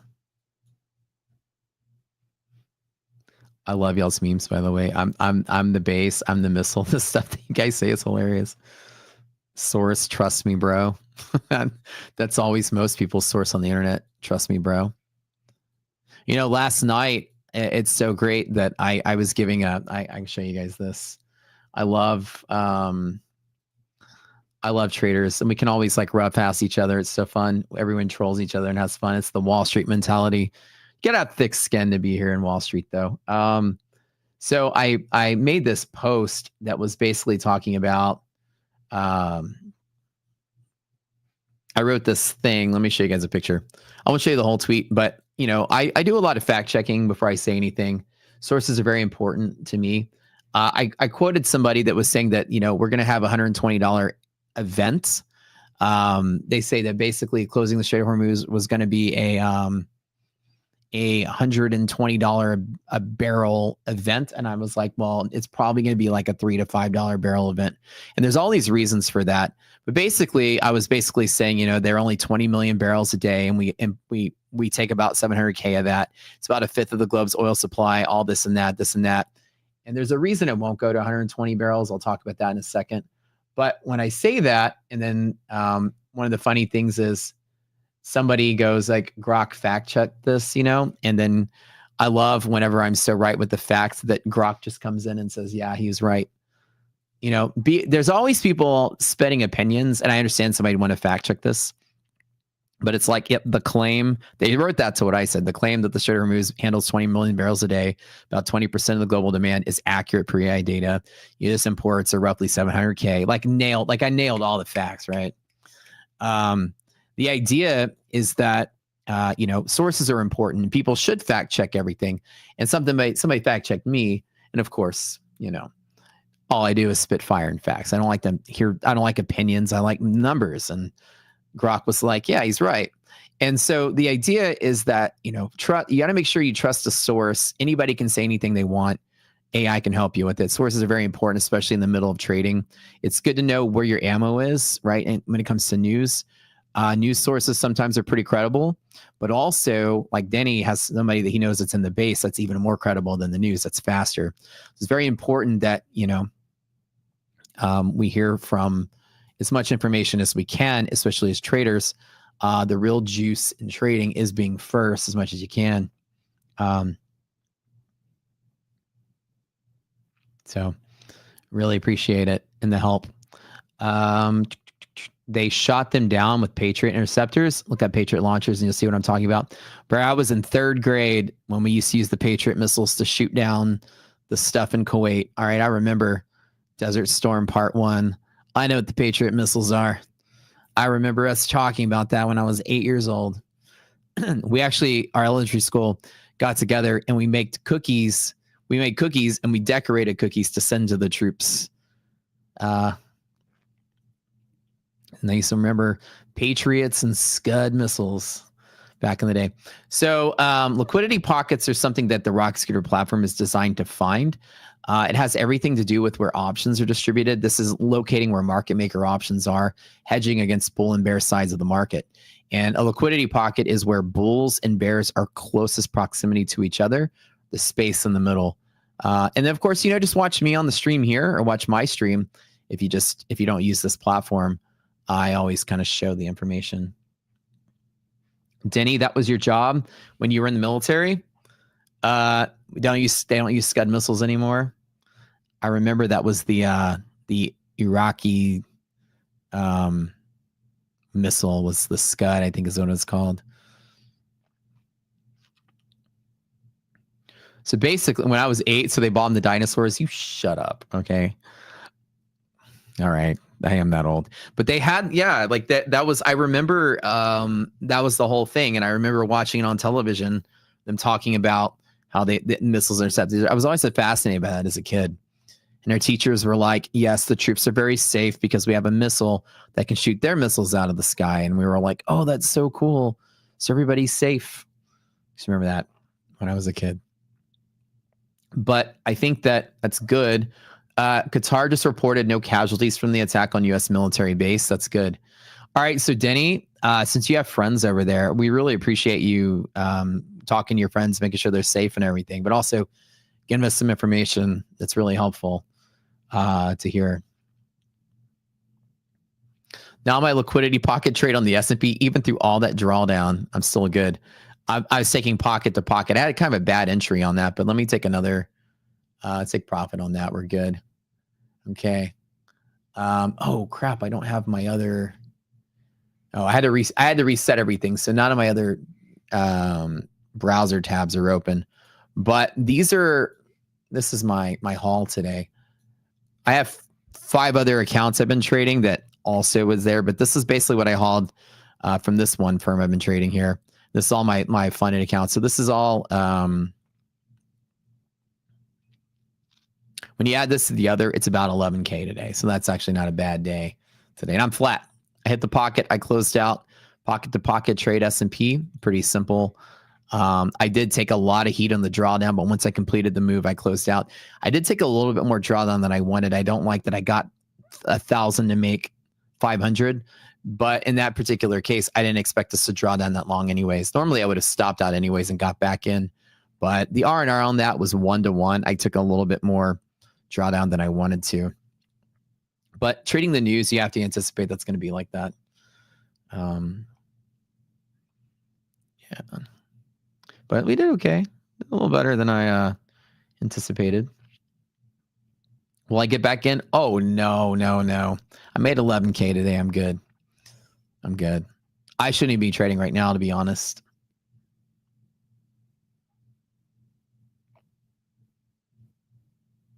Yeah. But there's a liquidity pocket again right here to here on S&P. Same thing. One could technically continue to trade, but I let me see if I can't. I mean, I could maybe this one. I have some room to wiggle in this one.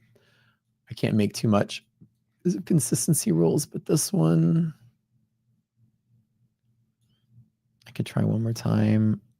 S&P here. I'm not going to try not to overtrade though. But S&P pocket 1, S&P pocket 2, same setup again. A to B. It's doing it a second time. Wow, that was quick. So it's not every single time. Well, it is every single time, but unless I've already maxed out on my profit. So with consistency, you can only make so much to where it starts hurting you per day. So I'm basically maxed out on all my accounts. So the ones I'm trading here, like I didn't have time to open up all my tabs because I had to jump back into the show when I rebooted my computer. But 2,000 is my max that I can do. Okay, max. And this one went over. That sucks. I didn't mean to make that much.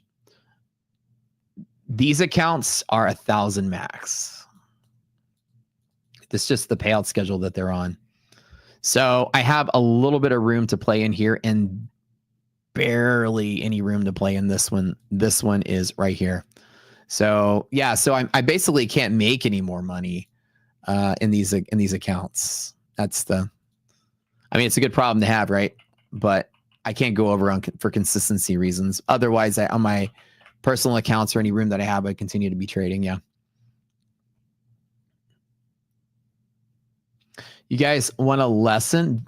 Do I ever use experts? Yeah, MyFundedFutures expert accounts are fantastic.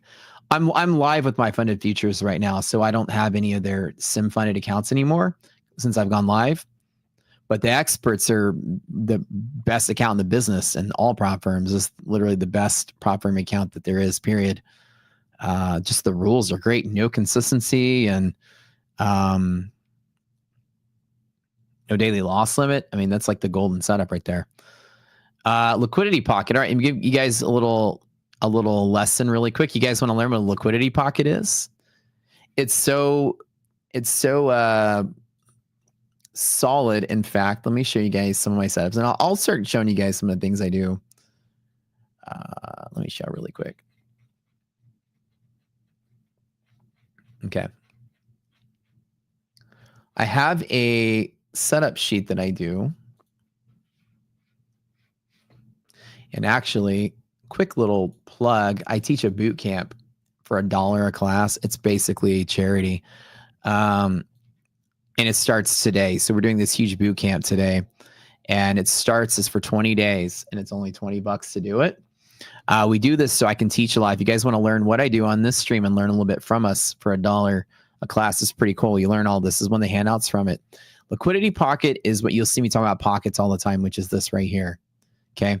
It also has a confluence piece that goes with it that allows me to know if the confidence is stronger or not. This is a little ratio that appears at the top of the platform. So without thinking about the confluence right now, a lot of these setups that I do have under most conditions, under ideal conditions, which we pretty much don't have right now, but this usually works 9 out of 10 times. An ideal condition, it's roughly like 7 or 8 out of 10 times pockets do work very well at fighting off selling. So an example, today, pocket work number one, pocket. Okay, let's count the ones that it did win. It won. It's just from here to here. It lost. It won. And this one, I can say we consider this a loss only if you fall a full 10 points over. So let's call this a loss.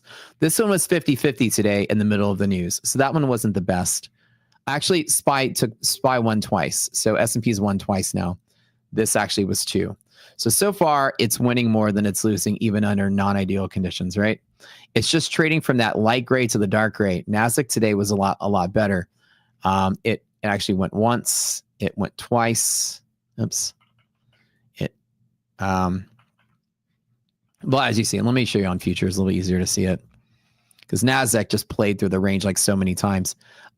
Here it lost. Here it won. Here it lost. Here it won, and won.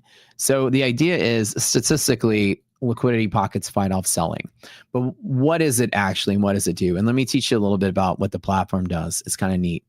What this thing actually does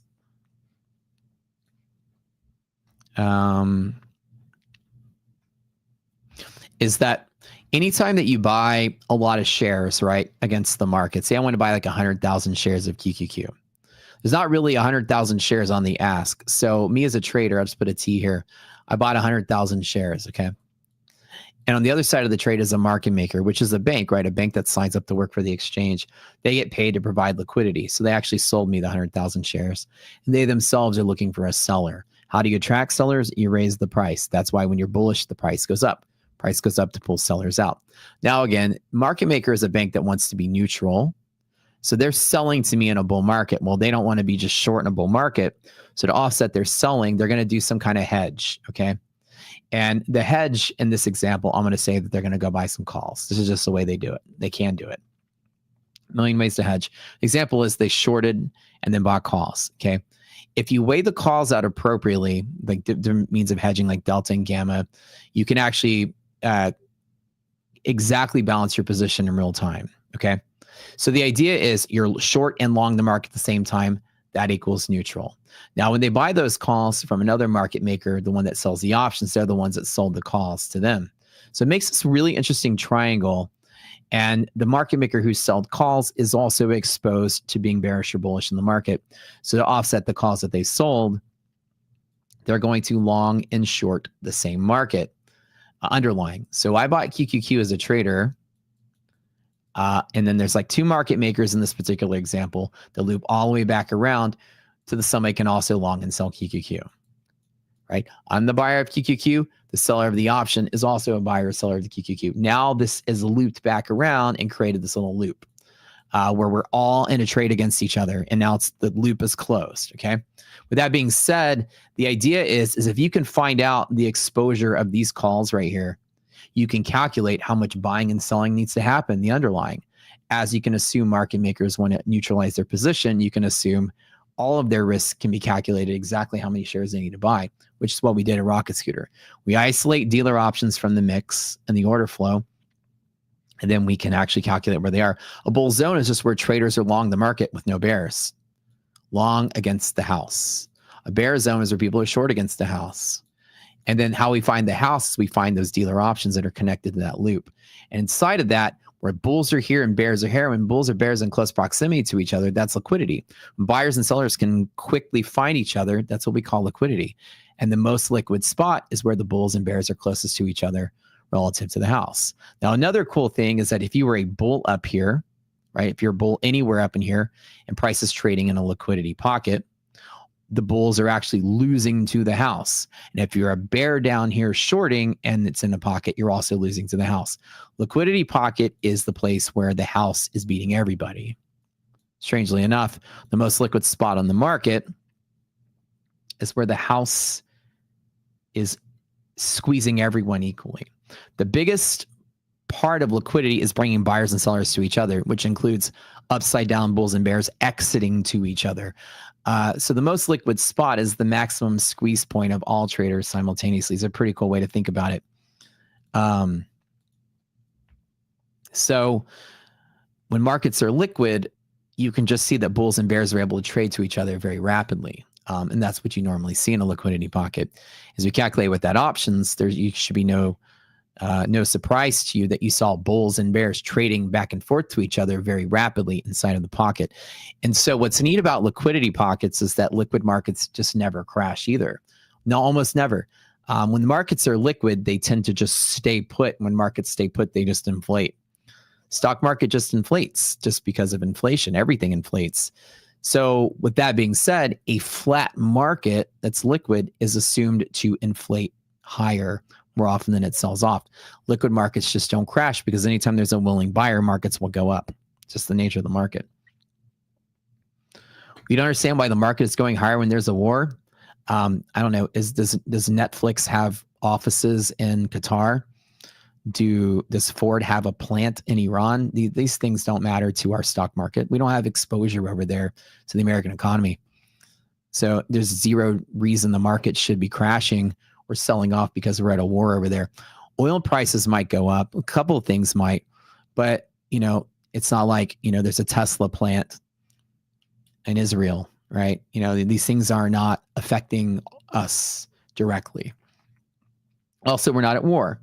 We're just skirmishing small amounts, and it shouldn't be affecting prices in the stock market. This is just panic causing volatility, right? So with that being said, a couple of things, and let me tell you guys the oil thing as well. But with liquidity pockets, basically, I bet that liquid markets don't crash. And every time you're in a liquid market, I always bet from the bear side that it pushes towards the bull side. I make that bet every single time. Now, here's another thing. We can actually look at all 500 stocks at one time too. And what you'll see this number at the top of the screen I refer to a lot is what this ratio up here is greater than half. It means the stocks themselves are in a bull zone. If I were to look at all the stocks together, you will see that the stocks themselves are in bull zones. Majority of them are instead of bear zones. So they're in that area of bullishness. NVIDIA, for example, is bullish.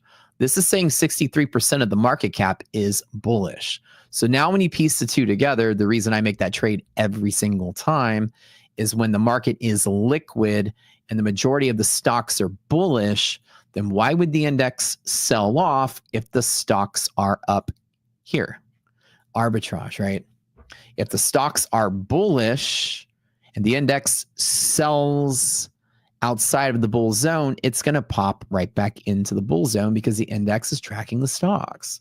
And so my whole genius idea was to can I watch the stocks at the same time? If the stocks are bullish, then the index should stay bullish more often than it doesn't. So if it falls out of bull territory and is testing the bearish side and the stocks are still bullish, I'm going to long the index to meet the stocks. And then that's where that every single time trade has come from. Does that make sense? So you'll see me you'll hear me say pocket trade, pocket trade, pocket trade. It's always, I'm going to take it just about every single time, especially if the stocks, majority of market cap aren't selling off in a bear zone either. So it's kind of neat how that works. Boy, what a crazy trading day. Woo, boy. Okay, so another reason oil's not going to go to $120 because of closing out the Strait. Even though the Strait is about 20% of oil production in the world, and we're about 20% of the global oil demand goes through that Strait. And it's like Iran, Iraq, Saudi Arabia, they all ship through it. UAE, they're all in the same area. It's kind of like that north side of Saudi Arabia. You got the Red Sea, I think, to the south, and then you got the Strait to the north. I don't know all the bodies of water, but basically closing it out.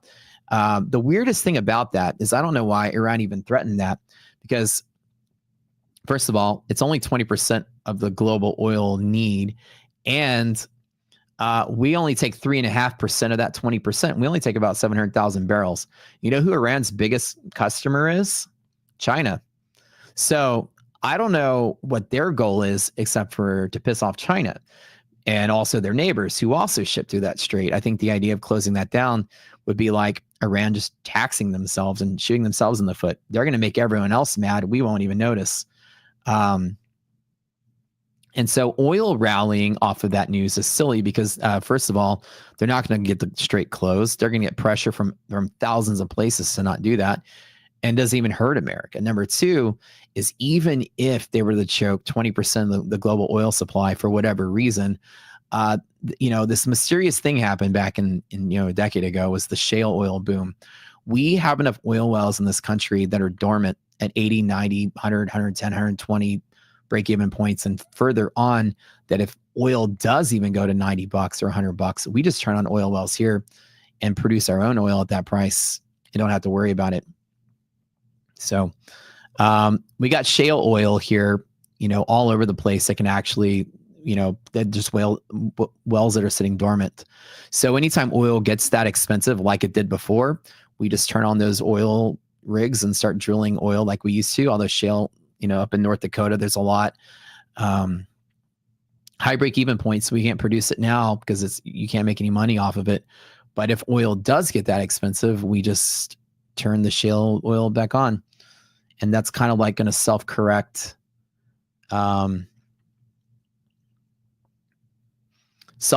any rapid change in oil prices. So people thinking oil is going to $120, $130 over this is just out of touch.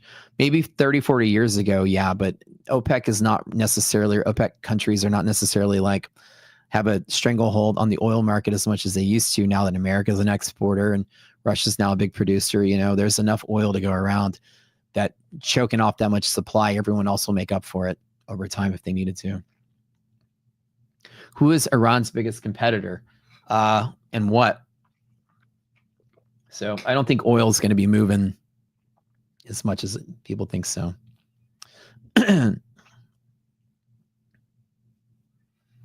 Market loves war. Yeah, I guess that is true. War, I remember in high school, I had a economics teacher, and the first thing she said was to all of us, I still remember to this day, she said, here's what you're going to spend all of this class learning, and it's that war is good for the economy. And she goes, all year, all semester, I'm going to teach you all the millions of reasons why that is, but you're going to remember for the rest of your life as you went through this class is that war is good for the economy. And she was a very big, she wasn't supporting war by any means, but she was saying that, like, a lot of times, war is a reason that economies get stimulated. So you're talking about Iran's biggest competitors in oil. Yeah, Saudi Arabia, 100%. Yeah, they're the largest of the producers over there. Yeah.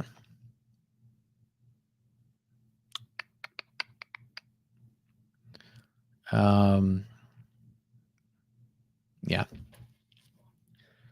So the idea, somebody wants one more code. That's not up to me. You have to talk to the powers that be. Maybe, you know what I'll do? Maybe I'll, on you guys' behalf, because I love y'all so much, maybe you guys do me a favor. I'm going to post something. I'm going to give you guys a link right here. I'm going to drop it in chat. This is a link to this tweet that I did right here. Okay, you guys do me a favor. This link I just posted is linking this stream on my Twitter. If you guys go over there and you guys leave a comment and you retweet that tweet right now, or reshare that X post, if I see 50 engagements to that, I'll go beg the powers that be to spin the wheel or do something for you guys. How about that? Get the show out there. Y'all get some people out there. There's a link to it. I don't care what you do. Post memes below it. Click like, share it, retweet it. If I see 50 engagements, I'll beg them. I'm no guarantee they will, but I'll beg on your behalf. I'll go, please give them another code. But we want to get you guys to do something for it, right? Hop in that tweet, give it some love. Ayo. You guys click that retweet button. I love it. I love it. I see 50. I see 30, 35. Okay. Really get the word out there.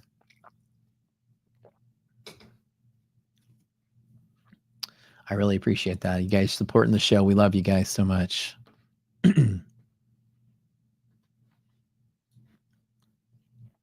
All right. You guys are really getting that show out there. We love it. Thank you, guys. I see 43 retweets, 46 retweets. Okay. Very cool. Can we get 10 more?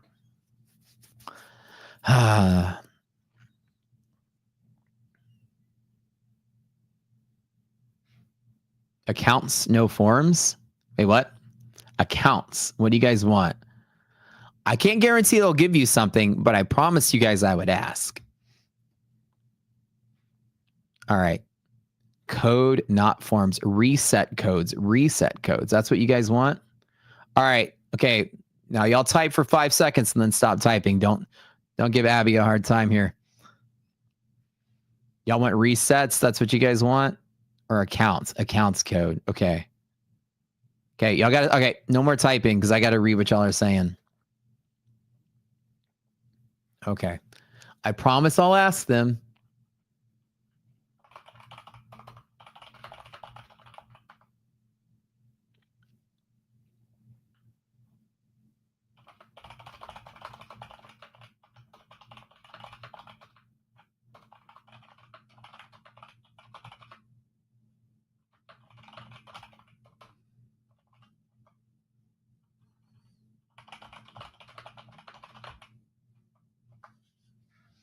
All right. You guys are split. All right. So I'm going to ask them. No guarantees, but let me see what they say.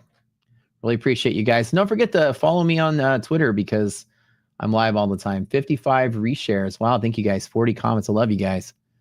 All right. Okay.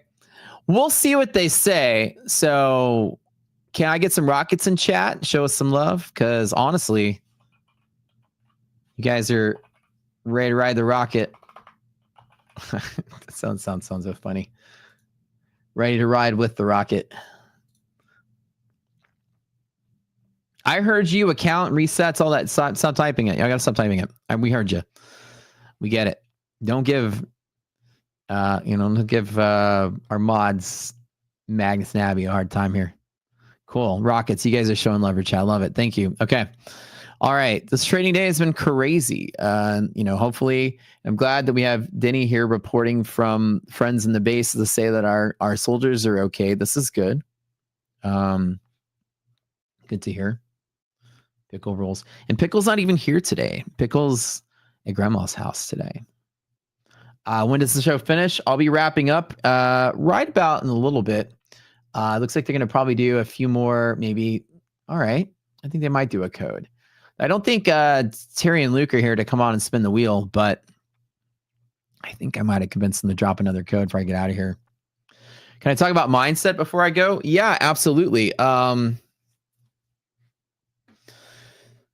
What's interesting is the little boot camp that I teach that starts today. If you guys are interested in doing a little day trading education, let me drop a link really quick. Again, this just because it's starting today. I don't like to use this stuff to always plug things. But it's one of the bigger things that I do in trading. It's really fun. There's a lot of people that join it, and we made it practically like no cost.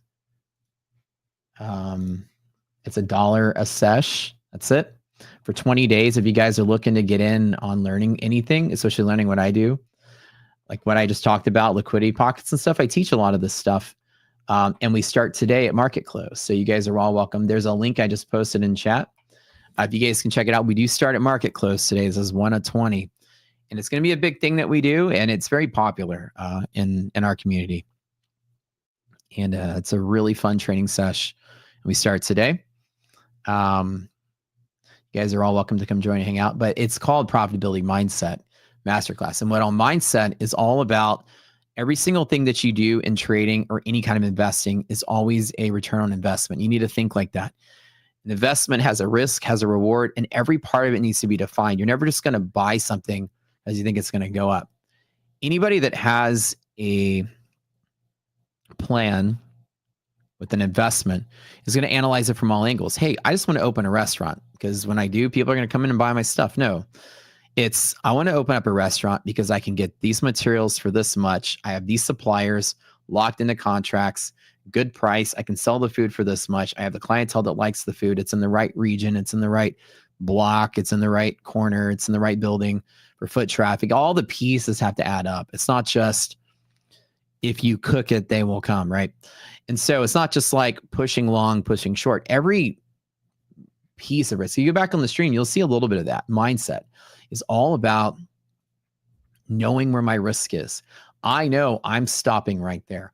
I know I'm longing right here. I know it's in the middle of crazy news. My position size is smaller the more volatile I know the market's going to be. Every single decision I make is a risk-based decision.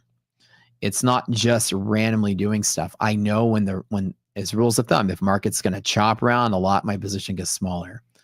If the market's stable with no news, my position gets bigger. If the stocks agree with what the index is doing, my position gets bigger, right? All my decisions are micromanaging those tiny things, and it all boils down to the one decision that matters. It doesn't matter whether you long or short. None of it matters. I tell you guys this all the time. The most important decision you make is this right here, the quantity. Every thought you put into the market is like a bucket of things you put in. Here's this thought. Here's that thought. Here's this thought. Here's that thought. And here's this thought. And you have some kind of machine, like AI machine, reading the bucket to give you an output of your maybe up, maybe down, maybe war, maybe volatile. The answer is size. That's really the throttle you have as a trader, how big you go on your bet. This is the most important decision you make, not longing and shorting. It doesn't matter what you do. You can randomly long and short the market and make money. It's size that matters. It's not getting in too big for the risks that you're taking. And in poker, that's the same way poker players make money too, is size. And Denny, what is Denny saying?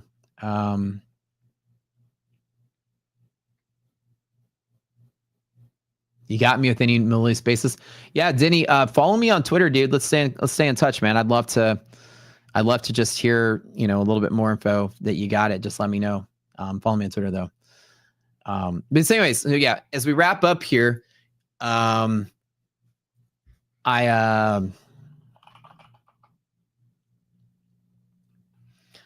think trading is like the market is like a code, if you may, like a secret code that may pop up on your stream. Oh my God, there's a code.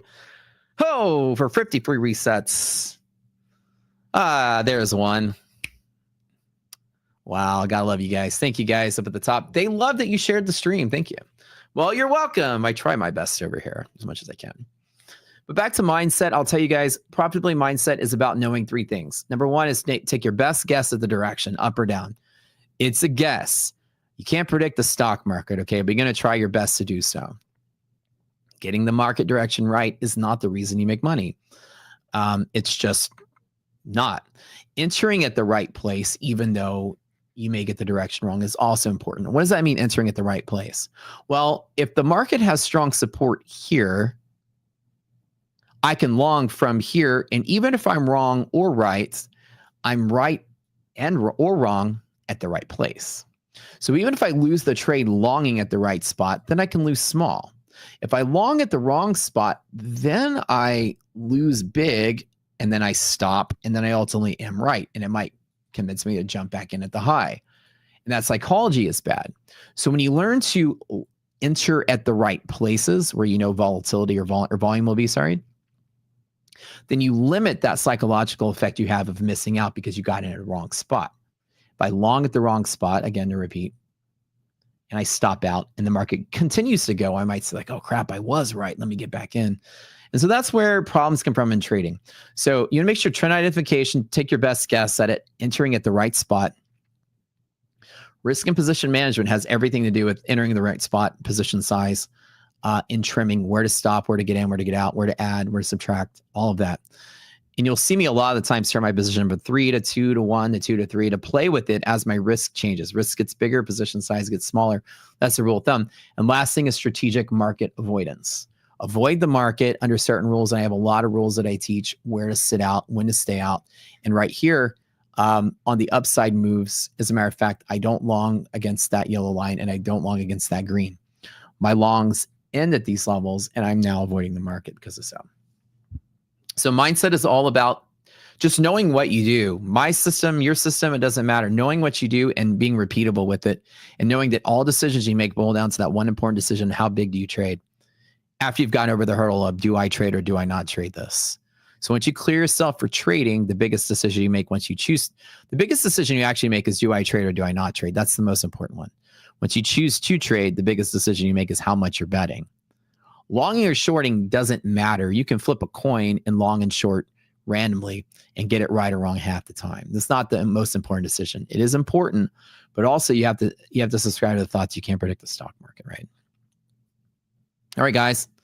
Thank y'all for tuning in. I think I'm going to call it quits here, but I'm probably going to load up my own stream to finish out the day. If you guys want to come hang out with us in the afternoon, lead up into boot camp. So I really appreciate y'all being here. Obviously, you know, thank you for showing your love to me, to the host in the morning, to Tom, to everybody who came on before. We really appreciate you guys supporting us, hanging out. Who win the wheels? Let me spin the wheel today because Luke and Terry are out. So no wheel today. There's nobody to spin it. So come back tomorrow for the wheel. And also come on my stream. You know, sometimes I do giveaways every day as well. But, you know, we appreciate you guys being here, chat. And safe trading today. And thank y'all for being here. I think we're out. Yeah. Charts scribbled like hieroglyphs, secrets in the mist. Candlesticks whisper, every wick got a twist. Fibonacci spiral, price dance in a trance. Pyramids of profits if you catch the right glance. Inner circle move, shadows on the screen. Trading on the edge, chasing that dream. Cipher in the candles, fortune in the haze. The cipher in the riddle, money through the maze. Liquidity hunts, snipers in the dark. Stop loss graves marked by the market shark. Order block sermons.